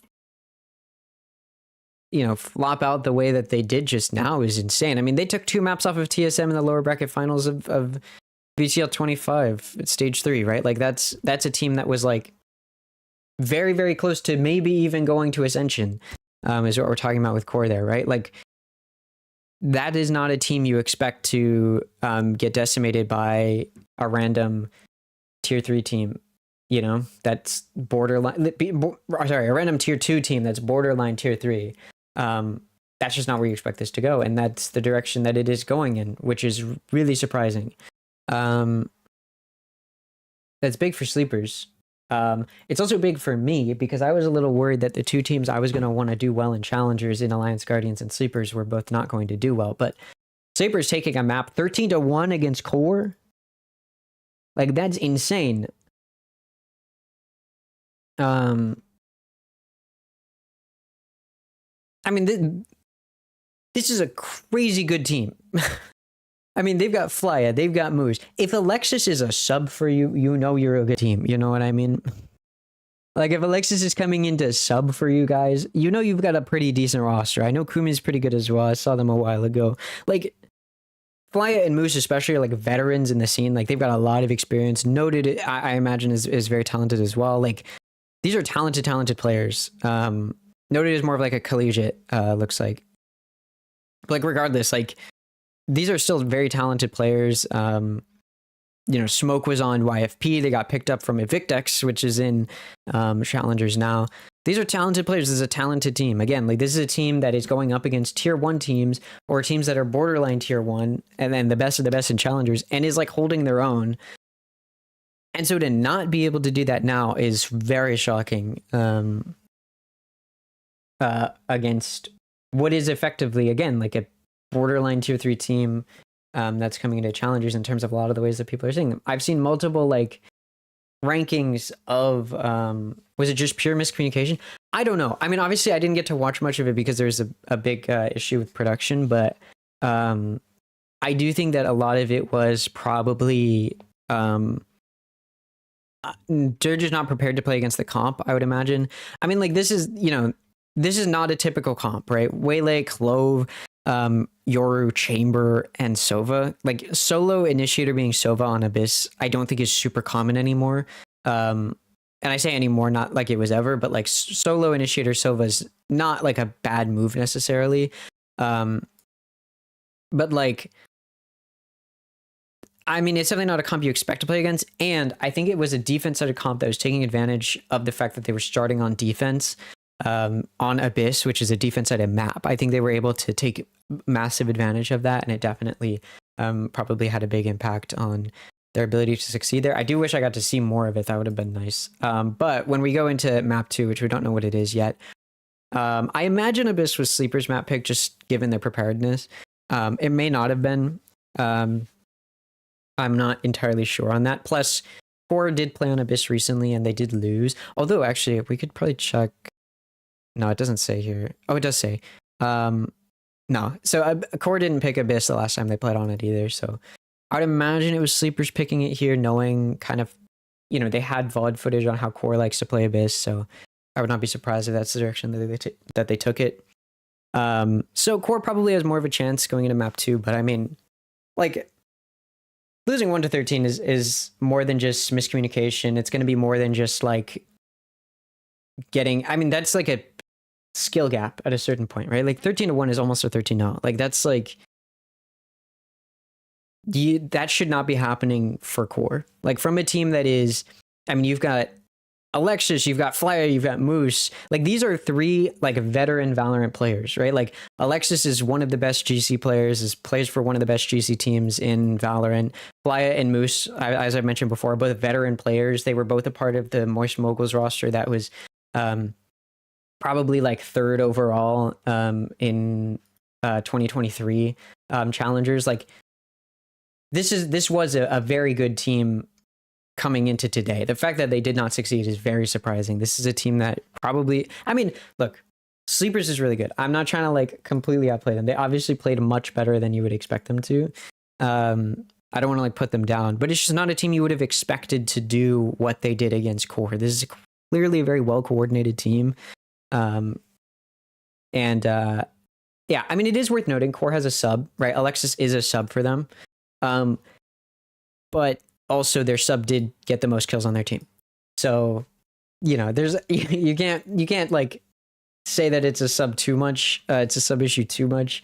I also know Fly is a very talented IGL as well. So it's very strange that they lost the way that they did. Again, I really wish we got to see more of the match without the production issues. There'd be a lot more to say here, but I think, did they lose? Sleepers destroyed QoR. Sleepers destroyed QoR. They decimated them. Like, real bad. Which is crazy. Yeah, I think Duck is the IGL for Sleepers, so shout out Duck. I could be wrong about that. But I do know Duck was on Alliance Guardians when they qualified. But, like, Duck wasn't, like... I mean, Duck wasn't like a huge player in terms of KD here either, but like, I mean, here's 57 kills. Like Duck's like Duck's not the player that's moving your team. Do you know what I mean? And so like, that's the only player I know like has some past experience, but like this, I mean, this team's like, I mean, mostly it's Salada, right? I mean, Salada dropped 100 in a 1v5 in the qualifier. Or in a 1v5, in a 5-map series that only went 4 maps, dropped 103. Like, Salada is clearly the player here, but you are QoR. You're playing against a one-trick. I'm not saying that's easy to counter,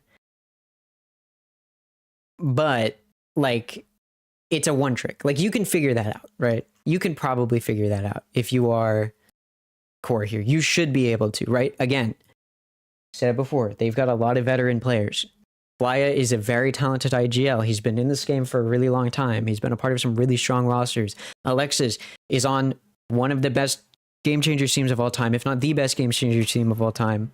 Like, this is a team that you know is going to do good. We're going into map 2, which is Corrode, which I don't know whose map pick it is. I'm going to assume it is QoR's map pick, just given the dominance that we saw from Sleepers on the previous map pick. I would hope for QoR's sake, is what I'll say. I'm hoping for QoR's sake.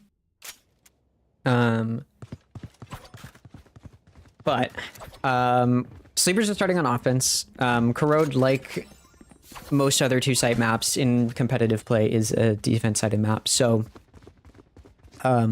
we will likely see QoR have a bit of an advantage here. In terms of compositions, it's actually pretty similar here. Waylay, Viper are pretty similar on both sides. Everything else is different though. Sleepers is running double duelist with a Waylay and an ISO. I'm a big ISO main, so I hope that Sleepers does well here. Plus they've got Fade instead of Sova, which I mean on Corrode is fine, and they're starting on offense as well, so they're going for a more aggressive comp. Plus they've got a Clove, obviously. Salat is going to be on Clove. I don't think that should be surprising to anyone. We do have a very quick entry here. We've got a lot of info for Sleepers already. Sorax is going to find a first blood onto Kumi. It is going to be traded back a little bit before getting traded back and then back again. So it's a 3v3. Sova here, kind of alone in this 1v3. Going to fall to Duck. Sova's probably Alexis, if I had to guess. Oh no, KO is probably Alexis. But regardless, KO is going to take out Duck.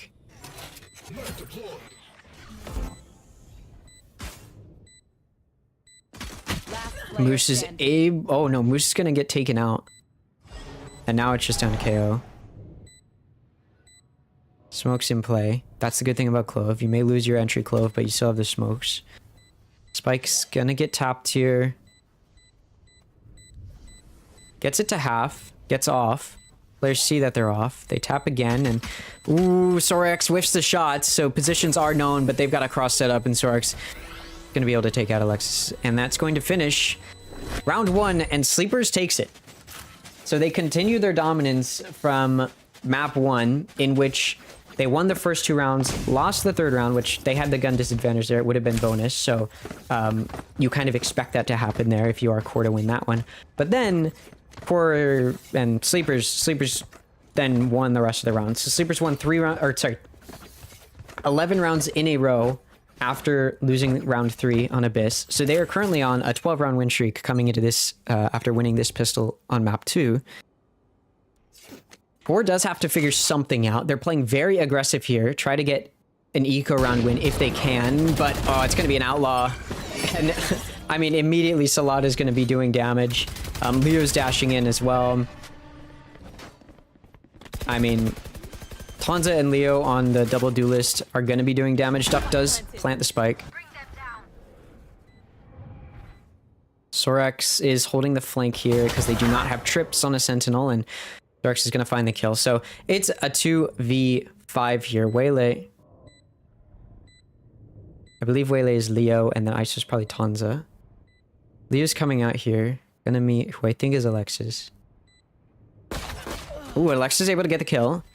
Iso's got a Phantom, though. That's gonna shut you down. So Tanza gets the kill there. And now it's just down to Moose. In a 1v4, you're not gonna do anything. Just gonna die to the spike here. Get away with a little bit of money. If you don't know why players die to the spike, when you are on defense and you are on an eco round, you didn't spend any money. Whenever you lose the round, if you died, when you respawn, you get bonus money for having died on a round that you lost as kind of like a consolation prize. But if you don't die, you don't get that bonus money. And so if you took an eco round, you don't have a gun that is worth more than the bonus money that you would get from dying. So it makes sense to kill yourself there, so that way you get the bonus money in the game. Kill yourself in the game, obviously. OT for MBG versus... Okay. I'll keep that one on the second monitor, actually. I'm very interested in the way that EG Academy plays. But I'll keep that one on the second monitor. Okay, the defense off to a strong start on what is the bonus. Or sorry. Yeah, what is the bonus from Sleepers. And is the first full buy. Although, Sova does get backed off there.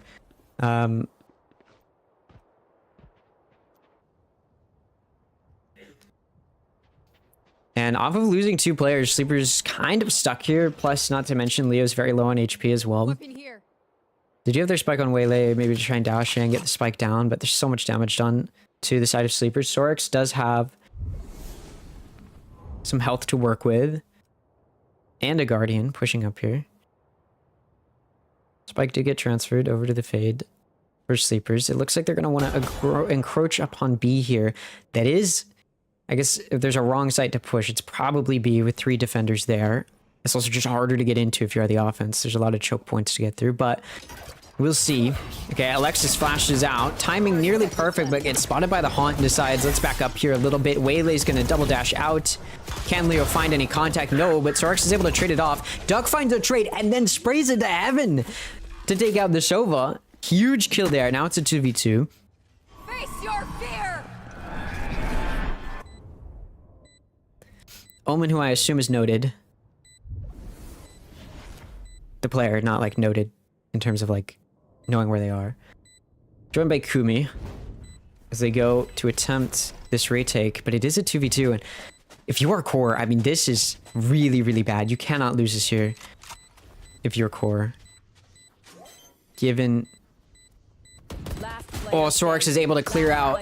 It's just down to Kumi in a 1v1 against Sorex, and Sorex wins it. 3 kills for Sorex to make it a 3-0 start for Sleepers.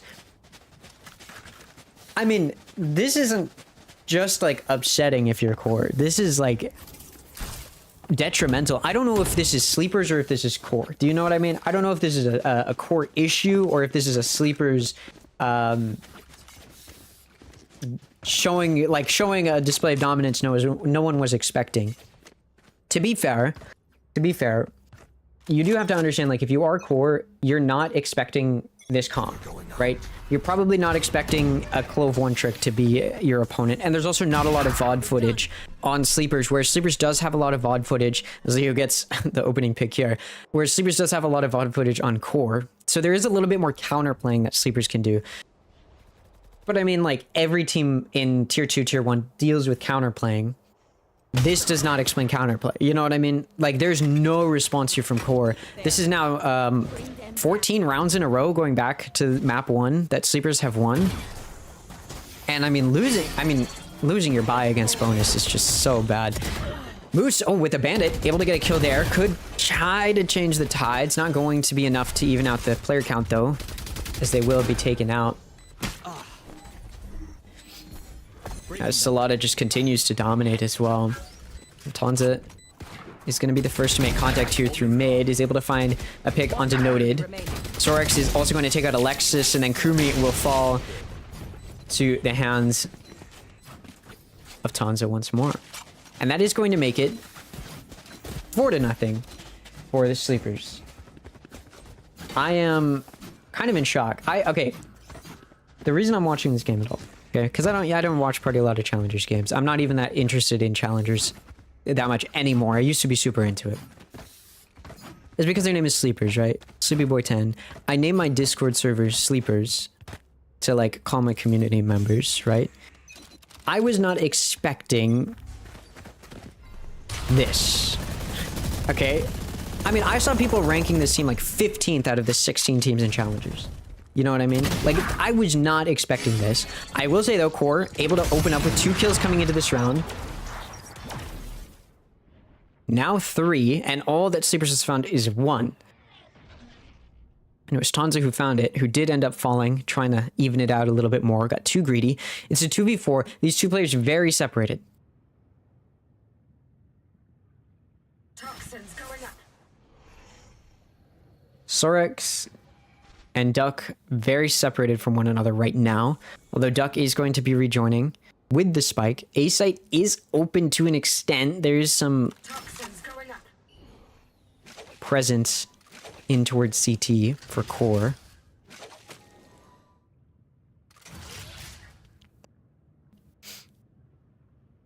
Alexis and Noted are going to be the first to hear this.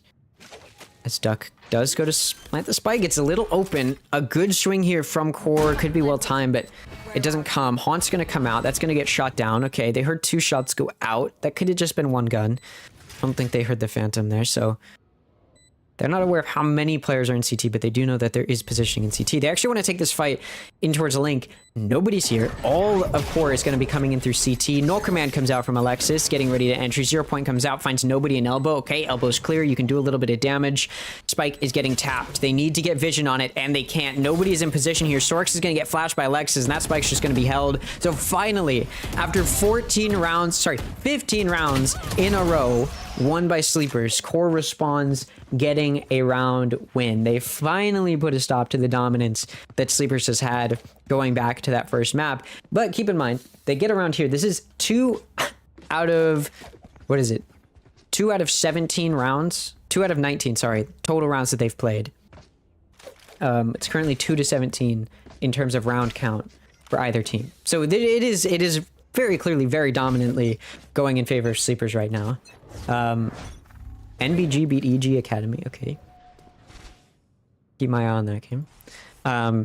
But we'll see if Sleepers is going to respond. They should have money here to work with, so it shouldn't be too difficult. Oh, but you know who also has money is QoR. Kumi coming out with the operator. Gonna take out Leo there.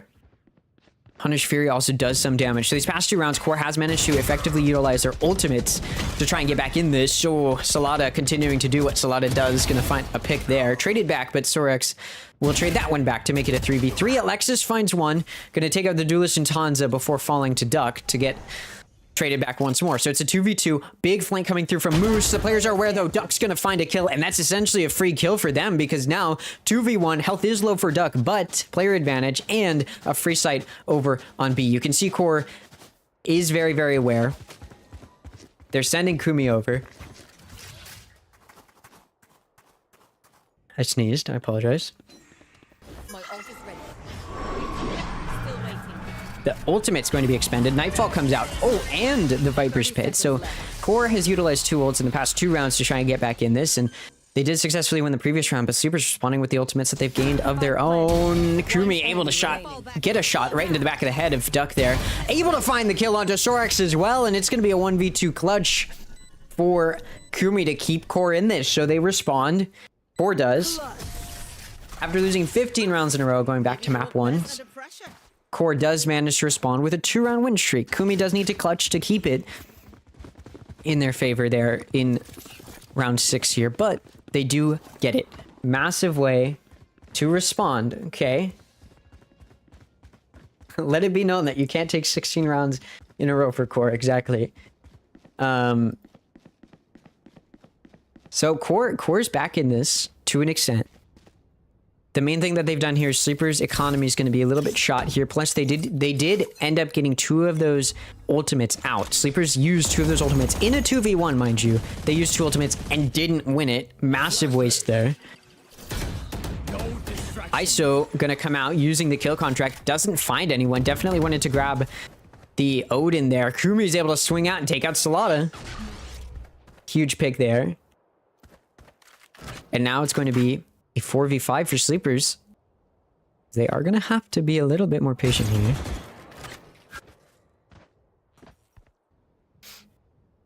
Duck going to spot Moose, who's jump peeking out of B main. So there's some presence seen there. QoR knows that. They're still split up here. Still running the same kind of default 2-1-2 that they started the round with.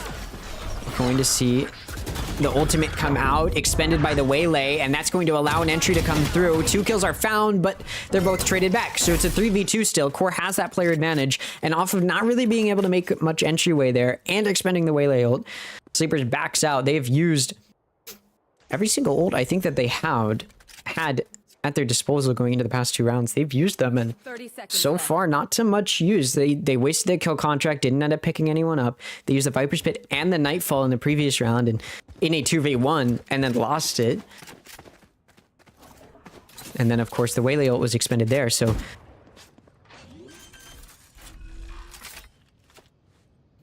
QoR does have that Waylay ult of their own as well, so a retake here could be good. It might be a smart decision here for Sleepers to play a little bit split up, just knowing that that ult is a factor, but they are going to play together here into this corner.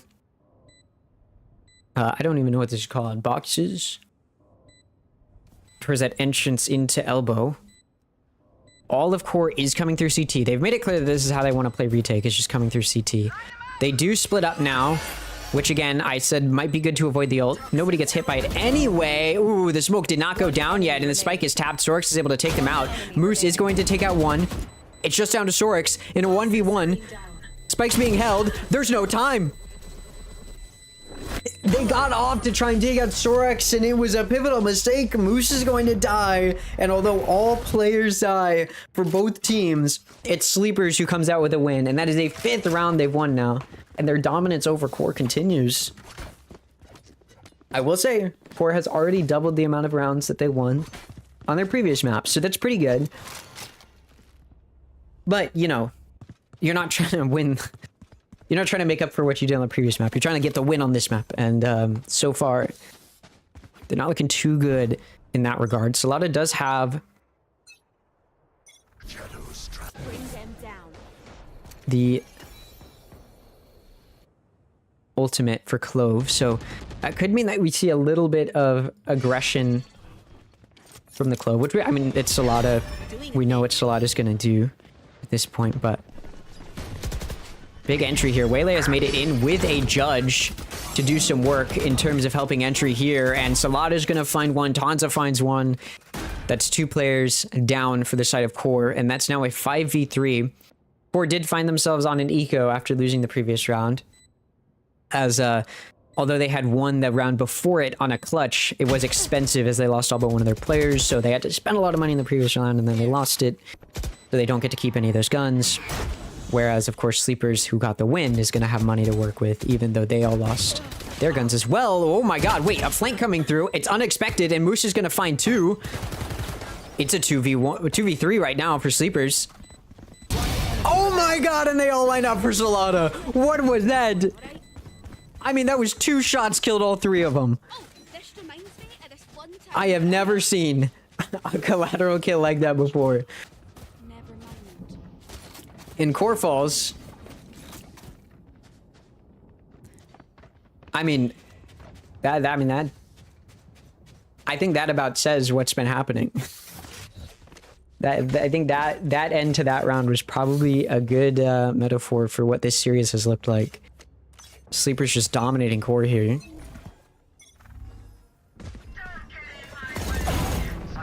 Ooh, the Odin spam is good once more. We've seen that spam has been successful from Flya a few times. Cover going out.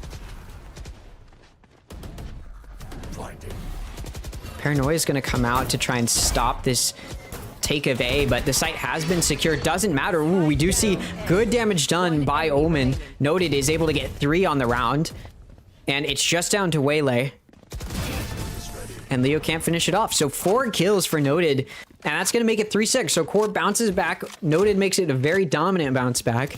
And that's a buy round. So they've got some money to work with. We do see Sleepers off of that round loss calling a timeout. It is interesting that it is Sleepers who calls the first timeout, given that Core is down 3-6 right now. But we do see it come out, trying to adjust to the damage that has been done by Core. I think they noticed some mistakes there in terms of playing it pretty similarly to how they have in the past, and it looked like Core had managed to counterplay them pretty well. We did see as Sleepers was entering up through mid. Obviously, Flya was able to spray through with the Odin, and that did good damage there. So almost certainly there's some work to be done in terms of making sure that that doesn't happen, and I imagine that's some of what's being talked about here. But also there is the fact that I think Core has kind of started to figure out how to play around Sleepers, right? Like, not in the most recent round that they just won, but the round before that, we saw a retake come through the round that they did end up losing, right? Just barely, though. The reason that they almost won it is because a flank came through, and that was not expected by Sleepers because Core hadn't been doing that, and then now Core was able to do that, and so it caught Sleepers off guard. So there's just some things where it's clear that Core has started to figure out what Sleepers is up to, and so it looks like that timeout is going to be called to try and switch it up, counterplay. But of course, when one team calls timeout, both teams get to talk to their coaches. So for Core, this could be a useful timeout as well to try and figure out how they want to continue to try and get back in this, given that they are, of course, down 3 rounds right now. On a defense side of map, by the way, Sleepers has already gotten to 6 rounds, so Core can't get away with the defensive lead. Oh, and a huge pick there from Leo in towards mid, and that just completely clears up the site. The Poison Cloud has also managed to keep back the Omen in Heaven. We're going to see Salada find a kill onto Moose. Salada is going to get taken out, but the ultimate is going to be utilized to respond. Alexis decides to flash, but flashes their teammate instead. Oh, and then Salada is going to take out Alexis and Noted. Punish that flash. It's just down to Kumi, who did manage to find a few kills, but going to be taken out, finished off by Tanza. So that's going to make it a 7-3 lead now for Sleepers. And although a timeout was taken by Sleepers, maybe QoR could have used it. It did not work out. It worked out in favor of Sleepers instead. I mean, they're the ones who called it. It would make sense, but worked out for them. So they are now up 7-3.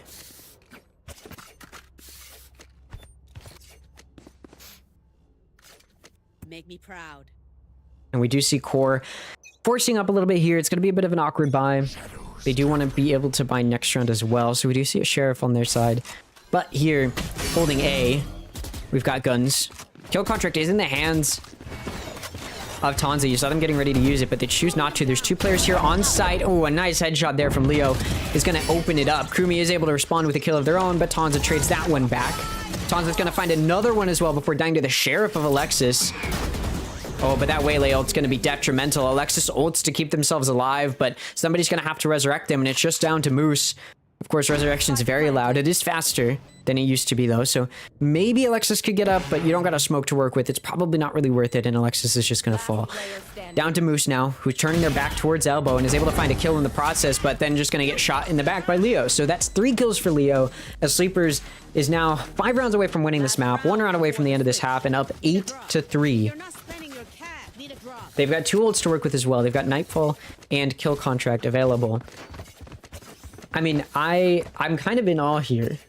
I really was not expecting the amount of dominance as we've seen from Sleepers. Again, like, not to downplay their capabilities.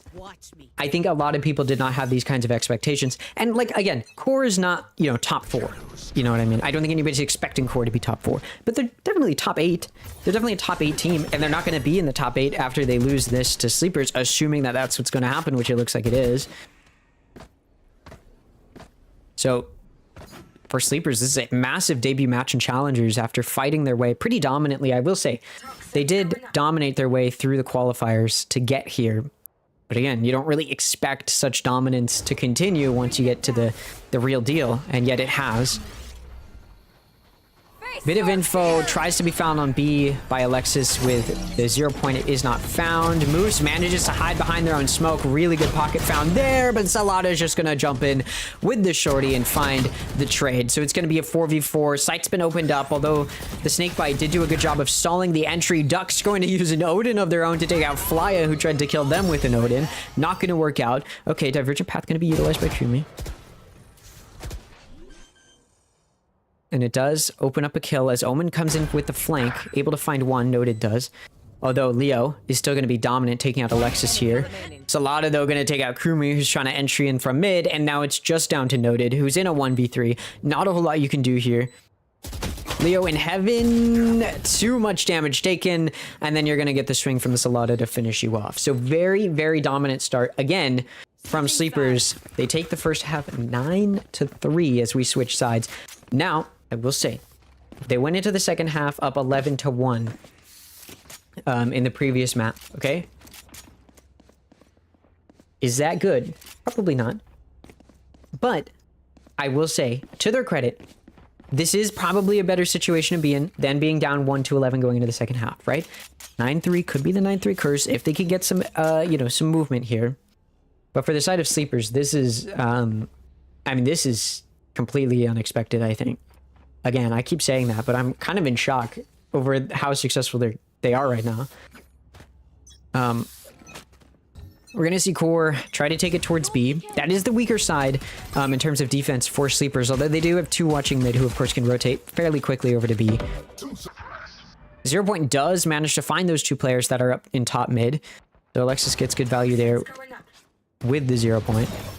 And flashes come out. Kumi is going to entry in, try to get into backside. Solana gets blinded by the paranoia. Doesn't matter, gonna find a kill, although Noted does trade it back and then some by taking out Sorix as well. It's a 2-for-1. You'll take that any day of the week. Duck from Heaven is going to find a kill. Moose is able to get the backstab though with the Sheriff to finish them off. Noted is able to take out Leo, and then we're going to have Tanza fall as well to Moose. So that does make it a 4-9.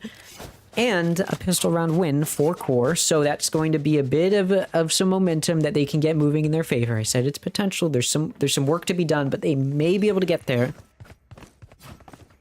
In their favor, Sleepers is definitely running a more offense-sided comp, right? You've got Clove, inherently an offense-sided controller. You have to aggress quickly, and that's obviously not going to lend your hand too much on defense because people can just wait out your smokes pretty easily. So a little bit more offense-sided in that nature, as well as just running double duelist with a fade. That's also just more offense-sided in nature, whereas QoR is running more, you know, double initiator, which can lend its hand either way, but they're running KO Sova, which is a little bit more passive in nature. So they're running a little bit more of a defense-sided comp that can convert pretty well to offense. So there's definitely damage to be done, especially again considering Sleepers is running is running a more offense-sided comp. So they kind of needed to do a bunch of damage here. By the way, it may look like we just switched sides again because Sleepers is completely in the attacker's spawn here. And Duck's going to make their presence known. Moose is going to fall to the classic. I wanted to say Bandit there. That's not what happened. Noted is able to get a kill onto Leo. Solana, though, trades it back. Kumi's able to take out Sorix to trade that one back. Kumi's then going to find a kill onto ISO. Playa finds one, and Kumi's going to find a third on the round. Onto Solana, finish it off. So the anti-eco is one. A little bit of damage done by Sleepers, but they still lose the round. And QoR now has an opening to get back in this. Now, we did see pistol round was won by Sleepers. Their anti-eco was won as well. And then they went into what is traditionally a bonus round that you usually lose. If you win the first 2 rounds, you take a bonus, you're going to have weaker guns. You usually lose it. Sleepers did not lose it. They managed to win the round, which gave them a huge eco and momentum boost moving into that first half. Try and continue what they had done on the previous map. QoR is now in a position to potentially do the same. They won the pistol, they won the anti-eco, now they're on a bonus. They do have weaker guns, but they might be able to do the same to Sleepers that Sleepers did to them, and we'll see if they're able to do so, as they do want to aggress in towards A. Bit of damage done there to Kumi from Link. ISO manages to pop the shield and avoids the stun as well. It actually hits their teammate, so we do see that Tanza is able to get away with 2 kills before getting traded off by Alexis. And so that's kind of a big lead there. 4v3 for Sleepers. That spike still is not down. In fact, they want to take a little bit of a fight here, it looks like, from QoR. They are going to be planting for that CT elbow angle, Spike planted. which does mean they're going to have to worry about taking control of CT here, as that is where the flooding is coming from. Oh, Solana's going to get a huge pick. Kumi's able to get one as well. Do they expect the player from elbow? They do. Sorix going to find Alexis and take them out. So, unlike what Sleepers did after winning their anti-eco and then somehow still converting their bonus, QoR is not able to do that. So Sleepers shuts them down, is on now double digits, 2 rounds away from match point, 1 round away from after that. So 3 rounds away, sorry, from winning the map and the series, which again, this would be a crazy way to open up challengers.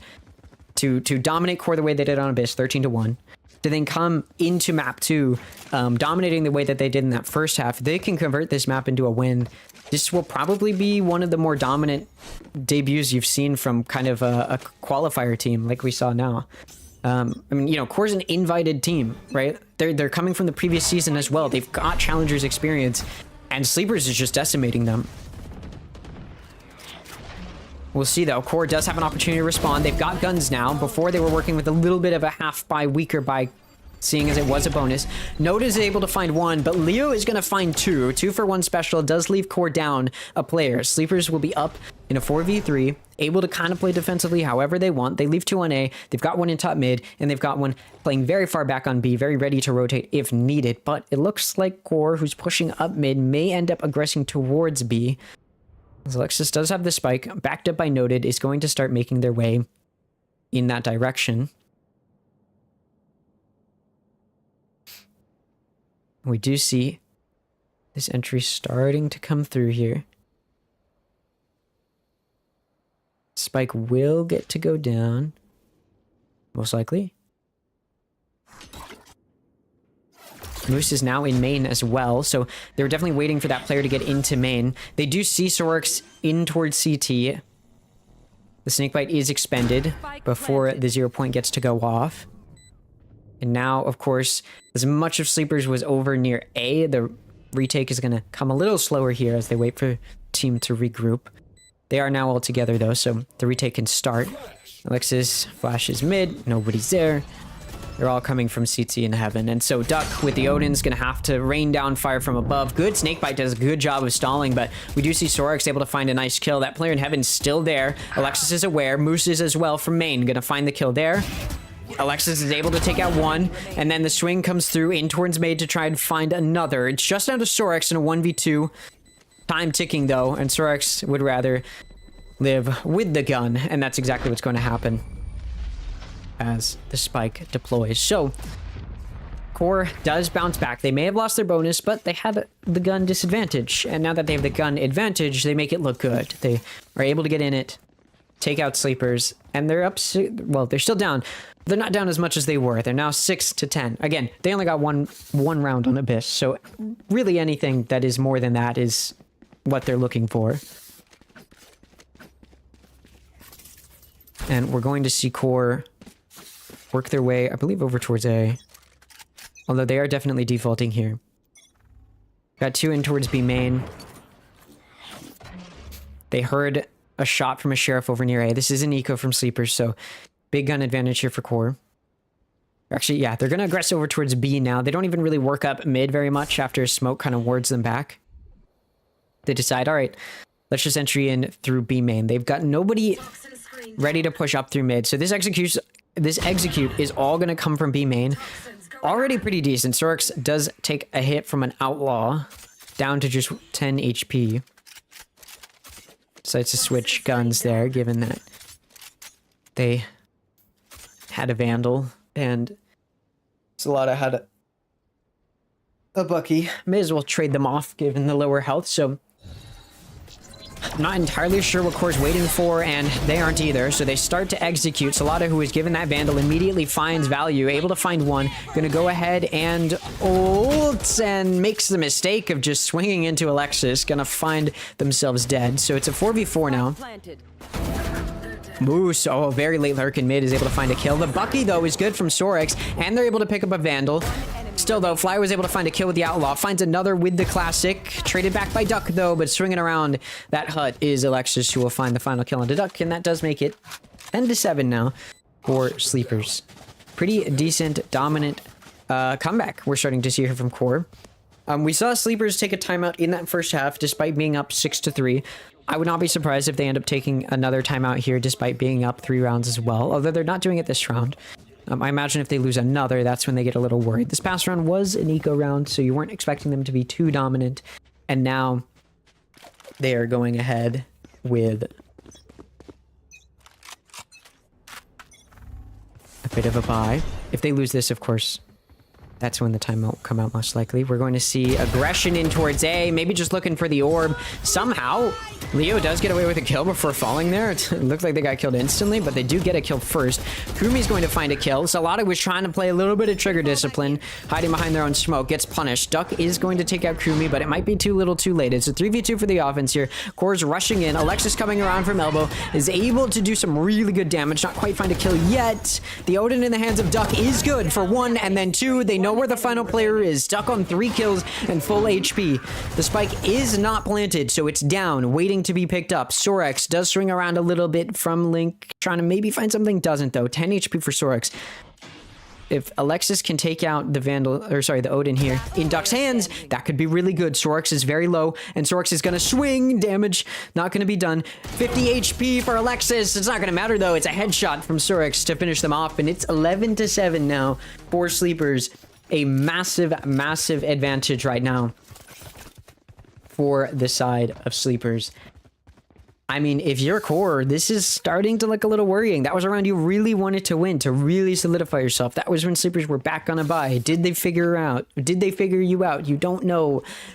And it looks like maybe they have. Sleepers bounces back after a little bit of a comeback starting from QoR. It is immediately shut down. So a huge potential here. Sleepers 1 round away from that very pivotal match point. And the eco is going to be a problem here. QoR does have money for this round, but if they lose it, they're going to be in a tough spot. So they are hoping to win. Hunter's Fury finds one onto Leo. Kumi's going to take out Solana. Moose takes out... I mean, it's probably going to go to QoR now. As Tonza falls, that does leave A open. Duck is in CT here with the Odin. But it's a 5v2. If you are sleepers here, it may just make more sense to save your weaponry given you don't have a whole lot of money. And the Sova Owl drone does come out here and pushes Duck back in CT. Looks like they're just going to play exit here, holding this angle, and they are going to go ahead and surrender the win. So, or after losing a round that could have spelled the end for them, they do bounce back, getting the following round. It's now 7-11, going to be 8-11 now. And so 3 ultimates in the hands of QoR as well. They've got the null command from the Shadows, Viper's Pit. There are only going to be 2 for Sleepers, in that Waylay ult and that ISO ult. Both duelist ultimates. Obviously, that ISO ult is very dependent on if you can win it or not, so that's going to be a factor here. And we do see Sleepers call a timeout. You may be like, they're up. Why are they calling a timeout? I mean, you know, QoR's definitely started to figure them out. And Sleepers, I said this before, Sleepers was running a more of an offense-sided composition going into it, and that's a lot of the reason that their success was so hefty on the offense side. I mean, obviously, they dominated on Abyss as well, so it's clearly not just that their composition favors the side that they started on, but that's definitely a big factor, and it's probably why they're struggling here as well, as QoR has just been able to kind of rush in. There's not a lot of stall util in the hands of Sleepers. You got the Viper util is pretty much your only Sentinel-esque util in terms of stall. You know, Clove's not going to do a good job of that. Those smokes are very, very short, and their util obviously is very aggressive and execute heavy with the molly and heal, so you don't really have much Sentinel use out of one of your controllers. And then Viper, of course, is only one agent, can only lock down really one part of the map. So you're not going to be able to completely stall a push, which means it's down to your players to stall it, given that you don't have a Sentinel. And of course, that's going to be kind of hard to do when all you have is 2 duelists and a Fade. And so that's why they've kind of been struggling, because QoR can kind of just push through them unless Sleepers is there playing aggressive, which they have been pretty often, at which point QoR just takes them out. It's a little bit of a balancing act, trying to figure out how you want to play defense on Corrode, given this offensive-sided comp. So we'll see how Sleepers does respond. They did, following their timeout earlier in the previous half, they did respond by starting some momentum building and continuing, which, by the way, they took that when they were up in rounds as well to make sure that they didn't let QoR start a comeback, and it was successful in preventing that. But now QoR is starting to get a little bit of a comeback moving. The train is rolling. There's some momentum being built. Oh, a smoke over towards A to kind of fake it out does start to bait off these players. The From the Shadows is also used by QoR. I didn't quite see where that went, so there's a chance it didn't find too much value for noted there, but B-site is going to be aggressed. Sorix, clean little peek there from Heaven's going to find a kill. It is worth noting the eco's a little bit low here. You do see ISO rocking just a classic. So we'll see what Tonza can do with that. Sleepers beginning their retake. 3 coming in from mid, 2 coming in from CT. This Odin, it's very loud. And it is going to be noted. Viper's Pit has been expended, of course, so the defense has a lot to play through. Bucky could have been really good there, really dangerous, but Kumi is able to shut it down, and then Leo isn't able to get anything either. Kumi's going to take out one more. Sorix is able to take out the KO, and Alexis will fall, but that's all. Noted will find the final 2 players in Duck and Sorix, and it's now going to be 9-11, so QoR is getting back in it pretty effectively. We do see Sleepers. That was, again, I've noted it, the eco is a little bit low. So coming out of that timeout wasn't going to be super successful, given just they were a little bit low on their economy. They weren't going to be able to buy good guns. Now they're being a little bit more expensive in their weaponry. They've got an operator in the hands of Leo. That could be deadly. It is worth noting, there was an operator being utilized on Abyss, although we didn't get to see very much of that map. It was likely being utilized by their chamber, who is Sorix, who's now on Viper, so Leo was not the one opping in the previous map. At least not from what I saw, so That does mean, you know, we may not expect the same dominance. A side is being aggressed here through a link. Okay, you're gonna see Salada get pushed way back. Operator is still in the hands of the Waylay here. Trying to make sure nobody's in main, and there is one. Oh, and beautiful use of the molly, and then dashing in with the shorty, gonna find the kill. Kumi, though, does respond. 2 kills for Kumi. After a kill was found elsewhere for Sleepers as well, makes this a 3v3. Kill contract is going to be expended here. Oh, and we're going to see it being won by Tanza, but the offense is sitting right on it as they've opted to rotate over towards B. Massive win there for QoR, and it's just down to Waylay. And mentioned it earlier, but Leo has nothing but an operator to retake with. Spike is not yet down. Waylay got here very, very quickly, though. In fact, so quick that Leo was a little worried that maybe they weren't even going there. Oh, they did trade out the operator for a Vandal. Swinging around hut now. Gonna take the first encounter here. KO's in towards CT, up near heaven. Able to find the kill. Be right back. It's just Kumi. Spike is not planted for Kumi.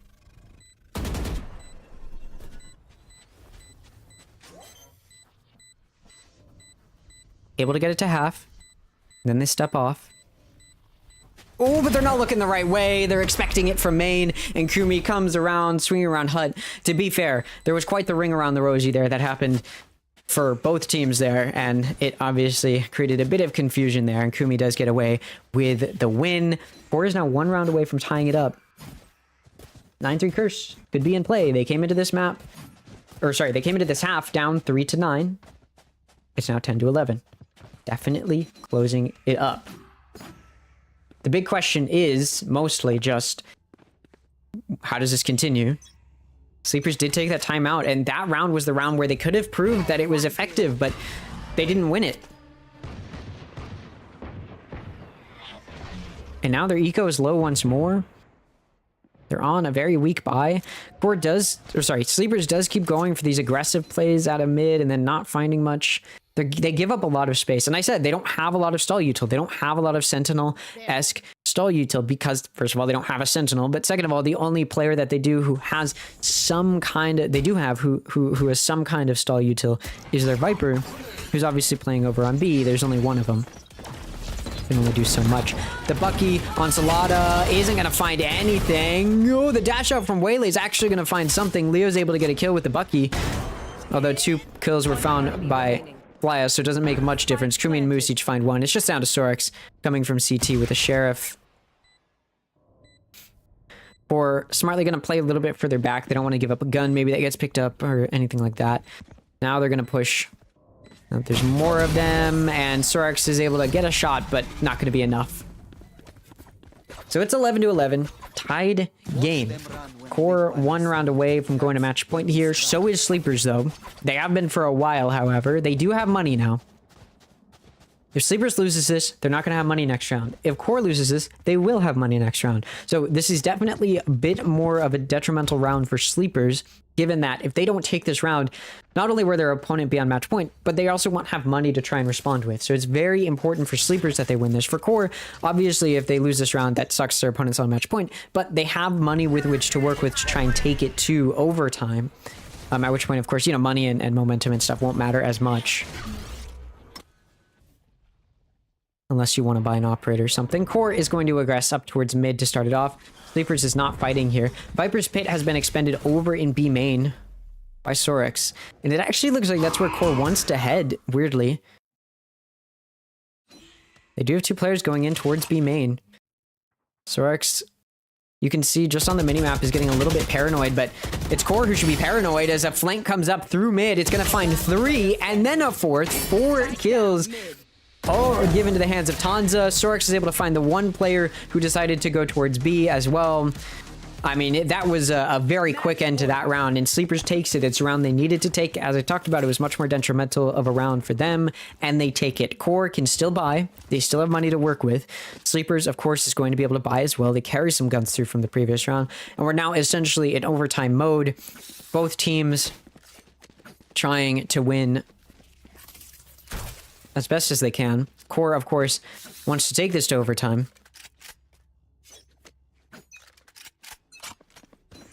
Both teams are trying to win as best as they can. Yeah, whoever wins this wins this. I don't know what I'm saying. QoR is aggressing over towards B to start it off.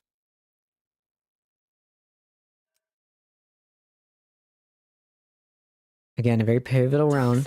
Sleepers is one map away, or sorry, already has one map. So this is map point. Sorry, this is series point for them, not just map point. Oh, Hunter's Fury is really good. Does so much damage to Sorex. Initially, not able to finish them off, though. Sorex will be down to 70 HP, though. And it's going to be Alexis to finish them off, pushing in towards CT. It was just Sorex on B. That's a setup they've gone for quite a few times at this point, where they've just left Sorex alone on B. And we see that happen again here. Oh, a nice shot onto Moose is going to take out Salada, but Salada ults is going to be very aggressive here, trying to find a kill. Not going to find it, though. Alexis will take them out. Tanza's able to find a kill, but Alexis trades it back by taking out Leo, and at this point, it is a 4v2. The ultimate has come out for Tanza, and the retake's coming through from Duck. Kumi has found where Tanza ulted from, though, so even though Tanza gets the kill, they're going to be taken out. Duck is able to take out Moose. It's a 1v1. Health is good for Moose. Time is ticking down. Not going to matter. Kumi is able to take out Duck, and we're going to overtime in map 2 of QoR versus Sleepers. Now, look, I will say, I gotta apologize a little bit to QoR here. I thought that they were doing horribly after the way that they kind of looked like they were performing on that first map. I mean, they lost 13-1. I wasn't there wasn't a whole lot of nice things to say about them on Abyss. But they've really bounced back, especially after going down. You know, it looked like the momentum was going to be continued coming into map 2 as well.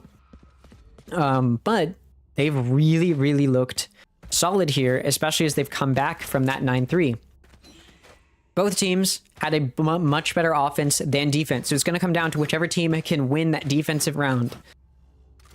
And here, QoR, who has the momentum coming from the previous half, has the opportunity to do that. Sleepers just needs to win the round. They've won a million times, but QoR had such a good game plan. The 0 point is good. It finds all 5 of the offensive players in A main. There's going to be a bit of a battle in attacker spawn here. It's won by Sorex, though. Vipers meeting each other, and Moose will fall. Sleepers still stalled out here in A main a little bit. You do see QoR has turned some of their attention towards B, though. Flya is all the way over there in B main. There's a player now watching Link for them as well, so they're worried about potentially mid, but all players for Sleepers are still here in A main, looking to burst out here. It's going to be 1 kill found first for Tanza. Onto Alexis.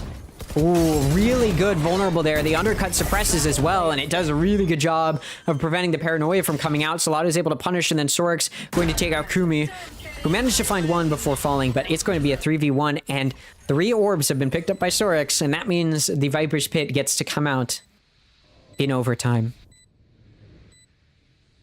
Flya has the Odin. Salada ready, though. Gonna swing out, find them from behind, and that's gonna be 13-12 now. Sleepers once again on series points. And like I said before, it comes down to whichever team can win their offensive round first. And Sleepers knows they have not been good at that. Who, the coach, going to go ahead and take and call the time out. Figure out how they want to approach this defensive round. Both teams only got 3 rounds on their defense.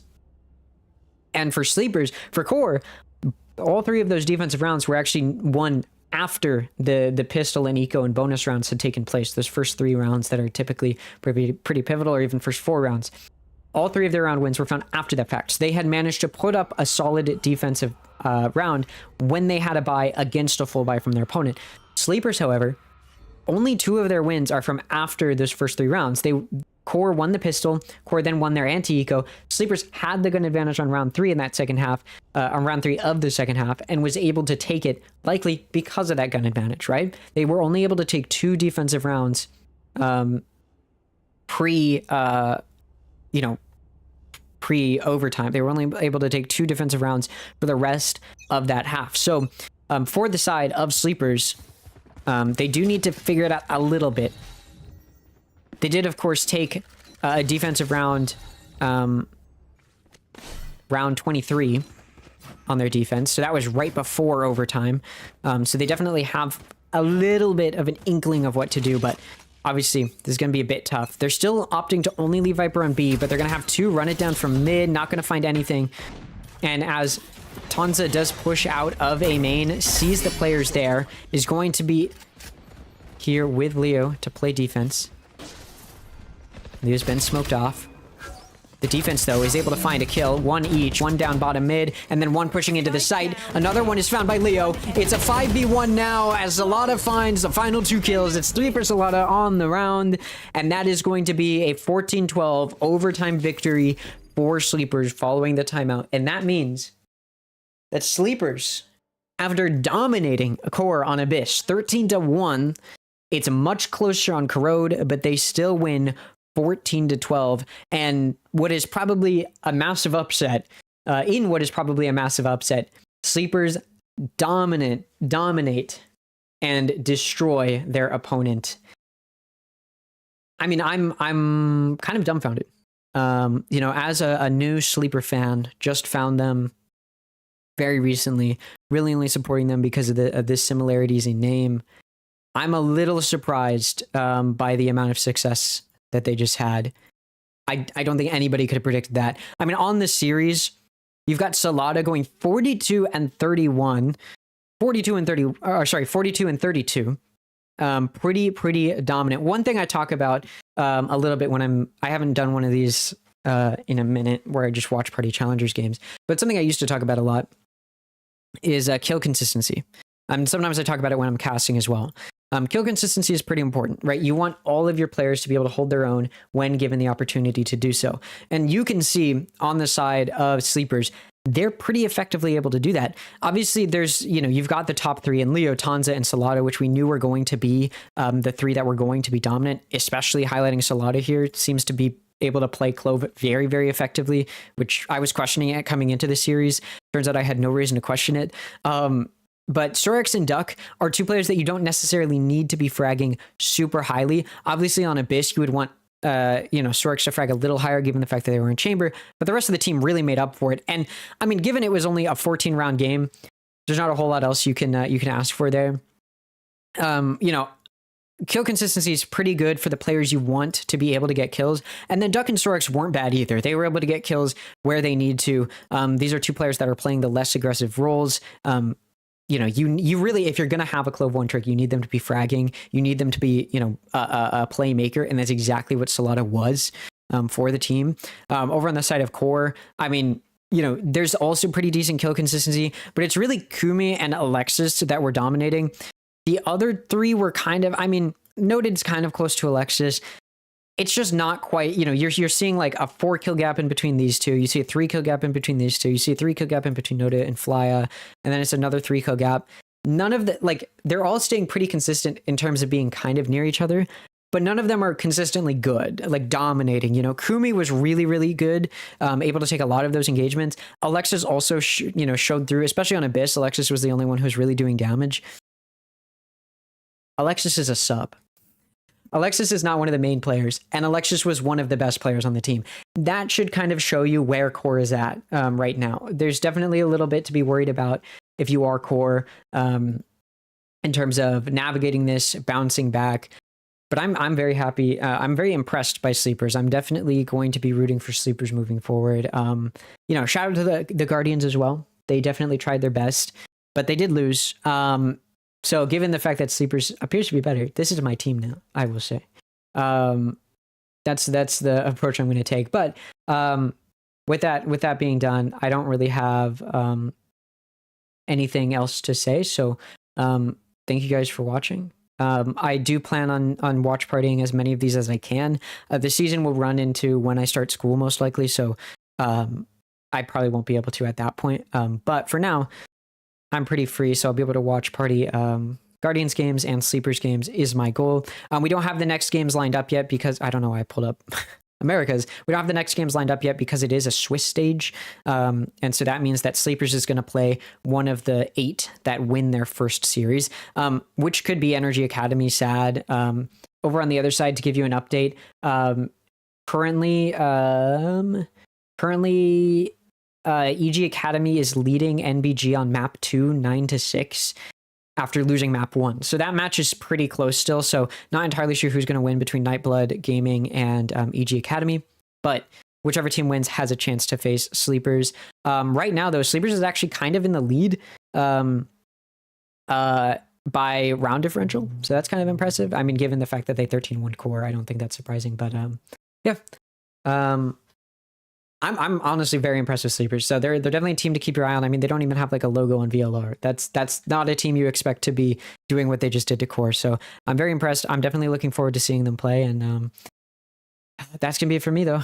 Thanks for watching, guys. I appreciate it. Make sure to follow, subscribe, follow on the Twitch if you're watching. Also, you can join the Discord as well to keep updated. And yeah, that's all I have for you guys. Thank you so much for watching. I will be back whenever the next series is. I might stream later today as well, doing Valorant or Minecraft speedrunning or Outlast Trials. I'm not sure. But I'll see you guys later. Goodbye.